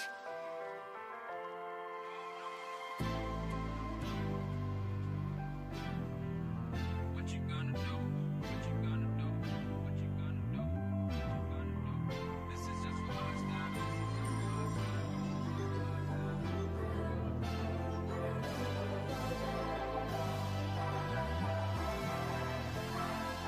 Yeah, I can never ever find the right words, and there's no way this is real life. There's no telling you're the right girl, so I can only say that it feels right. It feels right. It feels right. Yeah, I can only say that it feels right. It feels right. It feels right. Yeah, I can only say that it feels right.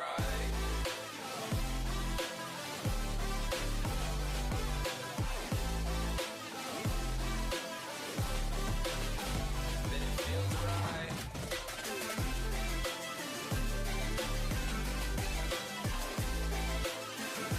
Feels right.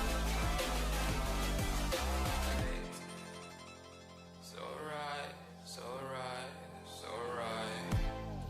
I'm just going with the gut. Never had a doubt, felt like this is just a must. Put me in perspective, I'm the deepest in the cut. Everybody tuning in, but this is just for us now. We know I ain't ballin' yet. Hoes wanna holler, oh no, I don't call them back. Girl, let me see you hold it down, we gon' have a blast. Cause I just wanna know what you gonna do with all of that. Ain't gotta say a word, I know what's up. You can have it all, watch me rip it off. I'll admit it, you got me feeling hella loved. Even when it's going down, know that we gon' live it up. Young shot caller, always been a baller. Know that you the one, I can feel it in my heart. Yeah, I won't stop charging me, go and come harder. I can see you and I, way beyond the stars, girl. I can never ever find the right words, and there's no way this is real life. There's no telling you're the right girl, so I can only say that it feels right. It feels right. It feels right. It feels right.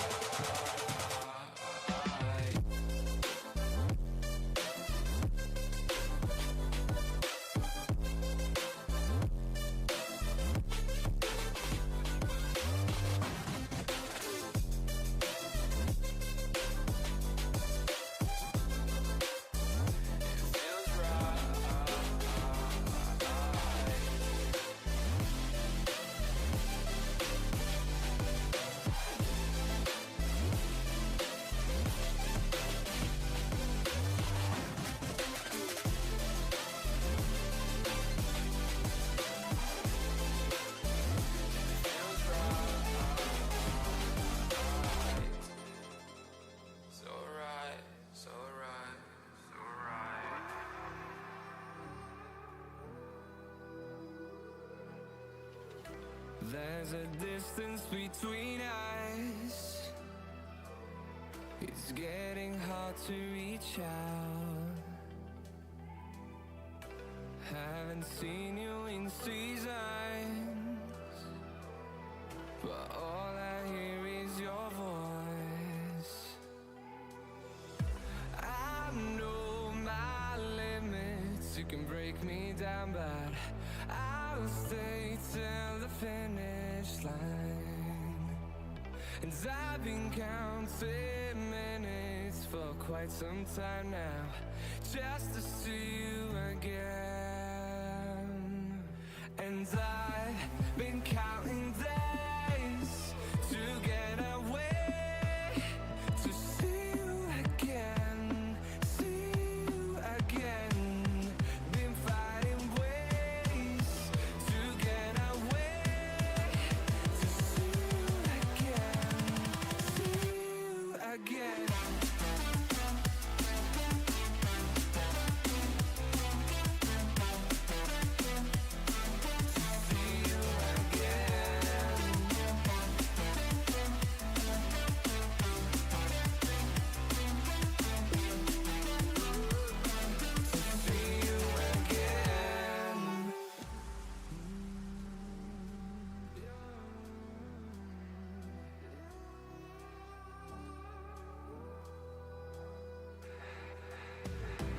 We got millions of reasons to let it all go. Hope we're not too broken. I know I'm not always strong. And I've been counting days to get away, to see you again, see you again. Been fighting ways to get away, to see you again, see you again.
Don't let me go.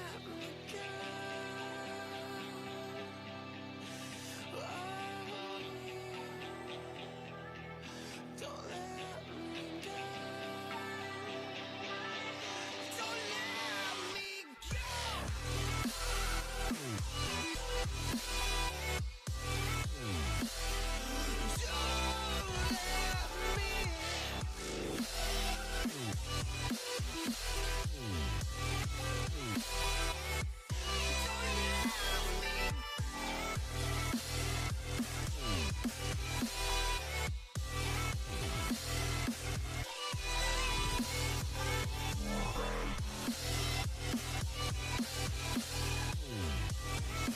Welcome back to the Crossfire Stars 2023 Grand Finals, and we are getting closer and closer to the finish line for our remaining 3 teams. Of course, we just saw the first of the top 4 fall in a very close-knit match, but it's now Vincent Gaming who moves on to take on probably their toughest opponent for the second time here. Vincent Gaming, can they take on Baisha? That is now the question on everyone's minds. Are there any believers here on the desk? No. No. Fair enough, fair enough. It is going to be a very tough one for them, but I wasn't able to be up here for the last one. What did you guys see in Vincent that at least led to their success in that previous game? Do they even have a chance at maybe a map here? I don't know. I mean, their tenacity is definitely in there. That's to be said for sure. I felt like, I mean, Eagles especially in that last map really stepping up. So it's not as if their individuals are going missing. Also, one thing to be said was Kaney played a lot better today than he did yesterday. So you do have some of that kind of coming together, but I'm just not sure it's really going to be enough to topple Baisha at this point. Yeah, I just like how they stuck in it, and every map was a real struggle. Like, Ranking were playing pretty well today as well. Well, I mean, relatively to Vincent. So, I don't know. It was just nice to see them get across the line. Eagles with some big clutches there at the end just got them the win. Yeah, I feel like it's definitely going to be an uphill battle, but when we look at Baisha earlier today, they didn't look the greatest either, so maybe there's an opportunity if Baisha's not playing as well again here. Do you anticipate kind of the same Baisha we saw earlier still working in this situation, maybe? I think if they've had that break, I would say that they've probably sorted themselves out. I reckon they will be fine. Like, it's been a 5-hour break or so I reckon they're pretty chill. They've probably been pretty relaxed. They've been watching that game, and for Vincent, complete opposite end of the story, unfortunately. So that makes their life, I think, a little bit more difficult, actually. How about the sponsors, Kyle? Yeah, how about that? How about them? It is going to be our two sponsors here. Of course, first, Alienware. Open Mind Alienware. Alienware is supporting CFS 2023's Grand Finals with all of their devices, and of course, our other sponsor as well. Yeah, shout out to Morphling for their generous support as the official gaming chair in the CFS 2023 Grand Finals. Whether you're in the midst of intense competition or enjoying a prolonged gaming session, Morphling has you covered. Morphling, reach your throne. And we'll see if one of these teams can reach that opportunity to reach for their throne tomorrow in the finals. Of course, All Gamers already sitting there, honestly, with their most impressive performance to date today. And I think either one of these teams is really going to have their work cut out for them if they go into that grand final tomorrow against All Gamers. But obviously the favorite in this one, Baisha, no real surprises there. Yep. They hadn't really been shaken until their match against All Gamers. But hopefully they bounce back here, look a little bit stronger. I'm hoping for at least a better showing from them, because I almost feel like if they have that same style of performance here, this could end up being maybe a little bit closer than it should in this circumstance. Yeah, I mean, they hadn't even lost a map up until that point where they played against All Gamers, so I guess it wasn't a huge surprise that a lot of us actually did predict them as the team that we thought would walk away with the win there. But yeah, I mean, going up against Vincent, I don't know. I do think that Baisha will bounce back stronger than ever. I feel like they're that kind of team where when they do get that sort of rude awakening, they're just going to come back in and sort of kind of whoop you a little bit. So I wouldn't really like to be sitting in Vincent's shoes at this point going into this game. I think Baisha's just going to come back with a vengeance. I would say that Baisha only looked slightly weak because, well, slightly, they did get 3-0'd. They looked pretty weak today because they were playing up against an All Gamers that's basically hitting their max level. Like, they're 10 out of 10. All Gamers are peaking at the exact right moment. Baisha's still a very strong team. I just think that, you know, not able to match All Gamers yet. Maybe they'll be able to elevate their level for tomorrow, but I still would put them ahead of Vincent at this point. Yeah, I think so. I feel like Shao especially is one of those players where he came into the day cold, but I expect him to be very warmed up coming into this match. I think he realized that he needed to be more of an impact in that first match of the day, and Eagles, let's be real, that is probably a better matchup than going up against Do. I mean, it's kind of a night and day difference, especially with the Do we saw today. Probably the best version of him we've seen in this event so far. Absolutely. But to be fair, Eagles looked pretty impressive in the last match, but Shao is a different beast here. Yeah, I would say so. I think for me, Shao, a little bit of an underperformance earlier on today, but actually what we saw from him yesterday against Vincent was maybe one of his best maps of the tournament. That game on Port was absolutely insane. So if he can sort of run it back and do the same thing, then yeah, it's going to make for a very difficult run on in here for Vincent. As you can see, this is the bracket, and we'll touch on that quickly. Obviously, Baisha got knocked down by Chengdu All Gamers earlier on today. We've just seen Vincent get the 3-1 victory over Ranking, and now they'll face off in that lower bracket final for the chance at All Gamers potentially one more time for Baisha and for the first time for Vincent. Yeah, you can see so far the only match they played was that 3-0 yesterday. Baisha really took it to them. Wasn't particularly close, and that one was, you know, their only best of 5 they had to play on the day. Now we're going to be going into the second best of 5 for both of these teams. But for Baisha, they lost really quickly, and they did have to wait a while, but now they're just ready to go. They're chomping at the bit. They want to play the game, whereas Vincent are like, please give us like a couple more minutes, you know. Maybe they want to stay warm, and maybe they'll be able to use that to their advantage. A lot of maybes here for Vincent. I think we're going to find out pretty soon. I would say towards the end of map 1 is I think where we're going to get the full picture of what kind of Vincent we're going to see by the end of today, because either they come out really strong, and Seven is right in his prediction of like, yeah, they're going to come in, win the first map, and look really great, and then maybe fall 3-1, or maybe they just, eventually the pressure just gets to them. It's been a very long day, 3 overtimes. Like, you look at the 3-1 score, and you're like, oh yeah, Vincent, yeah, they look pretty dominant. Could have gone either way. Like, ranking easily could have taken a couple of those overtimes. We could have gone to a map 5, potentially. So Vincent definitely have already been through the ringer for today. Yeah, I feel like that's what maybe scares me for them in this circumstance. A lot of those maps looked like they had opportunities to capitalize and close sooner, but they kind of struggled to get across that finish line.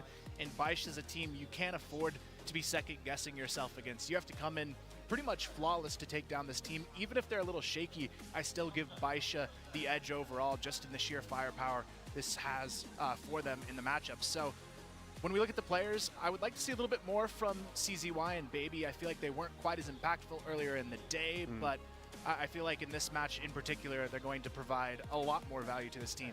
17.1% clutch win rate as well is pretty crazy. We were talking about in the last series, it was like a 6% versus a 4%, something like that. But BeNQ, I mean, you've got the individuals there that are going to be able to step up and do the work when they need to. So yeah, that's putting you in a good position. I mean, everyone's kind of had at points a pretty good tournament so far. I feel like there's no one really that has gone completely missing at this event for BeNQ. So again, they're one of those teams that you can kind of look at anybody and say they're going to be the one to sort of carry us through this game. Yeah, I feel like for BeNQ, it's just going to come down to having an elevated performance here and not allowing that first match to get into their heads really at all. And if they do that, they'll be in good shape here in this one. But when we talk about maybe the map pool a little bit more, do you think we're going to see an identical 3 maps to their previous meetup in this matchup? Or do you see maybe a curveball from that last match Vincent could potentially throw in here to shake things up a little bit more? I'd say definitely you got to shake it up. Like, you can't just run it back. I think that would be a mistake at this point. I think they're already feeling in kind of a pretty unique situation spot here after playing that best of 5, and I think you got to go in, try a new map, maybe one of the ones Так, и тут давайте думать, что по пикам-банам. Что у нас по пикам-банам? BeNQ против ВГ, да? Вы уже играли против BeNQ. Мексика, Компаунд Порт. То есть, что там BeNQ забанили? Николай, Анкара еще остались. Значит, ВГ у нас забанили Сабейс, да? BeNQ у нас забанили что? Компаунд, Мексика и Галай. Порт. Они БВ забанили, да? BeNQ забанили БВ. Интересно.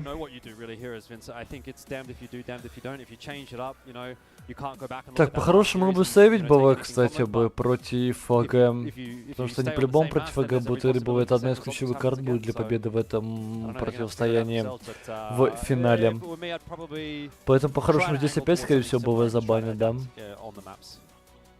Yeah, I feel like the Mexico could be a really strong choice for them, especially when you look at Caney playing today. I think that helps them quite a bit in this matchup. He was very, very quiet the first time these two teams met, and I feel like just him alone takes them to a more competitive level here. And also, Eagles has looked really good today. Как будто бы порт хорошая идея пикнуть, наверное, первым. Анкара, Компаунд. Тут вообще на самом деле не важно. Тут все карты будут, и все карты BeNQ. Супер тяжелый мапул у ВГ. Тяжело-то победить. Я даже не знаю на самом деле, чем тут напикать.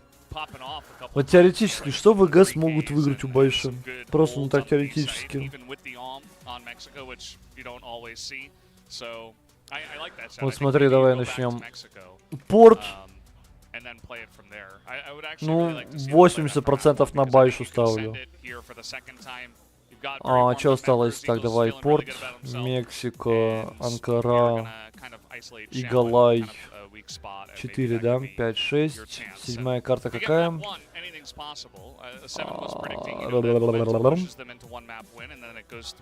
Все время проблемы у меня с последними картами. Какая последняя карта? Компаунд. Компаунд. Так, давай Мексика. Мексика тяжело против Байши играть, кого 70% на Байшу. Анкара. Анкару, кстати, можно выиграть. Процентов 60 ставлю на Байшу. Игалай.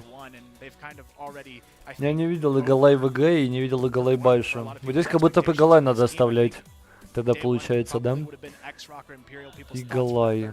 Ну, понятно, 70% где-то на Байше все равно.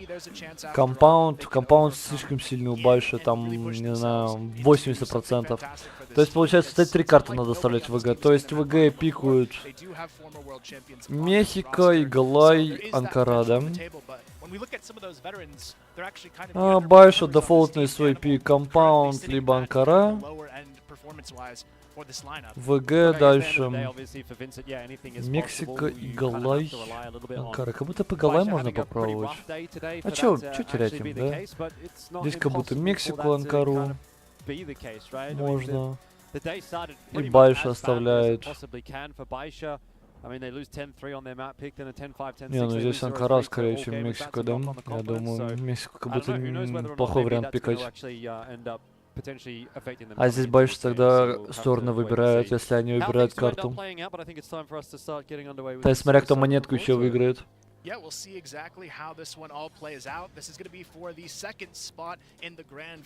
Здесь больше могут порт взять. И Мексику оставили на Тезайдер, да? Так, вот у нас команды выходят.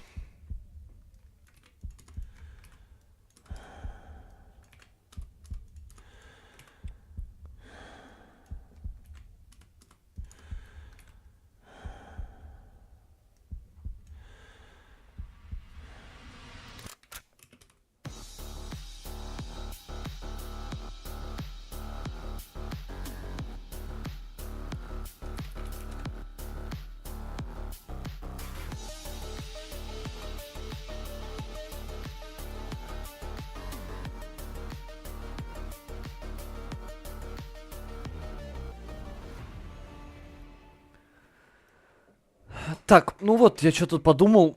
Получается, если монетку Байша первой пика, да, монетку кто там выиграл, смотря, то тут как будто бы Байша и Компаунд и Анкару себе берут. Ну, ВГ надо рисковать, им надо что-то типа такого брать. А им больше нечего брать, остальное Байша сами возьмут.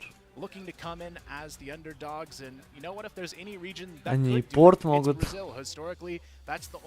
Не, могут, конечно, первый порт взять вместо Игалая. А здесь как будто бы Анкара, да.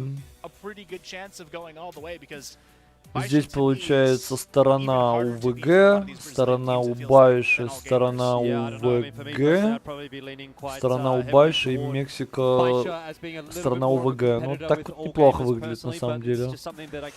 На самом-то деле. Ну, Игалай, короче, как будто бы надо играть в ВГ. Надо показывать свой Игалай. Они готовили его перед КФСом, они практиковали его. Поэтому, думаю, сейчас самое время Игалай как раз таки рубиться.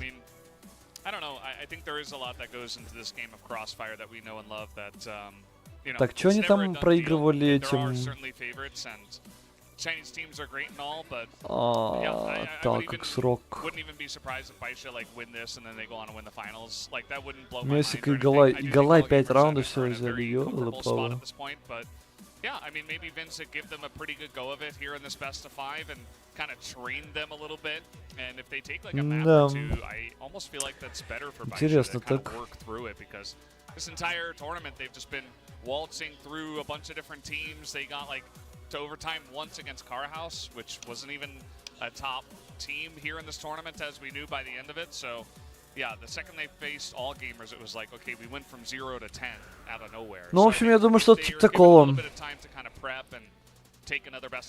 Надо Игалая рисковать, брать. Ну, либо ВГ не рискуют и берут там Анкару, либо Компаунд сами, типа. Ну, вот это вот Анкара, либо Компаунд, самые балансные карты, и их все всегда сами пикают. Допустим, если ВГ берут такую карту, да, там Байша минус БВ, ВГ минус Бейс, Байша взяли там Компаунд, ВГ взяли себе Анкару, Байша взяли себе Порт, ВГ взяли себе Игала и Мексика последняя. Ну, типа, тогда если... Вот, ну, это если они по дефолту пойдут, если они не будут рисковать, то вот так вот. Да, условно. At least 3 casters going in that direction, but I can see maybe a little bit of why. I mean, ну, хазем. Like как будто бы надо Игалай брать, мне кажется. Надо какую-то такую рандомную карту рисковать брать. Тут уже, типа, делать нечего, надо что-то такое себе показывать, играть. Попытались они против X-Rock это сделать, но там не пошло у них.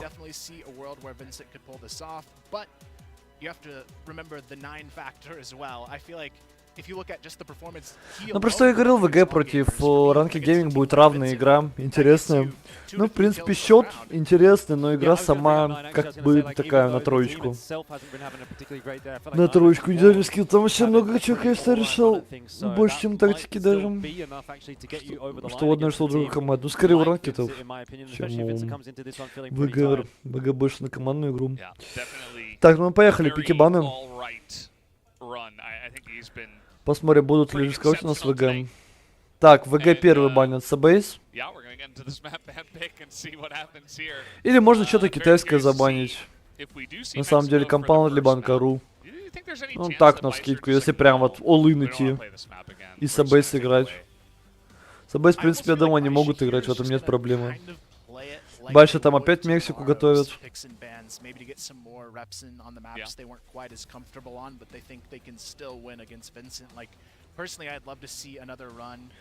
Ну, ВГ Сабейс не рискуют, не банят одну из сильнейших карт Китая. Готовы они на них играть. Дальше как будто бы надо БВ сейвить. Как будто бы... А что им еще банить? Мексику и Галай. Ну да, БВ сейвит против ВГ, потому что финал будут БВ решаться. ОГ уже спалили свой БВ, а вот Байша еще особо не показывала. Но Байша все равно играет БВ. Так, ну ВГ надо рисковать. Мексику. Угу. Сами выбрали Мексику. То есть не Галай, а Мексику все же больше решили. Так, ну Байша, Компаунд или Анкара. Ну тяжело Мексику играть против ВГ. Ой, Байша, тем более ты стартуешь, я бы лучше и Галай зарубился, чем Мексику. На самом-то деле. Ну окей. Допустим. Взяли. Ну тогда можно дальше вот здесь вот Игалай брать, да, если здесь Мексику взяли. Ну здесь Компаунд, стандартный бан. ВГ здесь могут сейчас взять Анкару, либо Игалай. Анкару и Игалай. Если Анкару берут, то Байша берут Порт. Если берут Игалай, то Байша берет Анкару.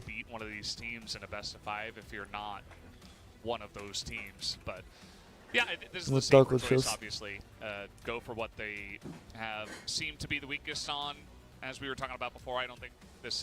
Ну, как будто по Игалай надо брать против Китая.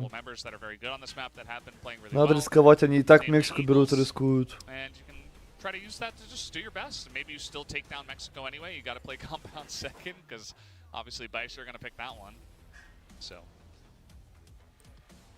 Yeah, I feel like so far Vincent's doing a good job of at least drawing the best maps for themselves out of the situation that they can, but definitely makes you wonder if they go down on map 1, if it might be a 3-0. Ага, Игалай. Ожидаемо, ожидаемо. Я думал, конечно, первый пик будет. Ну все, тогда здесь Анкара от Байши. И получается порт на последнюю. Порт Байша сайт выбирает. Ну да, Анкара, значит. Ну да, выглядит логично. А, что? Зачем они порт выбрали? А зачем Байша порт выбрали? Они теперь в атаке порт будут начинать, но зато Анкару они хотят в атаке, что ли? А для чего они так пикнули? Непонятно, в общем. Короче, они, видимо, хотят закончить за первые 3 карты, я так полагаю, да? Но это странное решение, кстати, от Байша. На их месте надо сюда порт брать, и вот здесь, вот точнее, вот сюда Анкару брать, и здесь порт. Порт тогда бы Байша в защите начинала, легкая для них была бы. Ну, сами не захотели, окей, допустим. Очень странная пик от Байша, ну да ладно. Yeah, I'd agree. I actually feel like this is a really strong map pool. I feel like maybe even if the compound slips, Eagle Eye and Port are good potential closers for Vincent in this series. Eagle Eye, though, I feel like there's still a lot to be seen from Baisha on that map. We haven't got a really good glimpse of how they're strategically going to approach that map. And to be fair, if they are steamrolling, we might not get a whole lot of strategies here either, because in the back of their mind, it might be, hey, if we think we can 3-0, let's not reveal too much before tomorrow's final as well, because you're going to see most of these maps played again from this team. Absolutely. That is the expectation. So Больше ожидали, кстати, Мексику от ВГ. Сидели мы все за мониторами на Мексике, тренировали.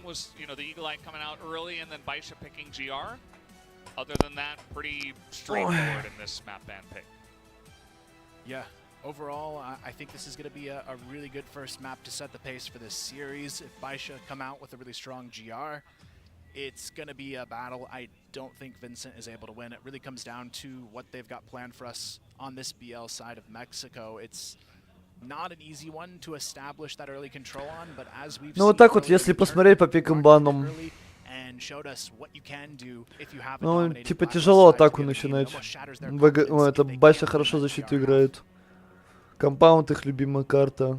Вот и Гала интересный, кстати, будет. Порт, кстати, прикольно, то, что ВГ в защите начали. Ну, тогда буду топить, получается, 0-2 Байша. 0-2 Байша. ВГ.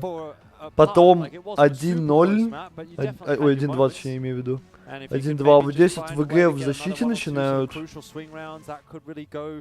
Было бы прикольно посмотреть 2-2. И в атаке Байша Анкара. Ну, такого не будет, конечно, но было бы красивое такое зрелище. Ну, как будто бы Мексика, компаунд, Байша уходит, по ощущениям.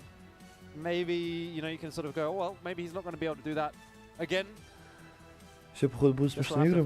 Ну, я не знаю, я бы Галай, наверное, первый пикал. Но Мексику пикать, ну это пиздец. Ты начинаешь в атаке против Байша. И вот что-что, против N9 я бы не хотел Мексику играть. Я готов зарубиться против АГ, но против N9 почему-то у меня прям психологический какой-то барьер. Не хочется против него вообще Мексику играть. Я помню, как у меня на ВЦГ в 2019 году отъебал на этом Мексике. У меня, конечно, кенты по рофлу играли эту карту, но я просто помню, как я заглатывал. От этих СВ тогда еще были. Мы тогда полностью, ну я тогда полностью в охуе был, как нас зарыли. Хотя мы считали то, что у нас Мексика сильная, и атаку у нас тоже, мы на атаку фокус сделали больше, чем на защиту. Защита понятно как играть, а вот атака. И по итогу мы там 0 раундов взяли в атаке, мы даже мид не могли выйти. Вот у меня после этого флешбеки плохие. Когда я вижу N9 на Мексике, меня сразу прям триггерит.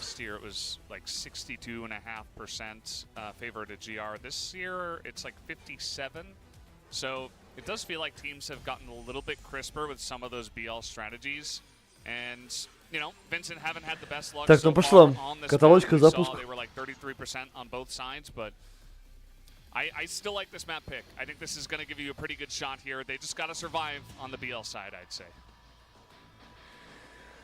Гейм старт. МУКАИ не лоу сенсор, ну какой огромный. Ой, там арена, конечно, за Байшу орёт. Больше, больше.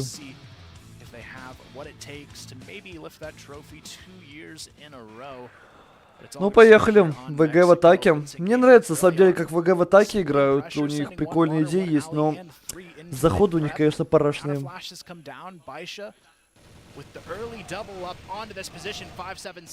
Я вроде тогда рестримил. Нет, тогда не было рестрима, точно. Тогда рестрима не было. Ты с кем-то путаешь. Дэнимал сразу же мидл выбегает, со 7-7 кладет. Разменялись 4-4, еще ВГ по хпшку просели, конечно. Так что громковато. Чуть убавлю. That's fair. Certainly home team, home crowd here in Chengdu for the side. Талк есть кота в кишке. Вообще без опорника, кстати, играют. В принципе, игрок, который воду контролирует, может две позиции смотреть и двери А в щелочку. Смотреть кишку и стоки. Ну тогда там, так сказать, один глаз на Кавказ, другой, ага. Все поняли. Косоглазие развивается таким образом. Но не, большой отдали мидл нам. Смоки заканчиваются, последние ушли в закрытую играть. N9 также на тройке. Вот мне интересно, кстати, ВГ смотрели, как большие играют Мексику? Потому что N9 full time стоит на этой тройке. Несчастный. Ему туда миллион гранат надо закидывать просто в рот, чтобы он там не играл.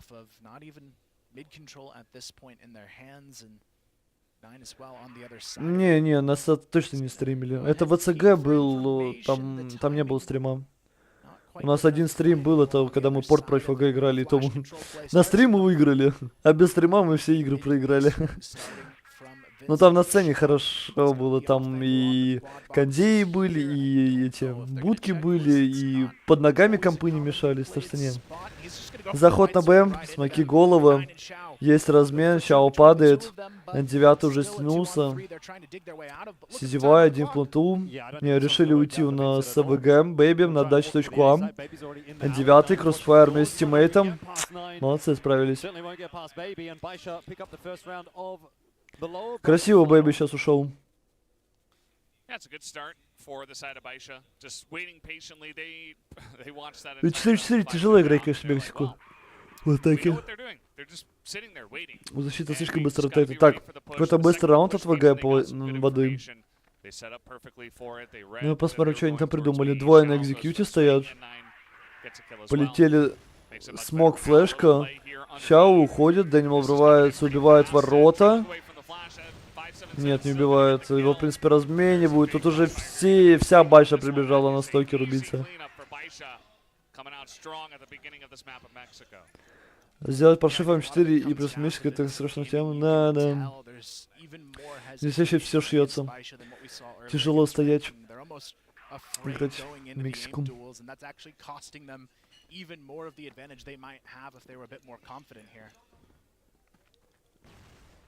Yeah, well, I mean, we've talked a lot on the desk about whether or not Vincent's going to come into this one with any degree of momentum. Еще антидымы, можно это даже не пикать.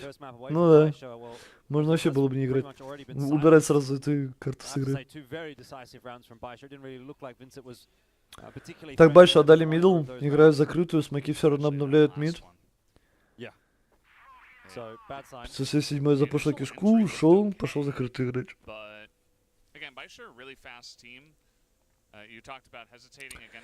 Вы говорите, времени пошли щупать мидл. Стоит ли кто-то на стене, в упорах, на 2D. Близко упорах не видит, Иглс. И восьмерки тоже нет. Чел, кстати, с Авиком. Так вот и продолжает контроль. Да, вот Иглс у нас как раз таки с М-ку взял. Завтра финал. Бля, мужики, ёбаный в рот. Ну вот закреп. Ну даже закрепил. В чате, закрепил сообщение. Ну как так? Ну объясните, ну как? Да, завтра финал. Завтра играет АГ. Опа, Борозин. Просто скушал бокс его. Ой, Йога СЗ разменивает, N9 падает. Контактом его снесли. Но по итогу трейд есть, карта убила, и размен имеется от бразильца. 7-4 на карте, баланс. Ну да. Карта там, где надо с эмками играть. Ой, бэйби, фулфлешона вроде сидел, убивает двоих, все равно размен есть от Иглса, 1 в 2, бомба не на руках, 40 секунд до конца. CZY просто пытается выжить. Чао бежит, ему помогают с кишки. Врываются вдвоем. Бегут давить. Ой, кстати, нормально он нам хп оставил.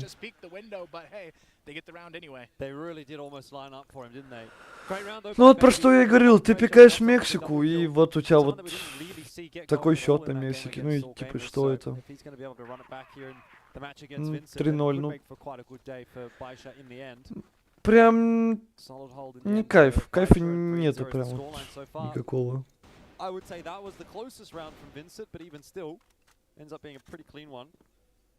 На нахрен упал, 13 хп улетело. Финал завтра АГ против победителей вот этой встречи. Скорее всего, Байшем.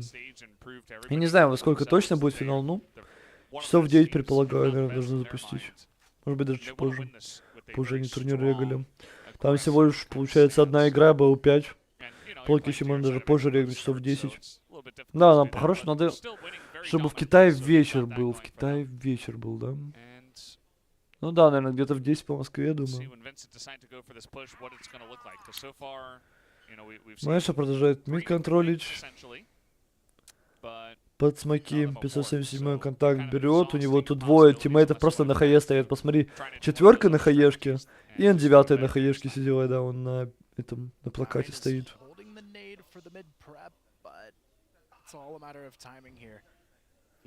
Увидел Дэнни Мори смог, но промахнулся. У нас CZY. Ой-ой-ой, неприятная какая граната на минус 50 хп. Смог яму. Далее. Вот Чао, кстати, пришел, обновил смог. Флешка мидл. ВГ вышли контактом. Теперь понимаю, то, что мид контролится. Все упали, сразу же Байша отдает мидл. 5 в 3 ситуация. Ну, по ХП, конечно, все плохо. Не, 9 он находит гранаты. Чао там еще страдает по ХП. Ну, Дэнимал тоже атакующий. 30 HP имеет барем. 30 секунд, давай смотрим, что ВГ придумают. Объясните мне, как у Байши столько смоков? Как у них столько смоков, что они... Один смок промазали, но у них все равно на 50-й секунде смок в миду лежит. Ой-ой-ой, Дэнимал заходит, разрывает точку Б. Открыл. Просто я говорил, 20 хп, а вот так вот может у нас капитан команды Unused Gaming.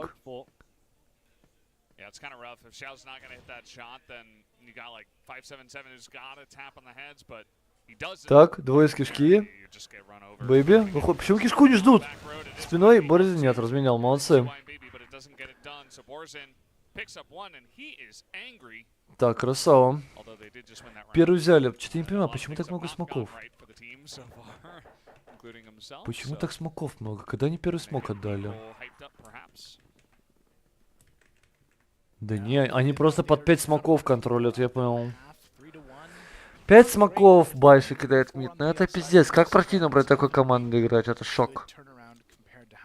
Это шок.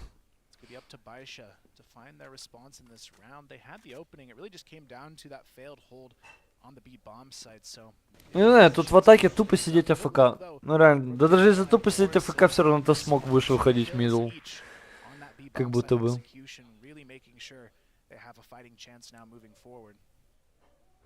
You got to make sure that you don't just let this one be one round and, you know, back to the usual Baisha show. It is a pretty standard setup. I mean, no real presence over. Так, Байша мид отдала. ВГ просто ждут, когда смоки закончатся. Ну, конечно, противно вот на Мексике из этих смоков, но это просто невозможно.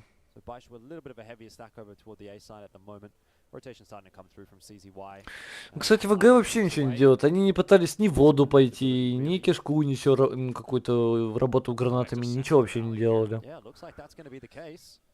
Into the 3 stack of players though on A. I mean, it is at the very least going to have a slow rotation from Baisha unless CZY starts to make his way back across already, but Или хаешки по таймингу больше кидают. Мне нравится, кстати, что все китайские команды начали в начале раунда не откидывать, а они сейвят эти хаешки для того, чтобы что-то сделать с ними в середине раунда. Прикольно.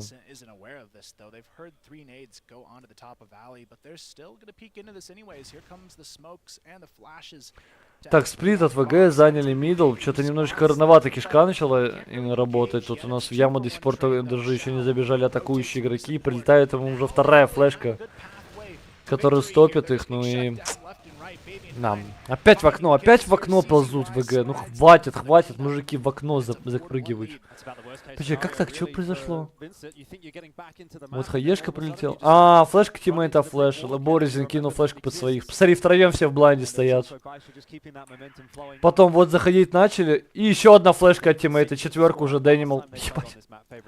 Блять, что за импостеры у ВГ? Господи, они сами себя флешат. Ну что? О. Просто импостеры, реально. Боризин сделал все, чтобы нафлешить тиммейтов, и Дэнимал такой же. Не, коммуникация сейчас у ВГ вообще страдает, конечно. О, у нас в будках освещение включили, да ну.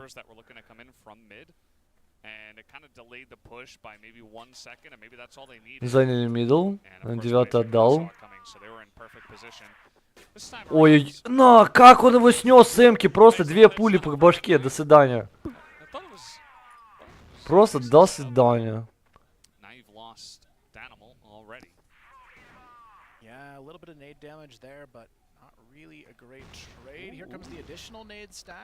Откидали 9, задолжил гранату, на 50% здоровья все равно у него откусили. Ну, посмотрим, что придумают ВГ. Ой-ой-ой, хаешечка какая. Посмотри, как большие работают. То есть у них мид ВГ заняли. И все равно под гранатой ZOWIE 8 контролил стоял. Сейчас у него закончился смоук. Врыв на А. Байша. Опорники почему не проверяют N9? Он давно тут уже был. ZOWIE врывается и... Не знаю, мужики, что-то тут вообще в ноль.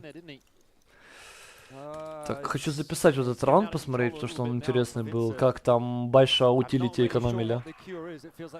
Ну-ка, 1-4 счет был нам. Мексика. Интересный такой раунд сейчас был.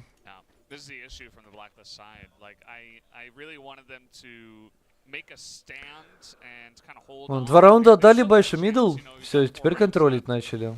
Слишком легко ВГ занимали. Не кажется жестко там 9. Почему его не проверяли? Что за бред?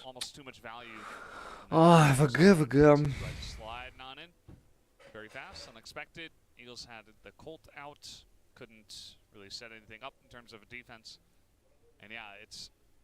A lot of strategies not really going their way. They had that one push that went on to B, and they held from there, but besides that, every round has been pretty devastatingly one-sided to Baisha. 5-1. You're already in a pretty comfortable spot here as Baisha. Yep. 9 obviously leading the charge. You've got good little cameos. Baby, CZY, Xiao all doing pretty well for themselves, and 5-7-7 sort of playing that support role as usual. Опа, так, смотрим лайнап. А, это смог в этот... ворота. Во сколько? Ну, где-то часов 9, я думаю. А, это на воду, да. Мы уже делали такой раунд ВГ. Откидал тиммейт с кишки, все гранаты. И в итоге это сплит точки А. ZOWIE тут в яме тушат. Ну, 4К не дал зайти.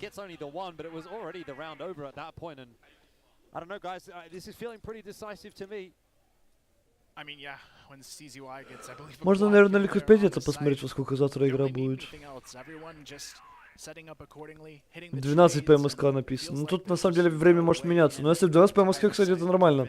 Потому что в Китае плюс 5, считай, это у них вечер будет, воскресенье. Там, наверное, арена нормально соберется.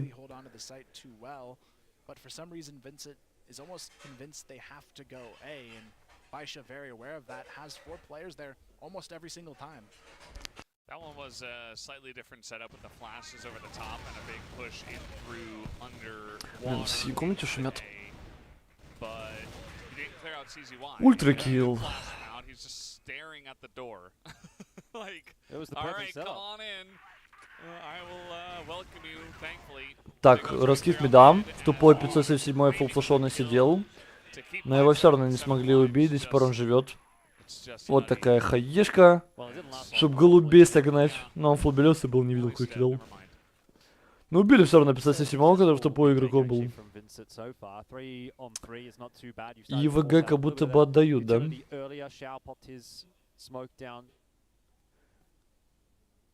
Отдают мид, да, делают регрупп. Смог есть у кого вообще в яму, не?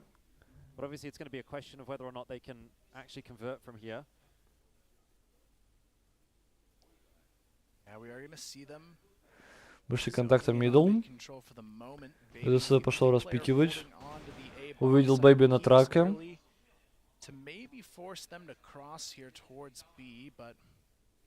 Ну все, Бэйби с этой позиции больше не уйдет.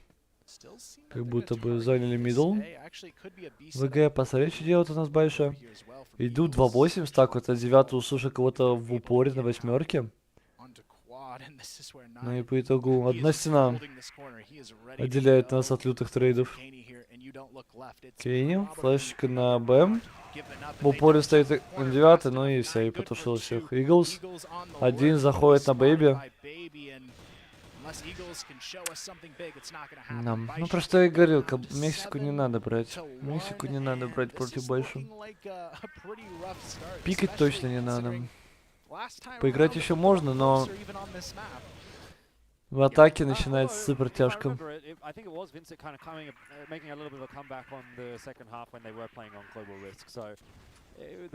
Слушайте, устраиваемся, не знаю. Сегодня так получилось, что 6.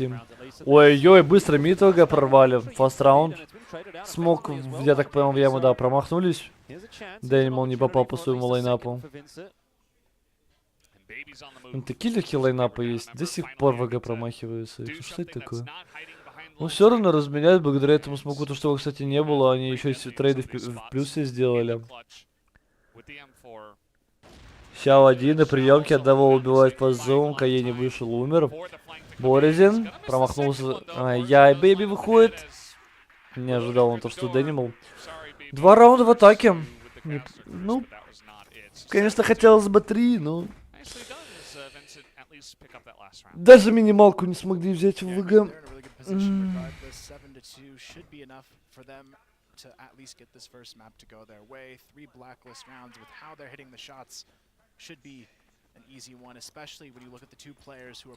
Индиаты 13 на 5 жестко.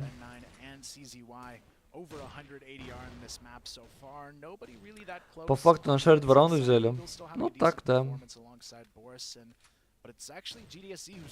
Ну, кажется, победитель не сует, а победитель раунда тем более. Ну, на тоненького, на тоненького. На самом деле, вот последний раунд нормально взяли. Хорошо вышли. Быстро мидл, ну, там, конечно, смог не попали, но наверное, ему все равно. Разменялись хорошо. А это что у нас за позиция, Иглс? Спиной к миду, понял? По такой игре у ВГ даже шансов карту взять? Да не, это просто Мексика такая. Ну, мужики, ну вы же понимаете, что тут атака намного слабее, чем защита.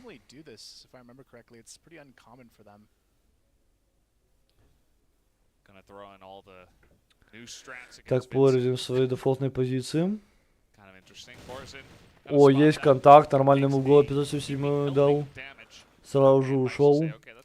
Борзин репикает, 50 ГДЗ.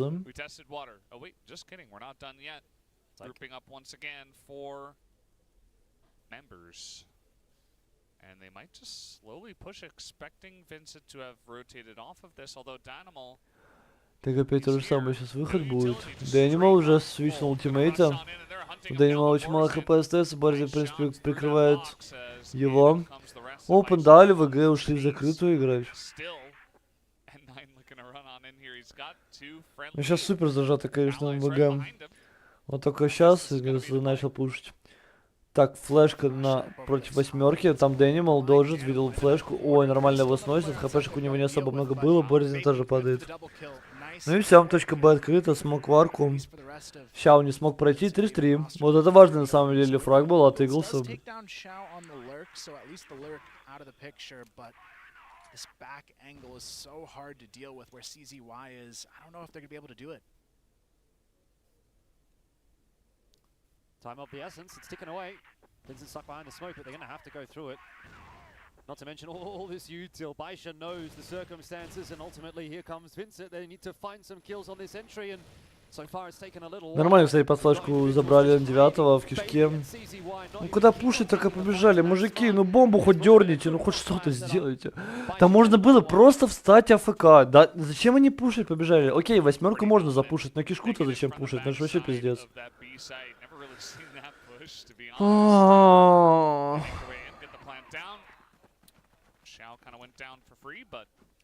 МГ, конечно, много ошибаются. Now just 2 rounds here, and they already start off well on the blacklist side, not really phased by the map itself. And 9 coming out here, he's like, yeah, somebody. Вышли контакты мидл, Дэнимал падает, Визи падает, который кишку запушил. Ну, ВГ как будто бы сдались. Actually, N9 is ahead of him. I was gonna say CZY wanted to hold on to top spot, but not even there. N9 will hold on to that. Still time to fix that one up. Good shot from Eagles. We'll bring it back to Eagles опять рефраг находит. But you're really grasping at straws, trying to make an argument as to why Vincent's going to be able to get through anything really in this map, because Baisha has just. Но в чем проблема сейчас? Кае не пойти, не вот с трактора смотреть кишку, а на тройку пойти встать, чтобы тиммейту помочь, который в миду стоит, и стоки он успеет помочь. Почему он просто закрытую стоит? Ну что это за позиция?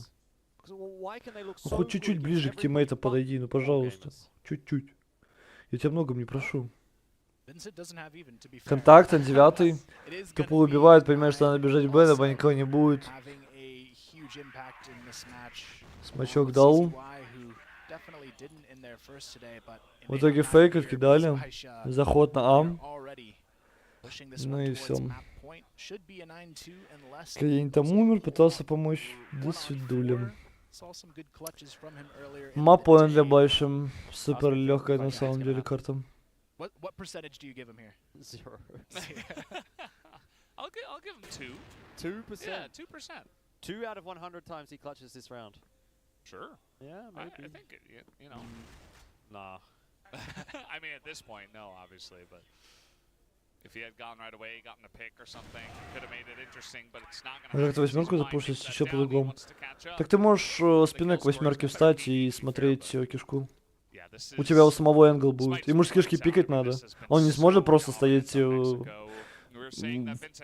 под каким-то диким энглом и восьмерку смотреть тиммейту.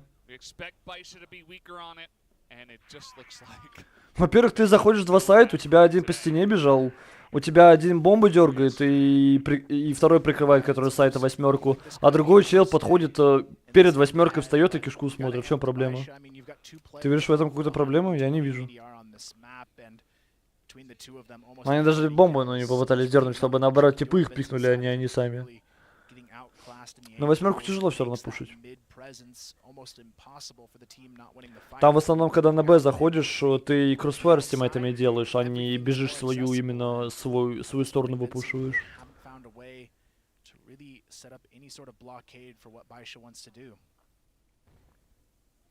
Че там только, как дела? Вы по итогу сегодня всю арену, да, пропустили?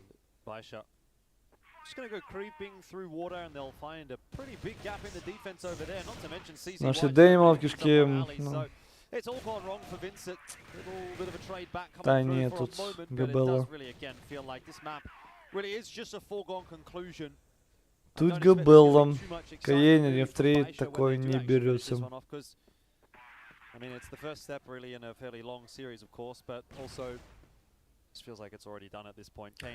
Ну, я говорю, против Байши начинать играть в атаке, ну, супер хард, просто супер хард.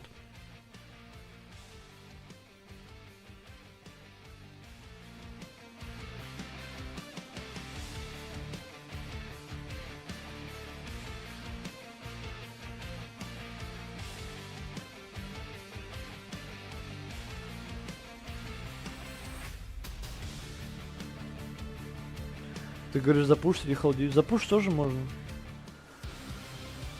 Например, вот так вот. Сейчас покажу.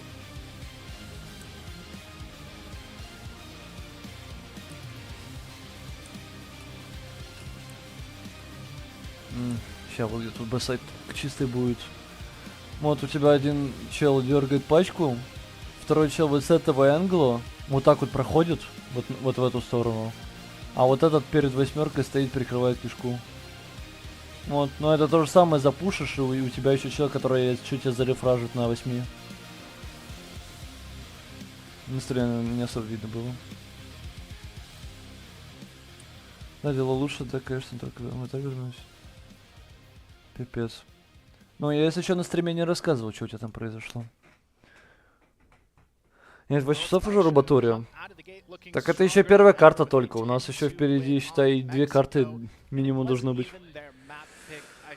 Ну и я говорил, надо весь там Иголай пикать. Там хотя бы хоть что-то будет. Так, кстати, я хотел пересмотреть раунд. 1-4 счет был. Ну-ка. Следующий.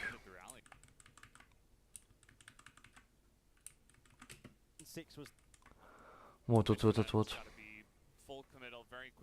Кусь, здорово, здорово, ребят.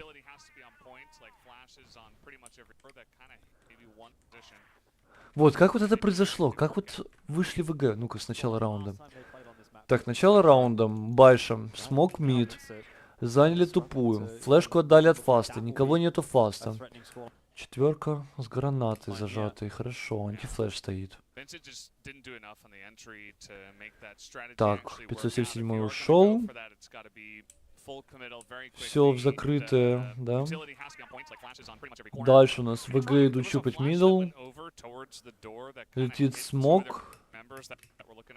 Зарефрешили смог. Тут гэп. ЗС запекает. Окей, 577 с 9 чекали.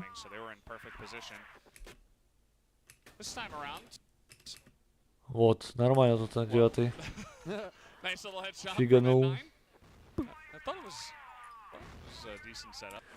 О, подожди. То есть Бэйби, да, заресмочил второй смог. Дальше, получается, у Щао и у CZY остаются смоки. Правильно полагаю? Да, правильно полагаю. И у N9 тоже фулпак. То есть 3 фулпака есть. Вот, у нас ВГ вышли мидл. Сразу же CZY отдал смог 8. Начал соло холдить. В принципе, нету смысла стакать 2Б. У тебя один чел в соло контролит. Восьмерку под свой смог. Щао это понял и вернулся, да? Пришел, что-то кинул. На, и вернулся. Хорошо, там еще один смог должен быть, да? Кто первый смог дал? CZY.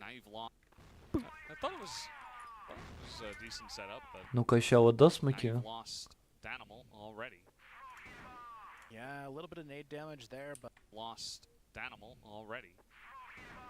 На, вот он смог второй зарев смочил. И ушел, понимая, что у него Кент в соляного контролит восьмерку. Взял, ушел просто. Девятый сам себе кинул смог на яму, чтобы спейса побольше выиграть точки А и гранаты подольжить. И тут 3 игрока. Не проверили. Ну, прикольный менеджмент смоков. Классно получилось на самом деле.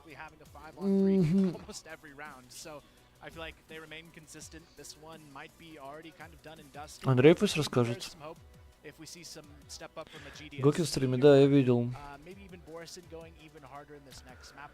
У него, короче, там ситуация произошла, что Снейр пил таблетки на голодный желудок, то есть он не ел. Вот, из-за этого эти таблетки ему проели желудок, и у него кровоизлияние внутреннее произошло. Его нашли то, что он в гостинице у себя в кровати весь просто в крови лежал. Его сразу же быстро реанимировать поехали. В больницу повезли. Там у Толика свои проблемы, конечно. Живой, вроде живой. Нормально все. Ну там пиздец. Ебанешься история. Приехал как гость в Китай. И вот с такой проблемой. Там ему операцию сказали делать будут, но это, я не знаю. We kind of went as far as we realistically could have gone, and that's kind of where I feel like it is for Vincent at the moment. I think they do just have to be happy with what they've been able to achieve, because let's be real, it's better than every other team here apart from All Gamers and Baisha, and that's not a shabby shout to do, so well done to Vincent. But I mean, да это паста, мужики. Чего вы удаляете? Hello, здорово. Это паста, мужики. Причем смешная паста.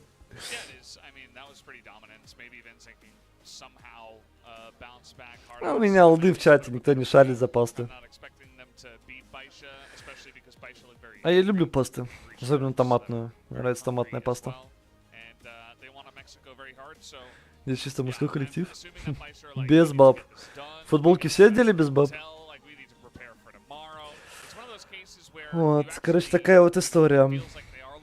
Ну, страшно на самом деле, пиздец.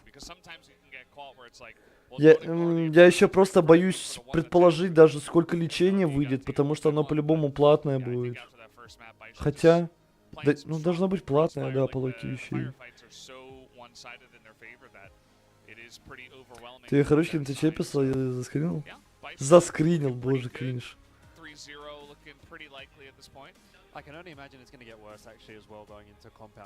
Я ему там много пост отправлял. Еще что-нибудь заскринил? Там по-любому не только это я отправлял. Сказали, не будет. Сказали, не будет, лучше стало. Блять, где тут запятые? Только это нашел. Понял. Там по-любому нормально я еще отправлял в чатик ему.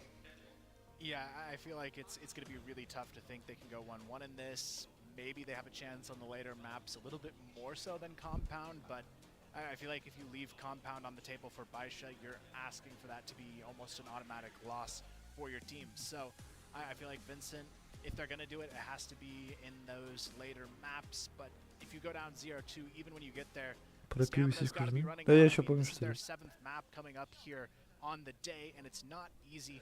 Не только по где запятые. Да, я тоже не понял это предложение. КФС платит? А, КФС заплатит лечение, понял. Просто я так вижу, у Толика задержка большая на стриме. Он нам отвечает задержкой в минуту где-то, дай бог.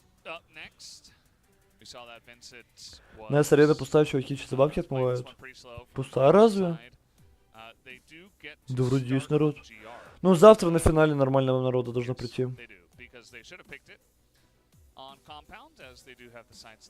А в Китай ехали зачем? Ну так, потусоваться, по клубу походить, таблеточки попить. Зубрю посмотреть. Руку пожать, да?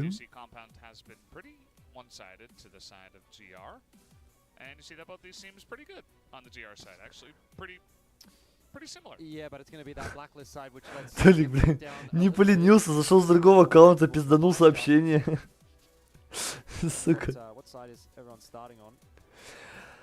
Так, ладно, следующая карта у нас Компаунд, одна из сильнейших карт Байши. В принципе, мы видели, как сегодня играли в ВГ на Компаунде. Мне просто блевать тянуло от их Компаунда, поэтому тут тоже в одну калитку я ставлю Компаунд. В одну сторону сейчас просто отлетит. Блин, ну вот почему Игалай? Ну хотя следующий у нас Игалай, да, будет? Да, у нас следующий Игалай будет. Вот почему в ВГ не взяли сразу же Игалай? Мне кажется, на Игалае легче начинать, чем на Мексике.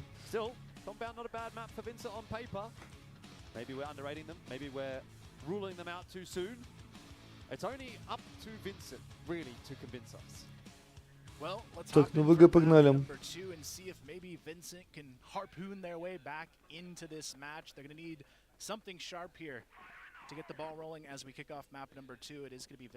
Я сейчас нахуй не до запятых.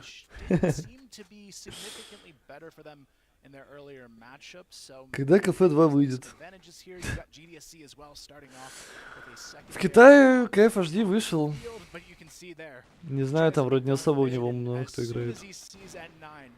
Но он вышел, по крайней мере, все, что будете искать. Никогда. Ну, плюс-минус, да.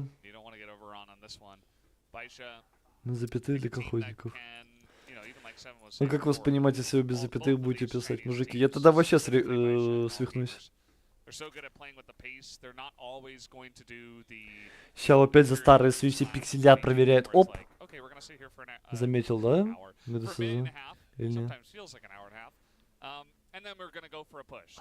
9-й промутился. А, смотри, что делает. Ну, пипец. Какой тайминг? Услышал 9-ку, смотри, Калине. Убил. Сразу заходит. Тиммейтов позвал, тиммейты залетают, флешки лонг дали. Virtuoso падает, ну и все.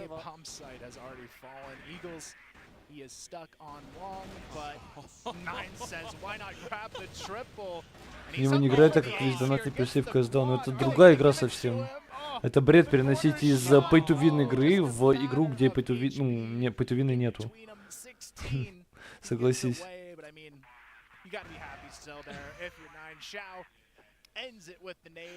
С прелюдиями переборщили.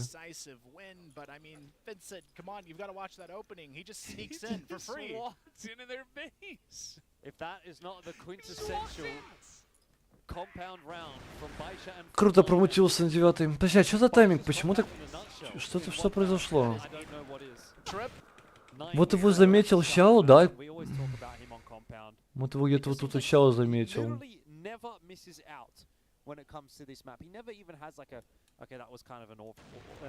Но он же пиксель контролит. Как он его не видел? Что за бред? Какой тайминг? О, Щао.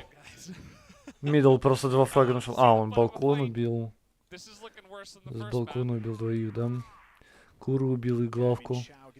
Ну, кого-то по ВГ уже хотят таскать. Нам 3-е место хватит. Давайте, мужики, по рукам. И Покедова.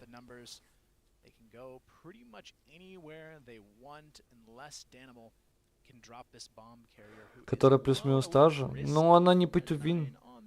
Если не ошибаюсь, KFHD там нету такого, что ты донатишь, и у тебя пушка лучше, чем у других кого-то. Там просто скины, если я не ошибаюсь.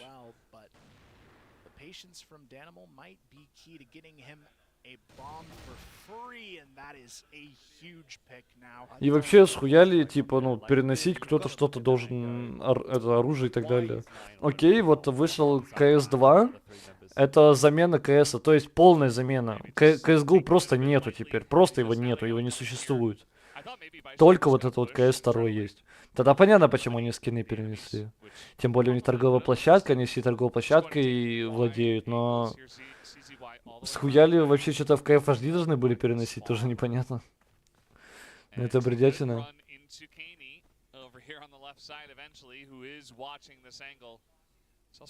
Рынок бы упал в 0. Так, а скины бы пропали бы, ты понимаешь? Если бы CSGO просто, ну, то есть, если бы мне перенесли скины, то скины бы пропали бы. Потому что игры-то нету. Ой, ВГ запустили, хорошо. Убили. Да. Скинов бы просто не было. Они никому не нужны были бы. Потому что игра-то закрылась, ее нету.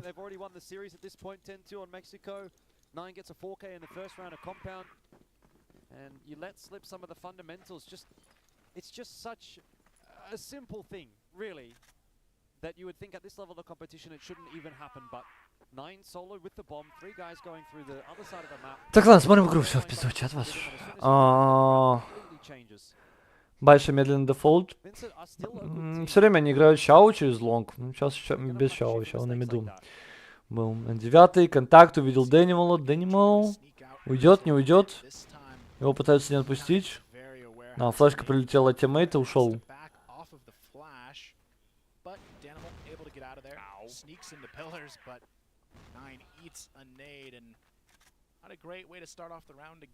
В CSGO небольшое обновление выкатили, назвали игру. Ну, там механика другая, графика другая.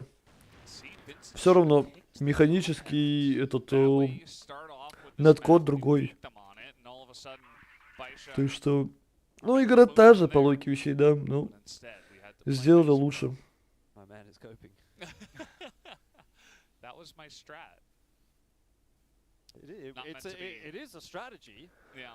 Моризин контролит столбы. Втроем тут игроки Байши. Пора кидать уже. Ну, все, не успел по итогу, да? Не отдал смог, ушел. Байша заканцелили. Отошли.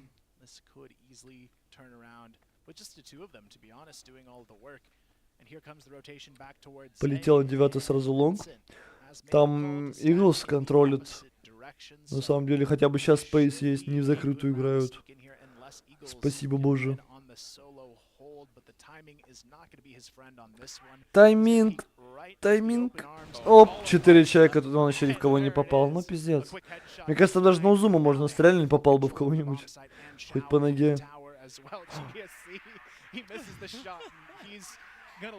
Живет. Ризи. Ну, 3 в 5 не ретекается. Да, Animal Soul попытался тайминги порвать, но тут его контролили. No chance. Into the site. There are 5 members left on the side of Baisha. They're holding pretty much every single possible angle that you could consider. There's also smoke down, flashes available. They're going to throw that in, and Vincent, I mean, you got to go, but GDSE goes down, and now there's just not enough time. Borzen says, you know what would be nice? Another kill. Борзен просто сейвит. Общается с тиммейтами, что не так. And that should be the rounds going over to Baisha. Да. Дистайминг был у ФРС, конечно, голосом. Инфа была по столбам. Контролил лонг, контролил. Решил мидл чекнуть из-за смока и... I think it's just laziness or hubris really coming through from Baisha in round 2 that sort of lets that one slip. It's not even as if Vincent necessarily looked like the better team actually in that round. Like Shao was kind of owning them. Oh no. Так, блоком поднялись в ГМ. Байша их спалил, полукивший, да? Вам, кстати, будет интересно. Давай посмотрим, как Байша ретейкует такую ситуацию. Так, сидят лонка. Хаешечка от балкончика. Пришел тут Чао, флешка на ретейк. Смог дали в ВГ. Еще тиммейт флешку кинул. А, ВГ отдают просто, кстати. Отдали смог и ушли. Неплохо, на самом деле, они сейчас много времени выиграют. Дальше придется карту перезанимать полностью.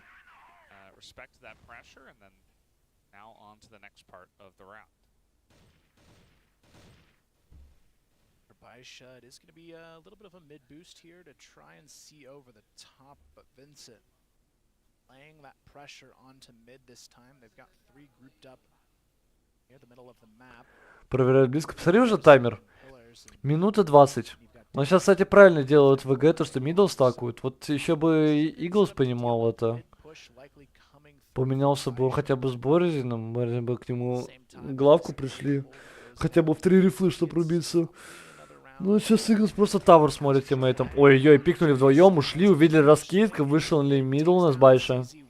Куда пойду заканчивать? Надо Б как будто бежать, потому что 2 мейн было, понимаю, то, что один кто-то лонга смотрит. Но мы по итогу все по одному умерли. Еще Каенев смог нашел. А куда? Куда? Не, в принципе, 2 игрока на Б, в закрытую, врываются смоки. Промахиваются на Чао, есть трейд, Бэйби, лоу хпшно, 18 хп, бомба. Бомбу, в принципе, можно поднять, но... Каенев, как он смог смоки хуярить жестко.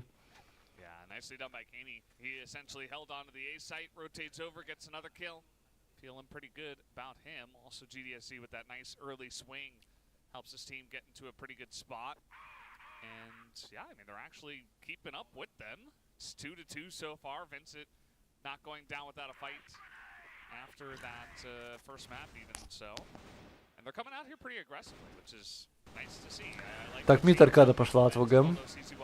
Попытались они в 2 палки найти фраги. Сразу балкон запушили. 9-й. Ай-яй-яй-яй. Ну, в плюсе себя разменялись. Так-то ВГ пытаются навязать игру. Гранаты, взрывают CZY, который в тауэре у нас был.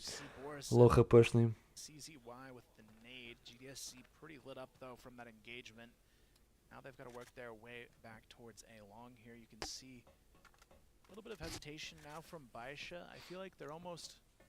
Unsure of themselves when it comes to where they might execute on this map. I'm not sure if that's intentional, knowing there might be some things on this map they might not want to show all gamers, because it kind of just seems like they're hanging out mid and playing picks as long as possible, which isn't their standard on this map. Бачим, контактом, курим. Это, в принципе, контроль эту территорию. Увидел то, что ползти начали Байша. Байша кого-то должна отменить, не? Не будут отменять, у них минута 10 до конца раунда. Могут до конца заходить.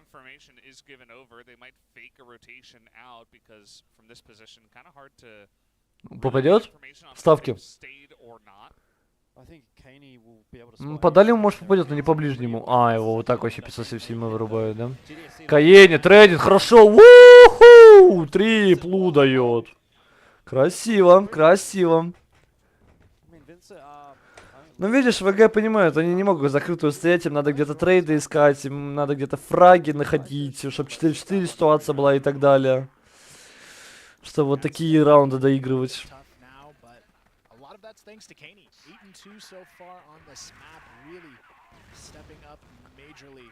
Большой быстрый дефолт беда.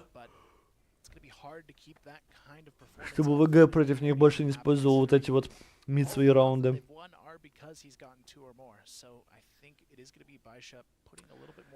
ВГ уже заняли столбы, бэйби. На бихупчике. Ой-ой-ой, тайминг. Размен есть.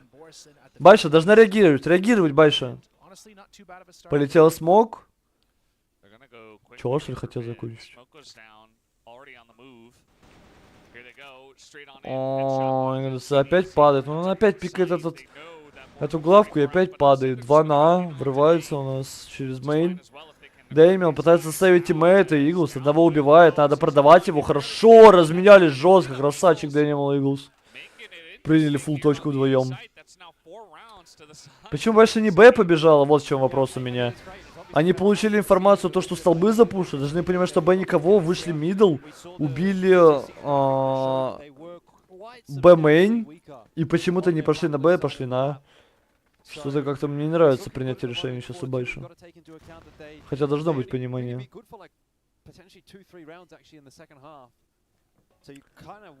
Байша, контакт столбы.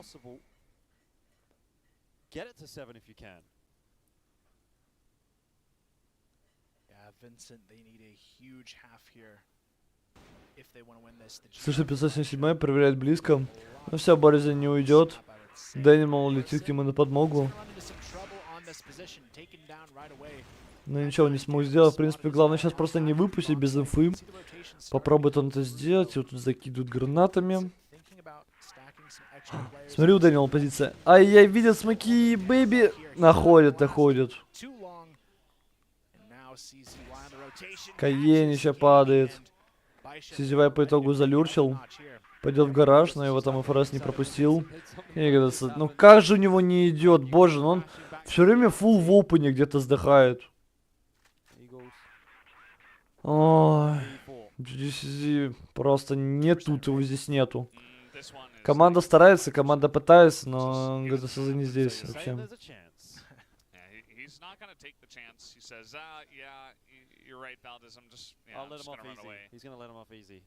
Not going to go for the 1 in 200.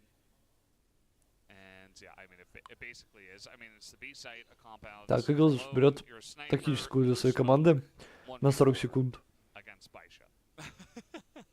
So it's a lot of things going against you. You can take solace in the fact of, hey, we are beating Baisha. They are currently from this side, and it's on Baisha's best map, and just take that time to calm everybody down and say, hey, we can actually play with these guys. Let's give it a go. It's kind of hard off the back of a losing round that was pretty one-sided, but just remember the rounds that went well for you and try to replicate that. That's the way to go. Yeah, unfortunately, the rounds they're winning aren't. Так, Байш то же самое. Ну, минимально в атаке взяли. Конечно, хочется еще один минимум раунд. А лучше 2. Ну и ВГ думают, в принципе, то же самое. Медленно дефолт столбы. Увидели то, что в нишку прошли. Еще один игрок на столбах флешку отдал. Понимаю, то, что тут засада. Моментально ушли. Отменили дефолт столбов. Есть инфа по нишке, вот только будут ли ретейкать? Так, Дэнимал увидел нишку. Моменталочка и уходит. Одного флешил и убежал, да. Блин, кажется, Баша задроченный вот по этим всяким микрофлешкам, которые могут пригодиться раз в жизни, на самом-то деле.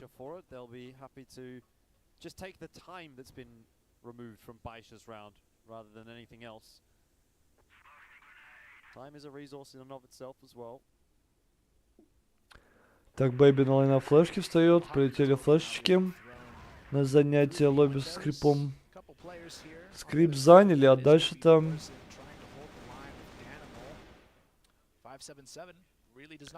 А дальше что? Оп, два игрока. Убивают от 9-го, бомба падает, уходят. Как будто не хочет Дэнимал давать, не хочет. Ушел на стену, но вроде его спалили. Дальше по итогу шлам. And then they just dry peek in a B and there's two people there and they just get taken out. It just feels like Baisha is being a little bit... Так, флешка 15-20. Бам, фуллблайнг СЗ сразу сносят. Должны понимать, что на А1, потому что игроков мид убили. Дэнимал выпушивает, выигрывает файт, убивает его спину. 2 в 2, Бордин до сих пор в сайте живет. Одного, второго, третьего раскручивается, хорошо. Отлично, ВГ уже раундов так-то взяли. Кто больше капитан? CZY. Ну, N9 тоже колет. Да там все колят, там Бэйби тоже колить может. Вот и больше все колят. Ну, слушай, ВГ 5 раундов в защите. Нифигово так-то. Ой. Больше не могут найти ключик к победе в этом файте. ГСЗ, Энтри нашел. Хорошие хаешки такие. 40 хп уже у N9 остается. Вроде таких файтов особо таких не происходило, но... Не очень хорошо новость для него.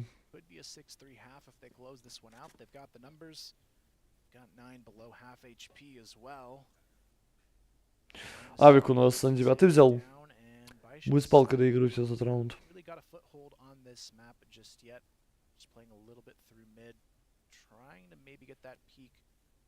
Onto the A bomb site. It's going to be an Om in the hands of N9 as well as he works his way into the mid tower to maybe challenge GDSC, who often is peeking this angle. Так, ну я просто ползу. Я сейчас усну, я не могу, супер скучно. Зря не луны кикнули, лучше было. А мне наоборот CZY больше нравится.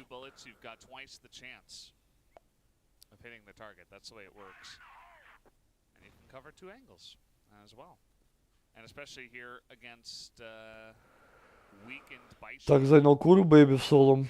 Ну так вот А готовится. Ой, смоки доставающие находит 577-го. Есть информация, что справа на 20-ке челик есть. Он сидит в углу. Проигрывает файт Каени против Бэйби. Ай, Бэйби, нет! Еще одного убил. Иглс. Одного убивает, второго кладет. Ой-ой-ой, N9 гараж занял с палкой. На отрезание ротейта. Одного убил, но что будет делать дальше? Бомба, в принципе, у него в сайте. Фулл в опене лежит. 3 секунды до конца раунда. Иглс калаш свапнул и раунд взял. 6-3. Круто. ВГ сыграли. Что-то вроде как бы больше... Подожди, не знаю, что у них было не так. Просто все файты проигрывали так-то, если подумать. Энтри много находили ВГ, на самом деле тоже. Раунда 2 они минимум выиграли, благодаря тому, что Энтри нашли. Ну, смотрим, Байш теперь в защите. Чуть-чуть сильнее сторона. Сразу же CZY. Отдал смог Дэнимал. Находит его смоки и убегает. Он нормально, он ему прицел подбил. Ай, убивает. 5 хп остается. Попытается догнать. Да, догнали. Ну все, надо отменить. Не надо выходить, да. Отменяет ВГ. Уходит дальше карту контролить.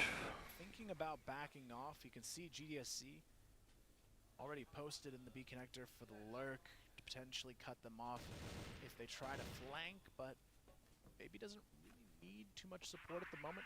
He's got a nice little angle to play on the lower bomb site. You've also got 9 kind of floating around back and forth between the 2 sites. But at some point, Vincent have to pull the trigger. Так видите, просто перекурчик делают. Пытаются ломать тайминги, чтобы Байша думал, что это точка А. По итогу Байша вообще не рыпается, они, в принципе, как и играли 2 мид, так и продолжают играть. Вот сейчас Борзин кидает смог КТ. Ну и выход будет. Бэйби один в сайте принимает. О, Иглс. Убивает. Врыв будет. Пошел Каени врываться. Нету никого в сайте. Иглс еще отрезает РТ. Этот 9 не смог пройти в сайт. Ну и все. Изи раунд для ВГ. Паузу больше активировали.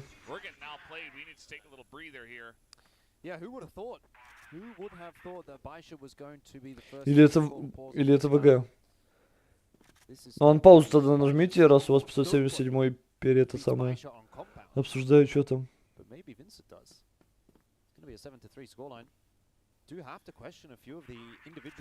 Просто с Луном они почти всегда в сухую выигрывали, а сейчас потеют, чтобы выиграть.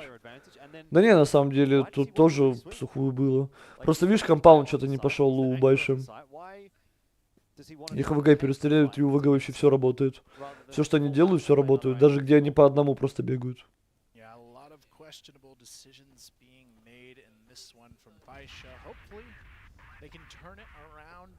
Ну пока что еще рано так говорить, что Байша проиграют. Но как будто к этому все идет. Счет супер хороший у ВГ. Понятно, финал ГВГ. Да не, мужики. Байша не отдаст. Байша не отдаст проход в финал. Просто что-то компаунд не пошел. Вы сами видели Месику, там вообще в одну калитку все было.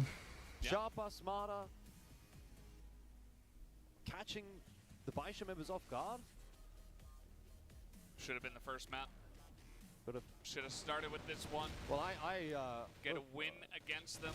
Yeah, I questioned your strategy, but maybe I'm Multi-kill the 3-head and you're the 5-head. I mean, I think a part of it is especially Baisha coming in here very lackadaisical, just like, okay, it's our map, you know, we're gonna go. Капец, я глаза закрываю, у меня веки тяжелеют, так сразу. В сон клонит. Попробовал я сегодня пораньше лишь спать. В итоге лег, но встал слишком рано. Больше спать не хотелось, по итогу вот сейчас эффект этот сработал.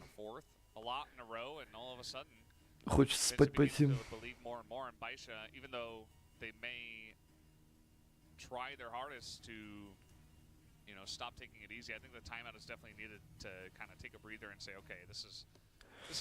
А если китайский финал будет, кому отдашь предпочтение? Да я АГ фанат. Мне супер нравится, как АГ играют. Байша в командном плане выглядит сильнее, честно говоря. АГ выглядит в индивидуальном плане сильнее. Вот. Но...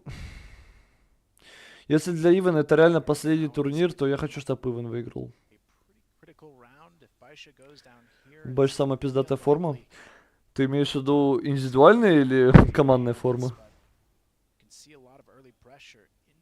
Командная поважнее будет на самом деле. Ну, дядь, знаешь что, сколько у тебя страт не было бы, как бы ты команда пиздата не играл, все равно. В этой игре у тебя задача убить, понимаешь? Убить. Поэтому, как бы, всякое может быть. Чао убивает лонг, ушел вместе с 577-м. Заняли у них лонка. Там, смотри, Дэниел, пошел. Прыгание Чао. Ушли, развернулись, Байша по итогу в закрытую наиграют. Форма в одежде.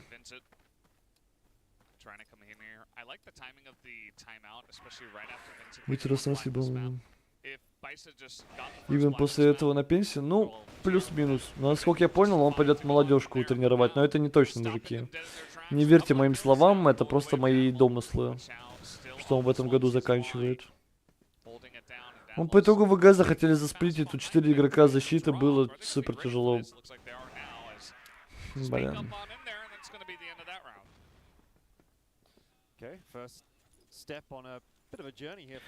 Поэтому, как бы, я все равно за АГ. Ну, мне супер нравится, как они играют. Как бы они там не сосали, как бы они индивидуально на этом турике не выступали, иногда плохо, иногда хорошо. Все равно там у Ивана запредельных КД. Пошел аркада от Байши, мидл. ВГ в этом моменте дефолт столбы делают. Побежали сразу же за CZOWIE. CZOWIE полностью отдает. Боризин 1-в-1 файт. Пытается выиграть. Хорошо он делает это. Попытается сразу же сайт задеть или нет. Не, понимаю, что времени нету. Да, просто заняли скрип. И надо уходить. Надо уходить. Слишком много игроков Байши здесь уже на квадратном метре. Тренер, аналитики. Да, да. Все это есть в Китае. ЗП, тренер, аналитики, да, все имеется. Он выглядит на все 40, да, ему там по 30 с чем-то, я уже думаю. Я не знаю, если честно, сколько ему. Это можно, наверное, где-то посмотреть, но пока что мы не будем этим заниматься. Если после игры напомните мне, может, где-то как-нибудь попробуем глянуть. Ну и ВГ по итогу опять чилит. ГДСЗ пошел там уже вычислять у нас. Мидл, посмотри, что Щау делает. Информацию по нишке собирает по ротейту. Ему 17 Да, да, если бы так на 17 выглядело, сколько бы он тогда в 40 выглядел. Просто пиздец, я представляю. Он там, бэйби, конечно, да. Под 2 метра ростом, под 150 кг, это вообще огромный мужик. Что китайцам, кстати, не свойственно, они все маленькие в основном, азиаты так-то. Но в итоге просто ВГ чилят, ждут, когда у них ГДСЗ заскаутит, чекнет там лонкам. 577 прыжком проверяет это все. Если мы 17, как Бенджамин Бэзен. Сейчас, кстати, перестал собирать инфу по нишке, ушел. Стакует ближе к Б.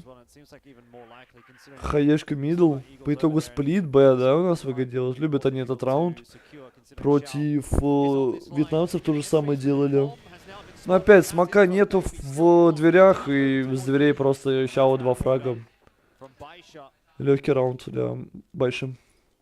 The shots are there now. Baisha getting the connections they need to end 2 rounds in a row. And now Vincent, they may have had the lead, but these last 3 rounds, I've got a feeling, are going to be the hardest they've had on this entire map so far. So hopefully they're up to the challenge. It's always like that though when you're facing a massive favorite. That's why I always say it's not over until it's over, especially against a team like Baisha. Так, ну и ВГ больше не могут раунды взять после той паузы. Заняли столбы. Как будто бы все идет к камбэку. CZOWIE отдал смог, увидел противника.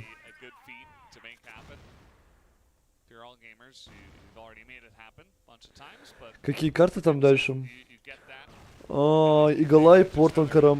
Ой-ой-ой, Crossfire, Baby, плюс... Неплохо, сайд, N9. Не успел точку занять. По итогу Каени занимает сайд. Живет. Посмотри, где ГДС. Это вообще пипец. Его сейчас никто ждать не будет. Услышал? Ща услышал, кажется, его? Или нет? Не.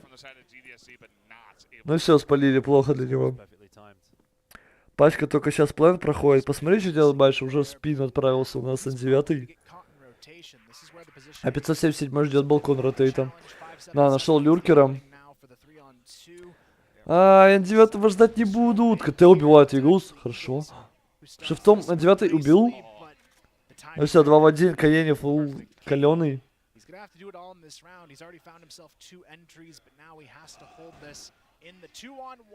По 900 стоят на ногах, вот это реально жестко. Да, да, есть такой. Да ну. Каени выиграл этот раунд. Красавчик, 1 в 2. Очень жестко раздал, конечно. Красавец. Ебать, так он 4К дал, да? Иглс 1 фраг дал, и тут Каени просто тапами раскидал Байшу. Не-не, жестко. А думаешь, там судьи не меняются? Мне кажется, там должны судьи меняться, наверное, нет? Хотя не, вроде одни и те же были. На самом деле. Так, ВГ. Дефолт столбы. Жесткий, жесткий. Но мы уже не первый раз замечаем, что Каэри, хоть он и нестабильный, но въебало дает смачно. Ща, по низкой информацию собирает. Посмотри, тут уже все в смоки ему тут прилетели. Ну и больше отменили за информацией от Чао. Выходят они 2 с Б. Решили Б застакать. Чао, фраг смоки нашел. Борезин флешку готовят на Б. Не, отменили. Пошли вообще КТ занимать у нас ВГ. Смок наконец-то в дверях лежит. Зевает через смоки. Флешка прилетает. 2 флешоны сидят. Каэри первого, второго кладет. Понимаю, то что Бэйби еще один игрок скрипа. Да-да-да, ждут, увидели его. Втроем полностью закрытую играют.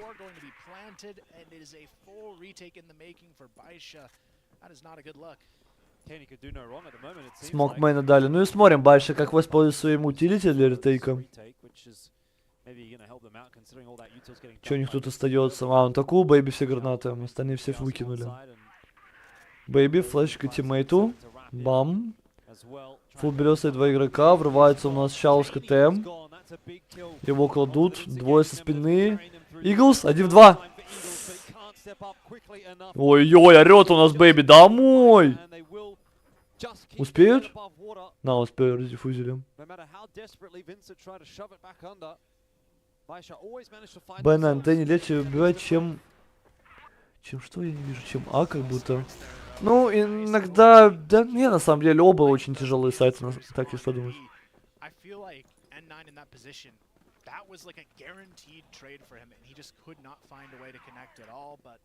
И Б, я на этой карте очень тяжело ретейкать, так если подумать.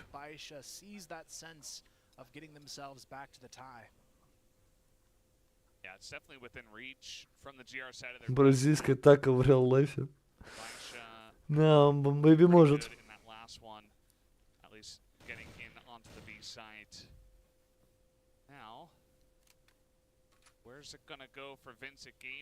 Тоже ты сердечко злобучее? Да, да, оно меня заебало. Его никак еще не убрать. Я половину чата вот, когда пишут, не вижу.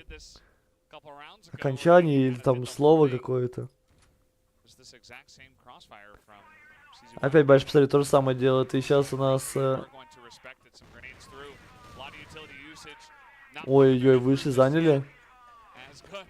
Скрипт, но тут у Баша 3 игрока. Прилетели, миллион смоков, флешечка, Бэйби, фул белесый. Убивают одного, разменялись, плюс-минус. N9 выживают, уходит сайт. 3 в 3 ситуация. Посмотри, что ГДС делает. Просто в окно выпадает, его убивает сразу же N9. В итоге сайт открыт, 577 с КТ. Опять Иглс люрчит с мида. Не, пойдет вместе с тиммейтами, будет спину контролить, да. Бомба проходит сайт, смок имеется. Ну и все, сейчас самое главное забрать. Врываются 2 банан. Бомбу выбивают. ГДСЗ пытается убить. Отпустил в КТ. Ща живет. 2 в 2, но хпшек не очень много. Поняли, что ушли. Топ обнов делать. Измените коды, чтобы на ВСК битрейт картинка была норм. Нет, сделать сердечко в чате, да. ГДСЗ... Ай-яй-яй, не... Нет. Иглс, 1 в 1. Он понимает, что его пушить будет. Ща, да ну что вы проиграли, ну блин! Какой раунд Байша выиграл? Ну что это? Ну, ну они уже какой раз это делают? Второй раз ретейкнули, блядь, ну так обидно.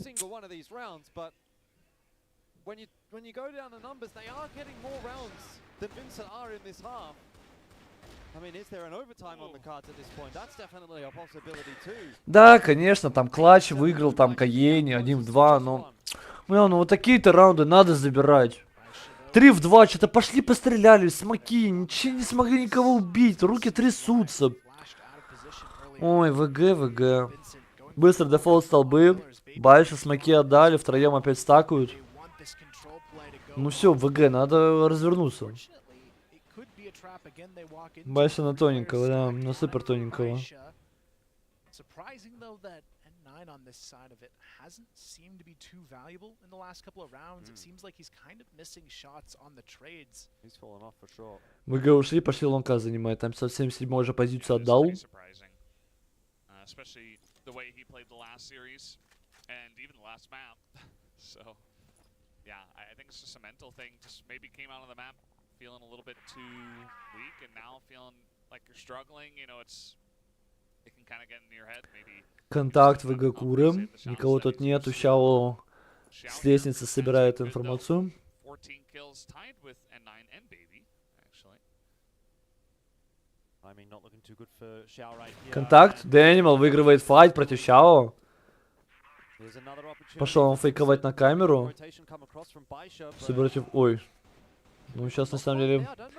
Возможно, зря. Ультимейты по итогу приходят. Но 577 не даст. Бомбу поставить минимум.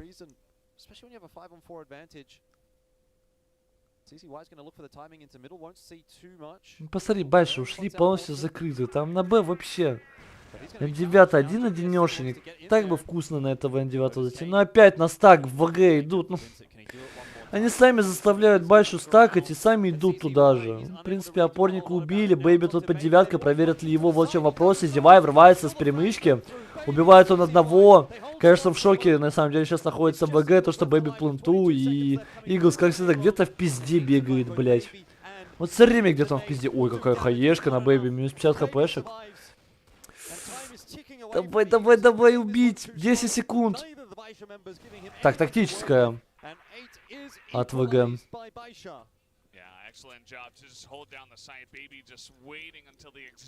Не успеют поставить?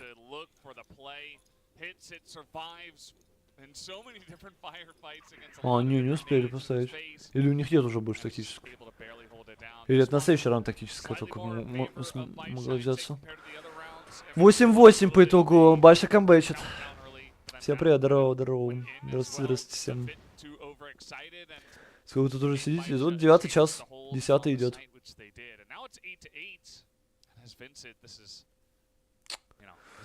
Все время ВГ прутся на этот стак точки А. Почему они до сих пор это не поняли? Бомба дропнута на лонгла. Ну, заебись. Кто отправляться будет ее поднимать? Вопрос такой у меня. Он, Иглс побежал, конечно. They might just falter at the 11th hour against Baisha on compound. I mean, credit to them. No one's ever put this much onto Baisha on compound at this event, but... Вот такая вот граната на 27. Слышите, у нас Бэйби то, что столбы заняли. N9 тут как тут уже прибегает. Флешка моментально от Бэйби. Фулл Белёса он уходит. ZOWIE его прикрывает. Дэнимал падает.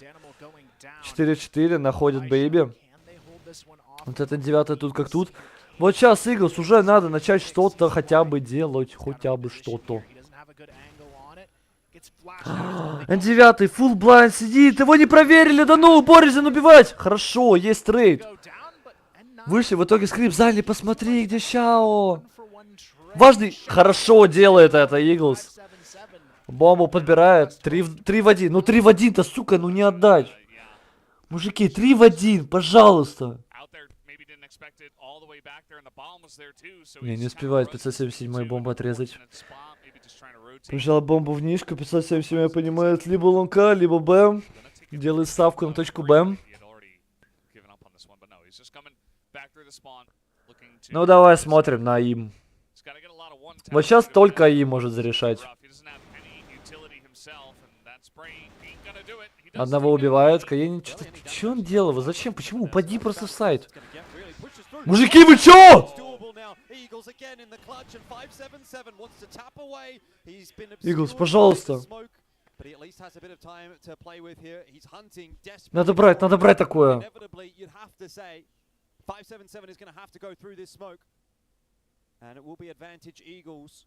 Жека смог рассеяться, так, пошел 577. Боже, блядь, бомжи ебаных, бомжи, блядь, бомжи. О, сколько ВГ раундов отдало своих? А ВГ кто это, бразильцы? Боже, 3-1. Ебануть. Сколько ВГ постплентов отдало? 3? Я в ахуе.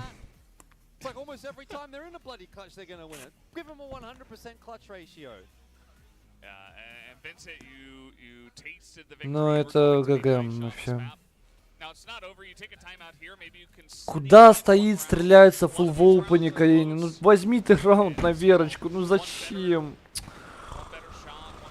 Ой боже, ну все, там ВГ обосранные по-любому. Сейчас Байша выиграет. После такого, типа, тяжело вернуться. Пиздец, как тяжело вернуться. До допов нельзя было вообще доводить.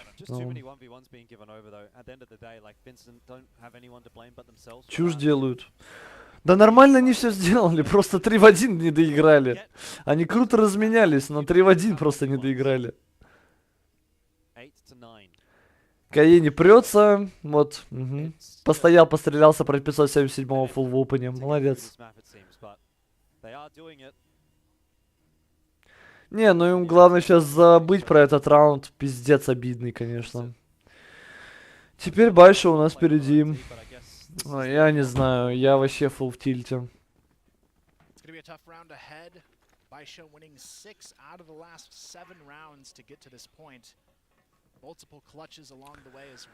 Нам не доигрывают. Байша у нас аркада столбы. Надоело им то, что тут Боризин агрессивно играет. Ой, Дэнни мало. Хана ему. В нишке засада. Размен! Ой-ой, ГДСЗ еще файт выиграл! Ну, 2 в 2, есть информация. Хаешка попытался взорвать у нас Шао.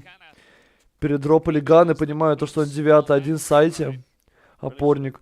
Но я бы сейчас на Б побежал бы, потому что по Шао информацию, что он с палкой в скрипу был. ГДСЗ чувствует это. Он, конечно, с бомбой сейчас въебать ее может где-нибудь. В ненужном месте. Шао запушил, Б в отдачу отдал. Должны понимать, что в сайте никого. Все равно все проверяют. Дропни бомбу и беги пуш. Дропни бомбу, беги пуш. Дропни бомбу, мужик. Ладно, допустим, окей, там никого нету. Шао думает, что это лонга. Но лонга чисто понимает, все, это Б только может быть. Шао побежит в спину сейчас. Так, бомба ставится. На месте Иглса я бы сейчас смог КТ дал бы и ушел бы на спину, наверное. Вместе со своим тиммейтом отыграл бы клатч. Clutch situation. Что это за смог, боже мой? У этого, у ГДСЗ фулл пак гранат. Ну посмотри. В итоге его смоком отрезали, Иглса нашли. Взорвал 1 в 1 ГДСЗ. Времени нету Найна. Врывается, успеет?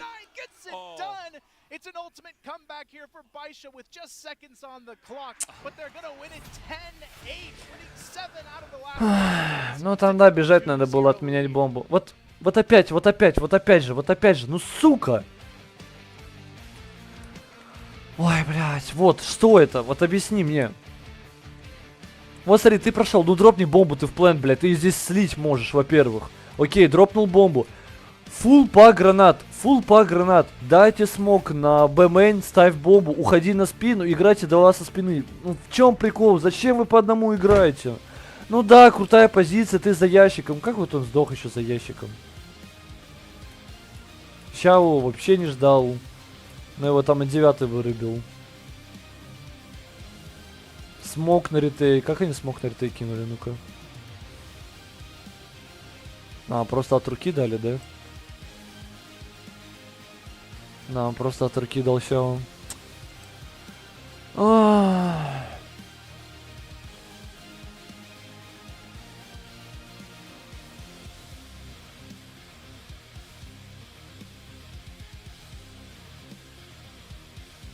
Да. Ну вот, такие раунды и делают игру. Ну, просто не доиграли. Сколько своих раундов ВГ отдали? Я не знаю, минимум 4, мне кажется. Нет такого? Ошибка хуже, чем у рабов на рейтинге? Ну, волнуется. Ну все, не, такое уже не камбэчится, это ГГ. О, если бы компаунд взяли, то есть у нас, смотрите, по мапу, чем. Если бы взяли компаунд, дальше и Галай можно было бы зацепиться. Порт в защите начинают. Можно было бы 3 подряд брать на самом деле, но... Бля, ВГ свою игру завели, ну это пиздец, просто пиздец. Сколько своих раундов отдали. О, я не могу поверить в это. Ну все, ладно, ждем Игалай. Игалай, надеюсь, кстати, интересный будет. В прошлый раз, когда играли Винсенты против китайцев, это у нас были X-Rock. Там была игра почти в одну калитку, но... У ВГ все равно что-то да есть на Игалае. Они, в принципе, себя неплохо показывали на этой карте на протяжении всего года. Посмотрим, что они придумают у нас против Байши. Вот. В общем, ребят, как и ждалось, Байш против АГ. Да еще рано, еще одну карту надо Байшу выиграть. Так, ребят, в общем, беру я перерыв. Минут 5-10, наверное, пока там до следующей карты. В общем, приходите на следующую карту, жду всех. И Галай должен быть интересным. Надеюсь, он будет интересным, такой же, как компаунд. Все, давайте. Всех жду.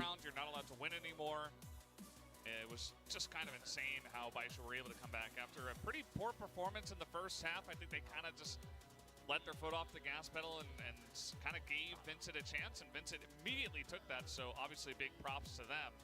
But Baisha kind of crazy there at the end as well. Yeah, I mean, it really just shows you the value of a well-timed attack pause. They were down 7-3 after the attack pause. They go 7-1 on round score coming out of it, so really good bounce back from them. You can see it here in the trades. It was pretty comparable for most of the map, but if you look at those last rounds, I'm sure that's where things look a little bit grim, especially some of these matchups. I mean, you have CZY versus Danimal looking a little bit one-sided, but there was some on both sides where they really went back and forth here.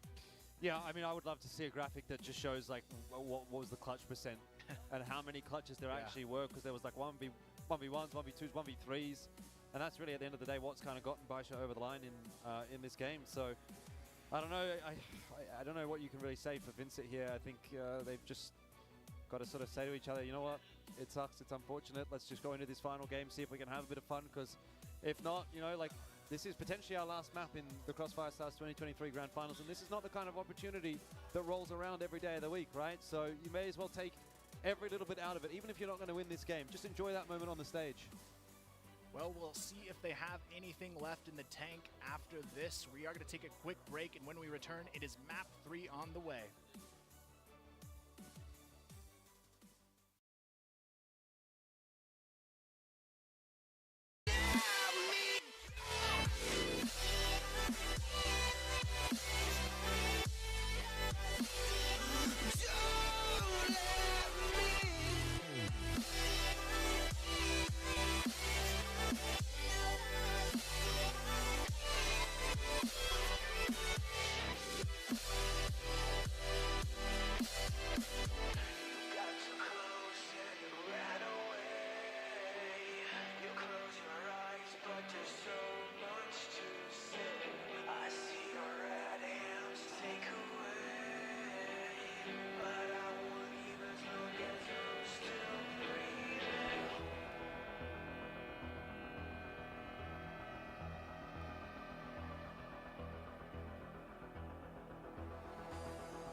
Girls with their nails done now.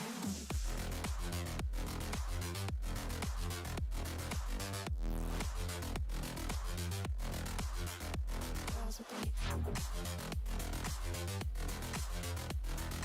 nails done. Girls with their nails done.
like the girls with their nails done now.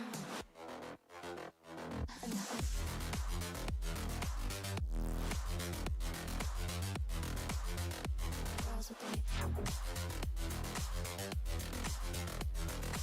nails done. I like the girls with their nails done.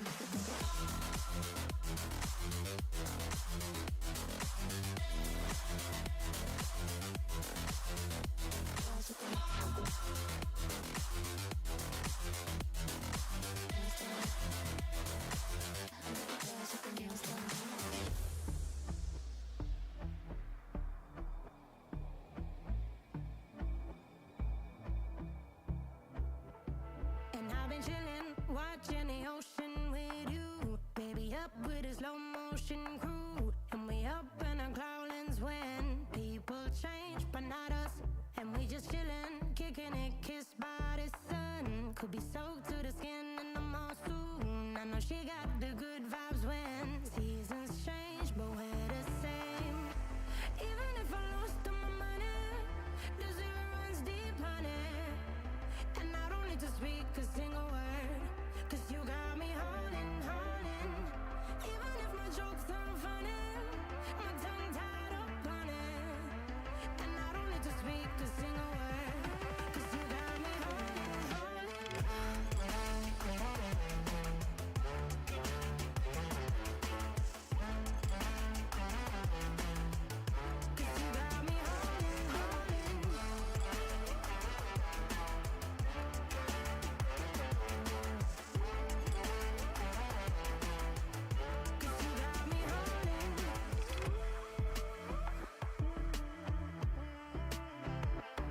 And I'll be running, possessed by a low, low voodoo. Fired up like a wolf on a full moon. And we're stuck in a la la land. The tides will turn without us. And I'll be killing time like I might be a cartoon. Take it in real life like haiku. I know we got the good vibes when pieces fall right into place. Even if I lost all my money, the zero runs deep, honey. And I don't need to speak a single word, 'cause you got me holding, holding. Even if my jokes aren't funny, my tongue tied up on it. And I don't need to speak a single word, 'cause you got me holding, holding.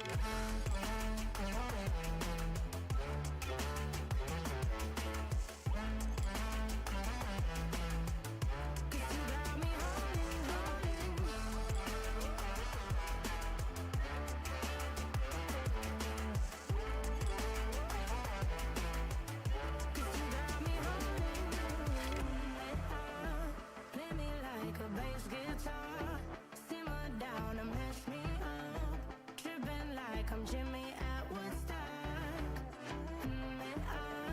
Drum me round in your red Ford, shivers down my spinal cord. 'Cause you got me holding, holding. Even if I lost all my money, the zero runs deep, honey. And I don't need to speak a single word, 'cause you got me holding, holding. Even if my jokes aren't funny, my tongue tied up on it. And I don't need to speak a single word, 'cause you got me holding, holding.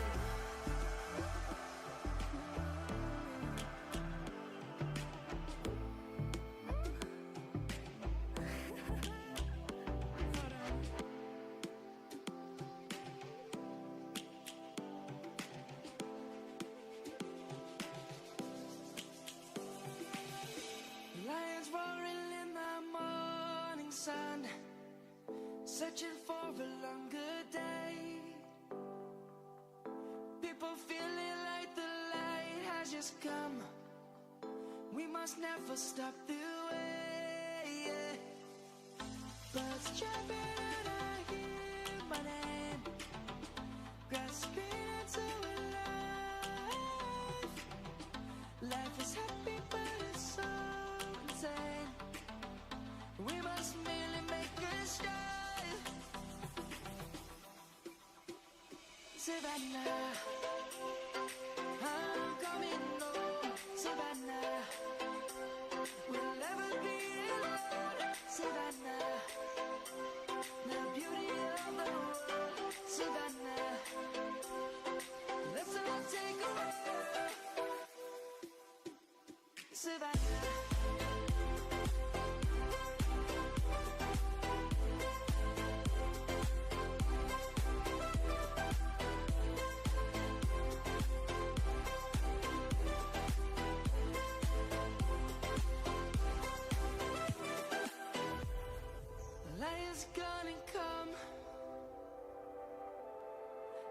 roads have just begun. We will always take a stand for the people, for the land. Let's go back to when we were young. For the animals we stand. Let's go back to when trees were swung. Kids across the land. Savannah, I'm coming home. Savannah, we'll never be alone. Savannah, the beauty of the world. Savannah, let's all take a walk. Savannah, I'm coming home. Savannah, we'll never be alone. Savannah, the beauty of the world. Savannah, let's all take a walk.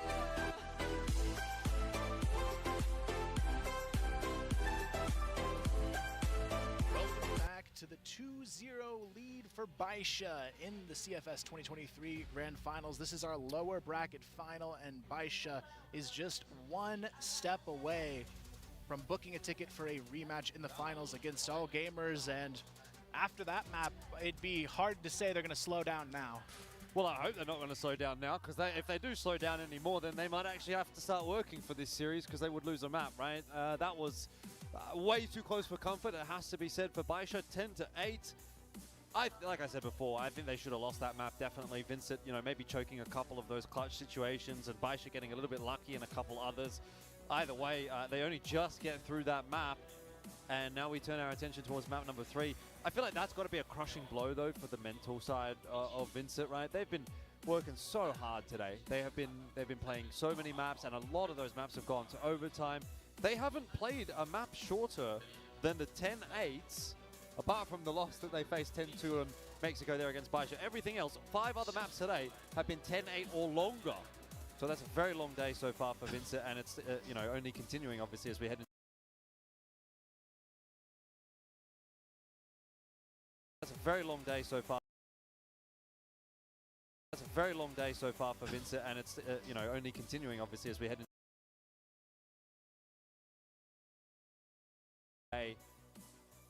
I have to imagine that they're just absolutely cooked, but they're still delivering, right? Kaney had a great map there on Compound, so yeah, I don't know who's to say they can't keep doing it. At the end of the day, these guys are gamers. I'm sure they've had multiple days where, and obviously in more casual settings where they play 12+ hours potentially. So, you know, at the end of the day, if you still play good Crossfire at a certain point, you might be able to put up something, but I think mentally it is going to be pretty devastating to get so close and gone so far, but in the end it doesn't, you know, even matter. So they do go down 0-2, and they do have to move on to map 3, which is going to be Eagle Eye. Could be an interesting one, you know, maybe they can throw in some weird strats and try to catch Baisha off guard, but Vincent, yeah, I just wonder where their head's at after that second map where you just get so close. But yeah, maybe on the positive side, they can say, hey, we can actually tango with these guys. We can beat them. We beat them a lot of times in a bunch of maps. Kaney's playing like a god. GDSZ had some good moments, so maybe you can go back to the drawing board and say, okay, let's pull it back here. We're actually going to try to win this thing, and it's going to be a monumental task, but got to start with one, and maybe this Eagle Eye pick for the third map is going to be the one. It's going to be tough, though, because in that last game, I mean, you have a 7-3 lead, and you can't close it out. It makes you wonder, even if they start off well again in map number 3, will they have that fearlessness to get through to the finish line? Because Baisha, they take that pause, they stall them out, and then it's almost like an anxious team we're seeing trying to force it to a close, but they just can't, and I'm almost afraid that it could happen again here. Yeah, look, I don't necessarily mind the fact that they have taken this one to Eagle Eye, though. I think that's not a bad choice for Vincent. Port, obviously, they kind of got dumpstered on last time they played against Baisha, was kind of the other option, but Eagle Eye, we know it's not really that high in the priority list for Baisha, right? They can play it, they leave it open in most of the series that they play, but it's definitely not one that they're going to be liable to pick, so it's certainly not you know, their best map or anything like that. So I think if you're going to look for some susceptibility, Eagle Eye is not a bad place to go to if you're Vincent in this case. Doesn't necessarily mean that they're going to be able to get themselves the win on the board here. And I think for me, the big issues obviously are that fatigue factor coming through as well for Vincent. I think that's just going to be harder and harder to beat, especially because you're down 0-2. So like even if let's say they do win here on Eagle Eye, they do win on port. Like you're going into Ankara, which is just now your 9th map of the day. It's going to be really late in the evening at that point. Surely they're going to be affected by that mental factor. But then again, maybe you could say Baisha's been here since the start of the day, which we all have as well, and we remember how tired we were when we got here. And I can only assume. Yeah, I mean, it's a long time ago. It's hard to remember. But I'm sure Baisha was just as tired, you know, because they would have had to been here about the same time as we were. But either way, we'll get to answer at least one of our questions, and it will be, are we going to go to a map 4? Because we're heading. Так, ну запускаемся на третью карту. Надеюсь, нас ВГ также порадует, как и на компаунде, но меньше клатчи будут сливать. Было бы очень приятненько такое посмотреть. Ты не устал? Да, нормально, держимся пока.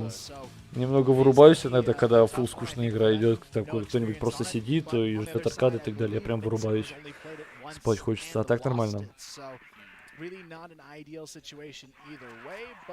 I'm sure both teams have something different in store. Of course, this map very standard on the GR to run the double arm setup, and Borson just runs straight. Хуйня слишком справится, да, я понимаю, просто я не хочу в отдельном экране открывать, я знаю это. Да, сразу же у нас что тут барубка, да, начинается. Есть трейд, Каени не отпускают, еще ZOWIE. Можно уже заходить, там со спины Бэйби одного убивает, есть трейды. Все, последний щао на точке А. 1 в 3. Тяжело такое будет потащить, тем более еще люркеры в дверях. Нам. Люркеры еще идут. Молодцы. Хорошо, быстро бар заняли, красиво. Зафайтились там. Каени, конечно, опять разъебал, как всегда. Не, вот этот парнишка, конечно, люто разъебывает. Вот так еще мозга чуть-чуть побольше. Было вообще четко. А то мы уже видели, как он из-за его поступков проигрывались ситуации.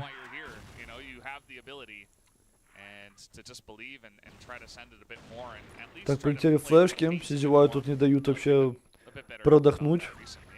Все гранаты тут выкидывают.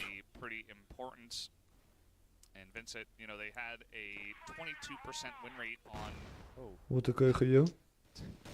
Неприятно. Посмотри, вчетвером уже Байша в баре. Бэйби там что-то недоволен. У него всегда недовольное лицо, я думаю. Все, чекнули мост, никого не видит. И ВГ просто регруппуется. Почему даже никого не оставили? Ну все, N9 поджал, вся информация на карте есть. Посмотри, там уже стак 4А. Просто 4А. Оп, первого, второго спину, третьего. Троих убивают и уходит еще на камеру. Каени, 1v1 против 9-го. Вот он, файт года. Кто кого? N9 просто живет, тиммейта ждет. Ай-яй, крыса. Не захотел соло стрелять 1-1. Испугался, так скажи, N9. Не, красиво спину зашел. Не знаю, почему ВГ по итогу на А хотели пойти, никого лонг не оставили, по итогу вот, получите, распишитесь.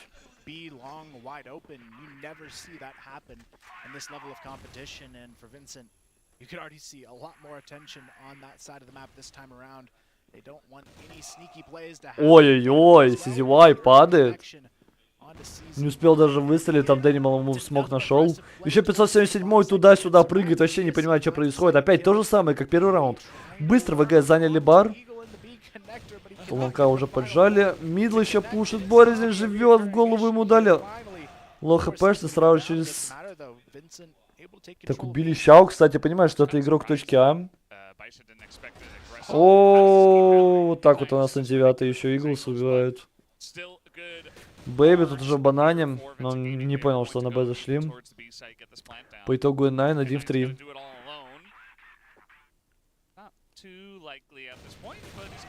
Дэнимал, хорошо. Ну, чувствую ВГ-карту.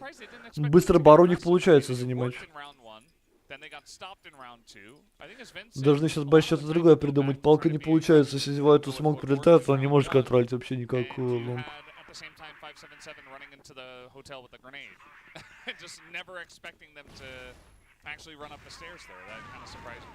Сизивай пошел с моста работать с своей палки. Нормальная такая хаешка на минус 100. Считай. Почти.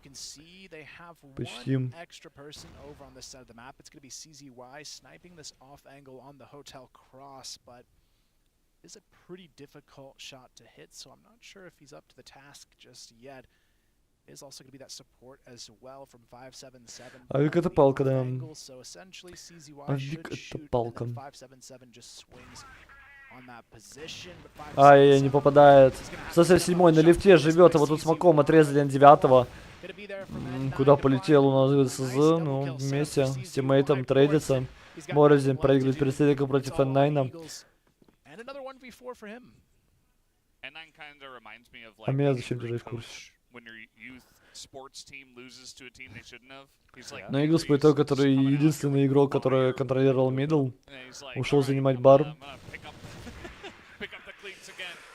Разыгрывает, так сказать, клатч, но не судьба. Especially after that first round loss. I kind of look at 9 and Even as almost like the same person with respect to their role within the team. They're like that grizzled veteran that's just been there, Как будто бы тут 3-0. Ну, на самом деле, скорее всего, да. Где я тут не прав, считай. Как будто бы тут 3-0, ребятушки. Хорошая такая хаешка против N9. Сразу же он уходит, пытается свапнуться, да, свапнулся с тиммейтом. Взял палку. Посмотри, проползли, Бэйби не зачекал. CZY ждет. Ой, вообще не пошло у него. Не пошла стрельба. Ну и по итогу 577 на лифт уходит. Одного убивает, второго кладет. Ну убить спину, третьего ложит. Ну, каждый 577 разъебал. Ну, тут скиллуха разрешала, конечно.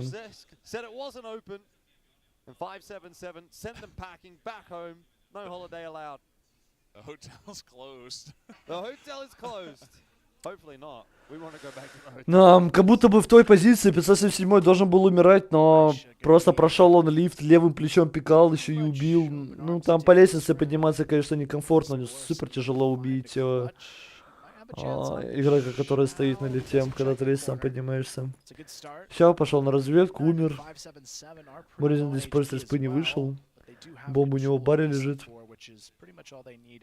To secure this round, Borson has to take the fights over in this direction to try and peel these players off the C4, but he's playing pretty patient. He might get a chance at another 1v1 here. Yeah, I'm not sure why Xiao was kind of going on his own little adventure there with the bomb down and 3 members covering it. I guess he says, well, maybe I can end it quick. Yeah, but instead he goes down for free. Exactly, that's like how you start to sort of open the door up for a clutch. Ну такой не потащить. 40 секунд у него остается, Байш до сих пор продолжает контролировать бар. ХП же, кстати, не очень прям супер много, чтобы. Если Бэйби убивает, то... Так, он 9 падает. Бэйби ушел. Отдал пачку, 20 секунд. Морозин. Ну только на Бэйби жать, в принципе, фулл пак гранат у него имеется. Заходит сайт, Бэйби перестреливает. Was definitely an angle, but it's shut down. So Baisha maintain themselves the lead, which is especially impressive considering they are on the global risk side. It does make sense though. I was questioning initially. Кажется, 577 жестко. Fairly uncommon, but if you pair просто only хедшотами, only headshot мод. Так, Иглс до сих пор не расчехлился, но, как мы знаем, на снайпера на этой карте в атаке супер тяжело распечататься. Быстрый раунд от ВГ, почему Иглс, кстати, не поменял свой девайс, но остается с АВП. Убили Тавр, убили Верха, N9 стянулся. Одного, конечно, кладет, но тут Боризин не понял, где находится N9, и взяли еще один раунд. Coming fast on the Байша. I like the change in tempo, honestly. I think they've been trying to really utilize the fast pushes you can do on this map, but 2-4. Начало было, кажется, прикольным, но что-то уже пошло не так. Опять ВГ понимают, у них хорошо работал бар занимать. Пошли они бар работать скорее. Или что, ушли? Отдали?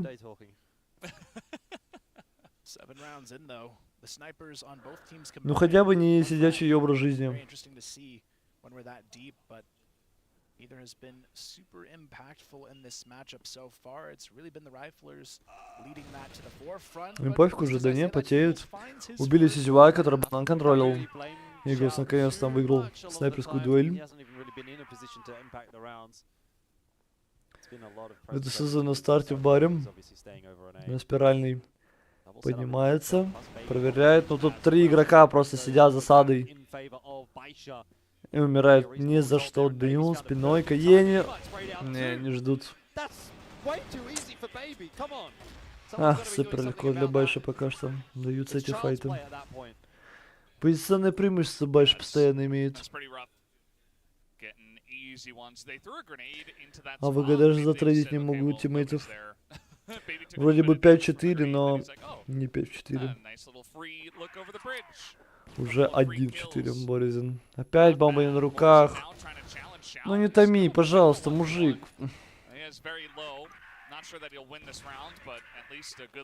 Бэйби, посмотри, на верочку играет, наверное, где-то полетел за флагом.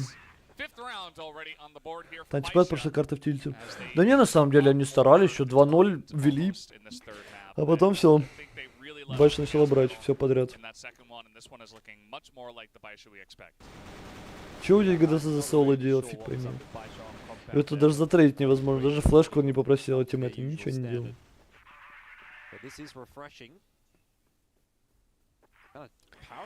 GDC. Так, откидали фейк ВГ на А. Байша стянулась, ну и пошли ВГ занимать бар. Оп, чекнул. ZOWIE. То, что банан заходит. Ну, по итогу получилось. У ВГ заняли они бар, но до конца заканчивают точку Б. Прошли уже на 9. Как мы знаем, на этой точке 9 это вообще одна из ключевых позиций. Ой-ой-ой-ой, Иглс разультился, 3 кладет на заходе. Хорош. Бо-бо. Сработал раунд от ВГ, когда они фейканули, стянули игроков. И пошли быстро занимать бар. По итогу захотели закончить Б, и у них, в принципе, это получилось сделать. Вот то же самое, только теперь заканчивать будут, да? На, посмотри, Байша вчетвером уже в спину идет на 9. 3 перемычка, 2 лонг. Щао падает без фрагов. Занялся сайт. Игл сразу же спину контролит. Нашел N9. N9 полетел через респу. Ну, посмотрим, насколько легкий тут ретейк точки. Потому что Байша, в принципе, не супер мало количество народу имеет. Разменяясь на лонгу. N9 пал с тавера. Не попадает. Бэйби отжал лонг. Попытался сразу же у нас выпушить Дэнимал КТ. Падает файт, проигрывает против ZOWIE. Иглс одного еще сбривает. Остается Бэйби один. В окнах против 2 игроков в атаке. Бомба стоит сверху. Ну и по-хорошему ВГ должны заканчивать раунд. Посмотри, что он сделает, Бэйби. Идет через длинную лестницу. ЖКЕ не ждал его. Ставит точку в этом раунде. 4 в атаке. Насколько я помню, здесь атака сильнее, поэтому по логике вещей мало взяли ВГ. Но зато это хотя бы быстрая игра была, не то, что мы смотрели Imperial против АГ, где Imperial на жопе сидели. Конечно, они победили, да, базара нету, но как же они там на жопе сидели?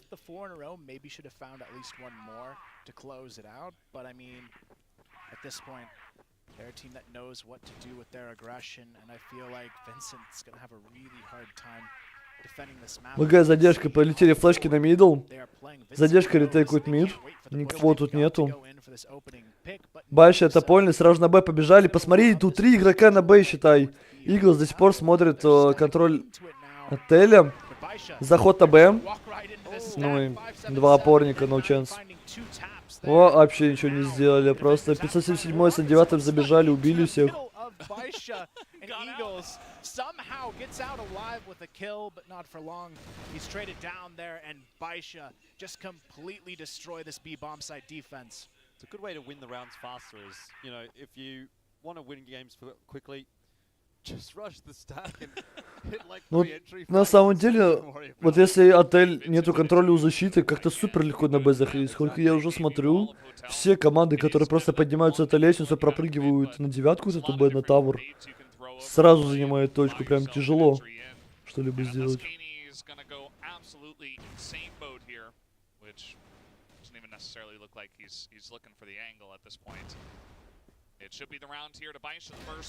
Ой-ой, фраг дал, ну и все, и сейвит. Позже ультимейты взял. Ну такой прикольный на самом деле раунд от ВГ, но не угадали. Там Байша лонг готовила. Дефолт делали лонг. Услышали то, что миллион-то флешек на миду взорвалась, поэтому побежали просто заканчивать точку Б. Сразу смог КТ кинули и просто зашли по девятке на Б.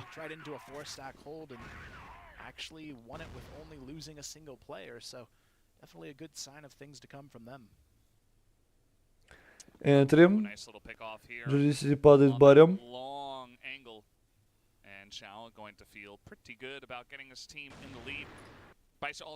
Еще Каини попытался пройти.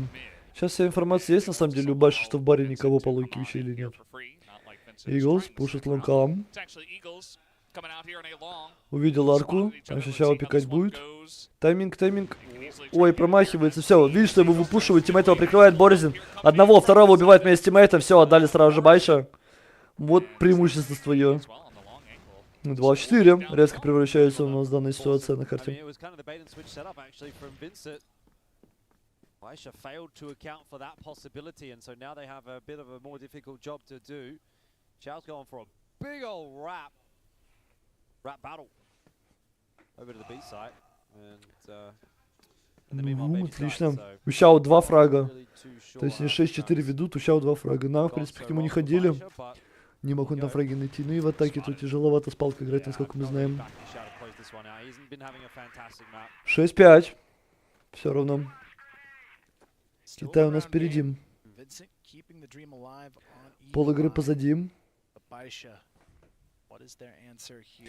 счету уж так точно.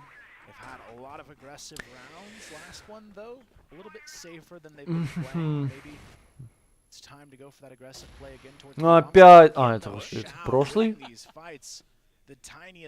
Стоп. Опять то же самое. Так же ГДЗ умер. Не понимает он, как в бар проходить, почему его там Чао убивают. Сразу же Дэнимал выпушивает. Но уже та же самая идея не сработает по джиму лонга, они это понимают. ВГ просто ресмочит смог на лонгу. И Дэнимал соло контролит вместе с тиммейтом, его прикрывает. И на точке А на самом деле там тоже все нормально.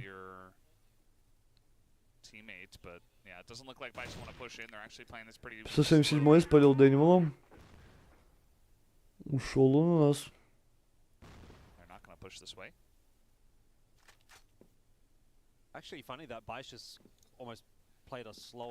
И Байша прошел шли. Просто ушли.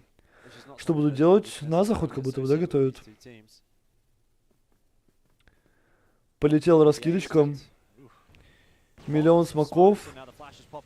Флешка, Борзи на приеме, 577 сразу же его сносит.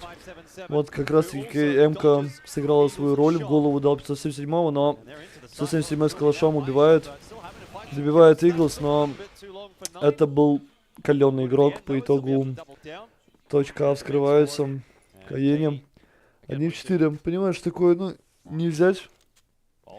Будет просто сейвить. Свой девайс на следующий раунд.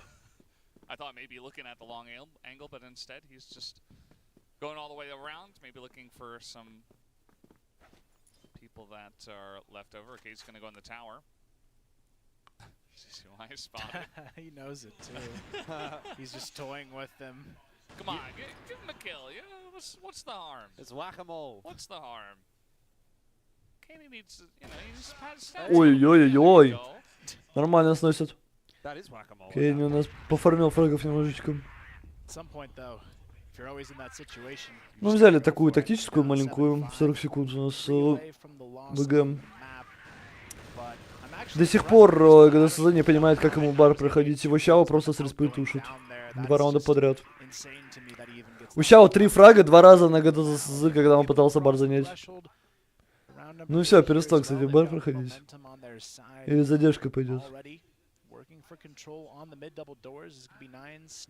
Задержка до него прошел бар.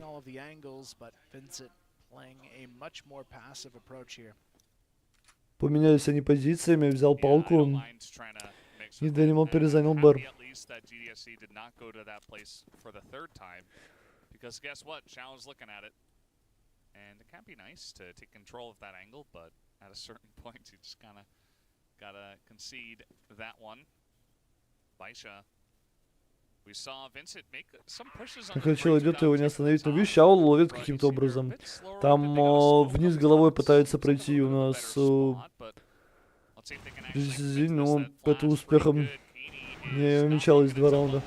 Ой, вскрыли перекрестный огонь от ВГ. Ну и сразу же точка открыта. Бэйби люрчит, убивает спину. Банан игрока. Ну и... Легко-легко больше в атаке играть. Я бы словил, конечно. По-любому, Миш, по-любому. Че, у нас ВГ паузу будут ставить или не больше нету? Which means Vincent's getting frustrated. I mean, yeah, I'd be surprised if they're high-fiving on a lost round, but I guess you never know if you had a few good shots. A little bit of a fist bump after every round. I mean, yeah, I guess it could be that, trying to keep the motivations high when things aren't necessarily looking the best, but yeah. At the same time, I would definitely understand that frustration here. This half Ну, башни точно так же медленно играют, супер медленном. Ну, ждут, когда вот эти смоки рассеются по метям. Даблнейт, прокаяние. Ой-ой-ой, закидали, все. Прогренили. Тремя ходишками изи опен. Для больше. I want to see a replay of the player cam now. I would love to. He was not happy. Yeah. I mean, you don't know what you'd be like. What a read from Baisha though. That kind of reminds me, like, again, Baisha's been pretty good with these nade stacks. We saw it against All Gamers on Port as well. If you remember ZOWIE sort of sitting in the cutout on the B side. They didn't actually get the kill there, and ZOWIE ended up getting. Так, интересно, позиция, но вот кто бар контролит? А, он Дэниму, кстати, убил. It's a trend that I'm seeing a fair bit. Yeah, it's important. I mean, spending 3 nades to actually. Окей, трейд нашли, 4-4. Опять Байша бар занимают. Бэйби в миду. Safe way of actually getting a kill, because you don't even have to like. There's no way to trade it. 577 контактом, никого не видит. Конечно, шифтом в этих октах, мне кажется, очень страшно ходить. GDZ видит. Сидевая не отпустит уже. 4 хп остается, чуть не разбился, кстати, очень. Но это и как будто ББ хотел заканчивать у нас с большим. Да ему уже в спине, посмотри, что сейчас может быть. Ой-ой-ой, видит раскидку. Как же его быстро затрейдили. Смог полетел в КТ. Валезин отдал флешку. Понимает, что ТБ заход будет. Увидел, что прошли на подъем. Надо смог отдавать все равно. А у него лайнап есть, окей. Лайнап на подъем, бомба ставится под банан. Хорошо, смоки, Борезин. Если формация девятка, понимает по второму то, что второй с банана, скорее... Ой, с отеля. Ай-яй, выцепили все же 9. Пошли пушить вместе, и ретейкнули, хорошо. Ну, кстати, что-то я смотрю, тяжело постплат выиграть вот на этой точке. Супер много мы ретейков уже видели этого планта, как Ду соло там 2 раза ретейкл. Тут вот сейчас 2 в 3, в принципе, смогли ретейкнуть. Should have just peeked a little bit more aggressively. He had the positioning, he had the timing to go in for the trade as well after Ну, ВГ пытаются цепляться. Played it a little bit too safe, and now it's cost them around. Still leading 8-6 though as we continue forward. Вот так вот хаешечка. Рейсен тренировали ретейт. Ретейк. Иглс первого кладет на заходе, сплит от Байши. Нету такого количества утилити, как кидали на ВГ. Ай, голову было видно, Иглс. Дэнимал уже в спине, одного убивает. Пытается еще Бэйби сбрить, который в перемычке. Бэйби со второго умирает. 577 один на точке Ам сверху. Живут у нас ВГ, ждут тиммейтов с КТ. Ой-ой-ой-ой, дождались, пришел он. Дал вантапчику. Седьмой. ВГ. Happened on compound. And Vincent, I love that it doesn't matter that Baisha are about to win this 3-0. It's like, okay, give us 1 inch. Nade stack, by the way, very nice. But yeah, you give them an inch, and they're going to take a couple of rounds. They're going to make it interesting. They're not done in this one until the final bell. They're waiting until that 10. Нормально, какая-то ходежка такая прилетела по Байше. Заняли они старт бара, 577 проходит под мостом. Каейн тут на приемке, одного рубит, уходит, сразу же отдали полностью бар. Посмотри, где у нас уже ГДЗ прыгает, ну отдал Энтри. Еще он 9, второго выбивает на банане. По итогу Байши могут просто развернуться, понимают, что тут много игроков защиты в планту и... Не, просто холд, да.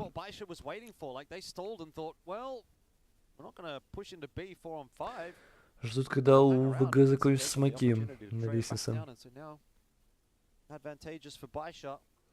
Вместе ВГ пытаются выпушить тайминг. А, сетевая хорошая позиция.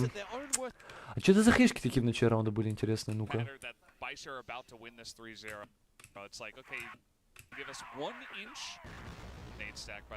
Нет, не вот это вот. А, они мид запушили, вот такую хаеш вернули. Нормально тут, на минус 50 прилетело. GG, Энтри. Не смог в бар проходить, теперь Сайко просто играет. Фулл тайм.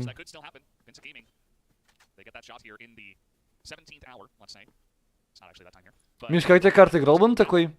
Лучше, чем компаунд. Антенна.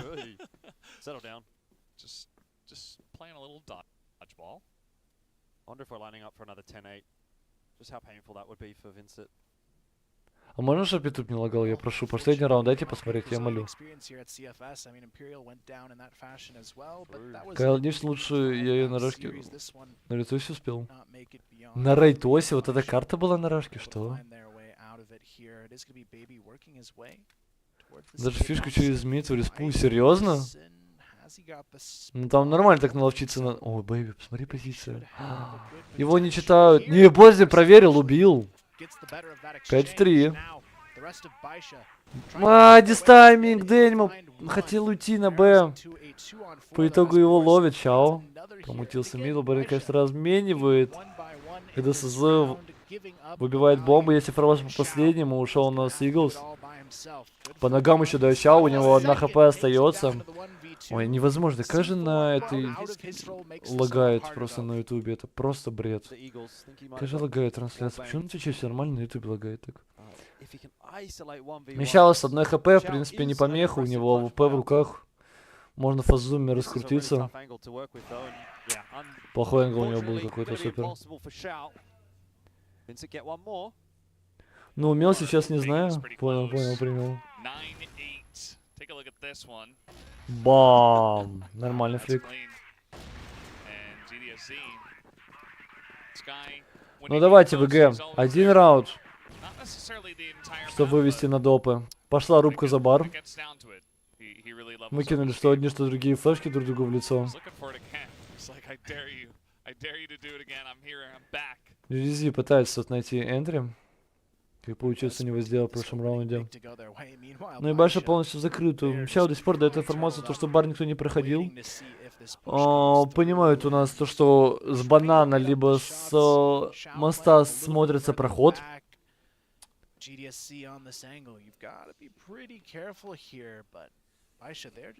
О, бар занял через мост. Дэнимал.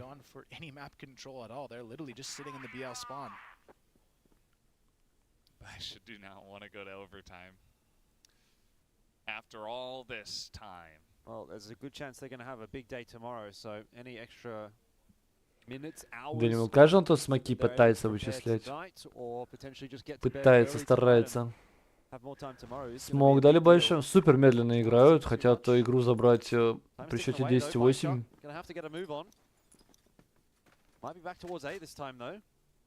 This is, if they push now, this is a fast push compared to some of the stuff we've seen today and in other matches.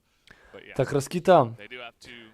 Ну, в принципе, там 2 игрока защиты. На самом деле, уже на месте Кеннима в КТ бы быть. Боризин спалил, то, что вышли мидл, сплит, Иглс, фул белёсый. Сейчас его просто попочку нашьют. Кенни одного убивает, уже поднимается наверх, падает. Иглс тоже тушат, есть размен с КТ, хорошо разменялись. ZOWIE, трейди, 2 в 2 ситуация. Сейчас у Слонга идет, бомба наверху ставится. Все в смоках, ничего не видно, где противник. 2 в 2. Ну посмотрим, смогут ли ретейкнуть. У нас Vincent Gaming.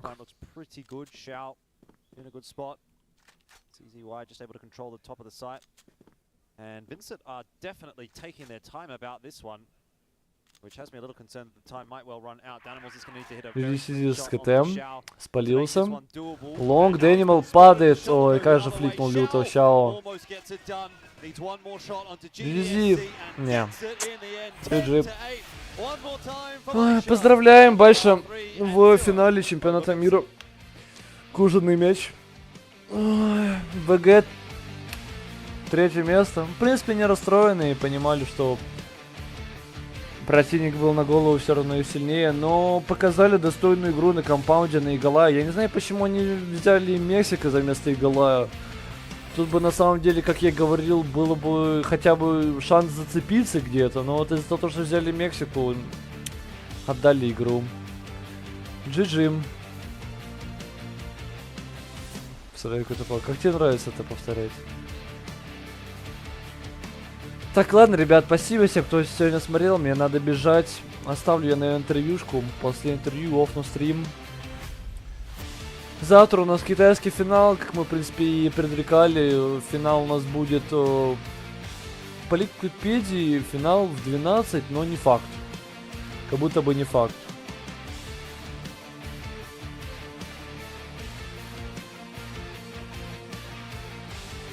В любое время может быть игра. Завтра как будто бы 3-0. Нет, 3-0 не должна быть. По-хорошему 3-0 не должна быть. Спасибо, стрим, спасибо, ребят, всем, кто сегодня сидел со мной все эти 10 часов, охренеть. Но это самый долгий стрим, потому что КФСа за все дни. Много у нас игр было.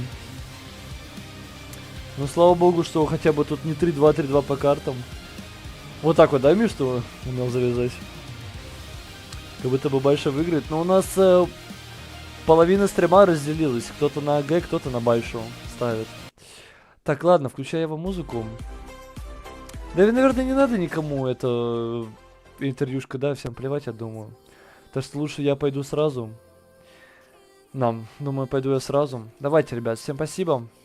Жду вас завтра. Ну, думаю, часов в 9, в 10, в 11, 12. Но я пост в группе рулов сделаю, если что-то, что узнаете. И стрим этот на ютубе сделаю во сколько у нас игра будет.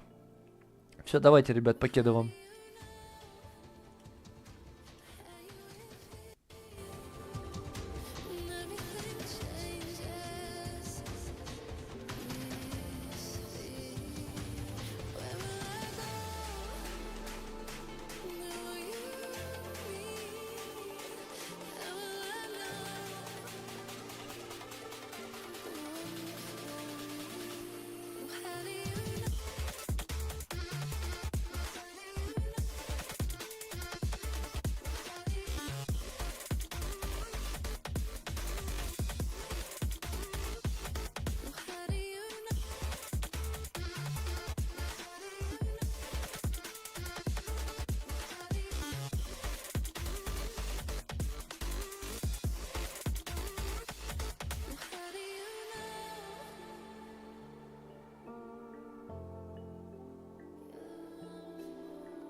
to stay.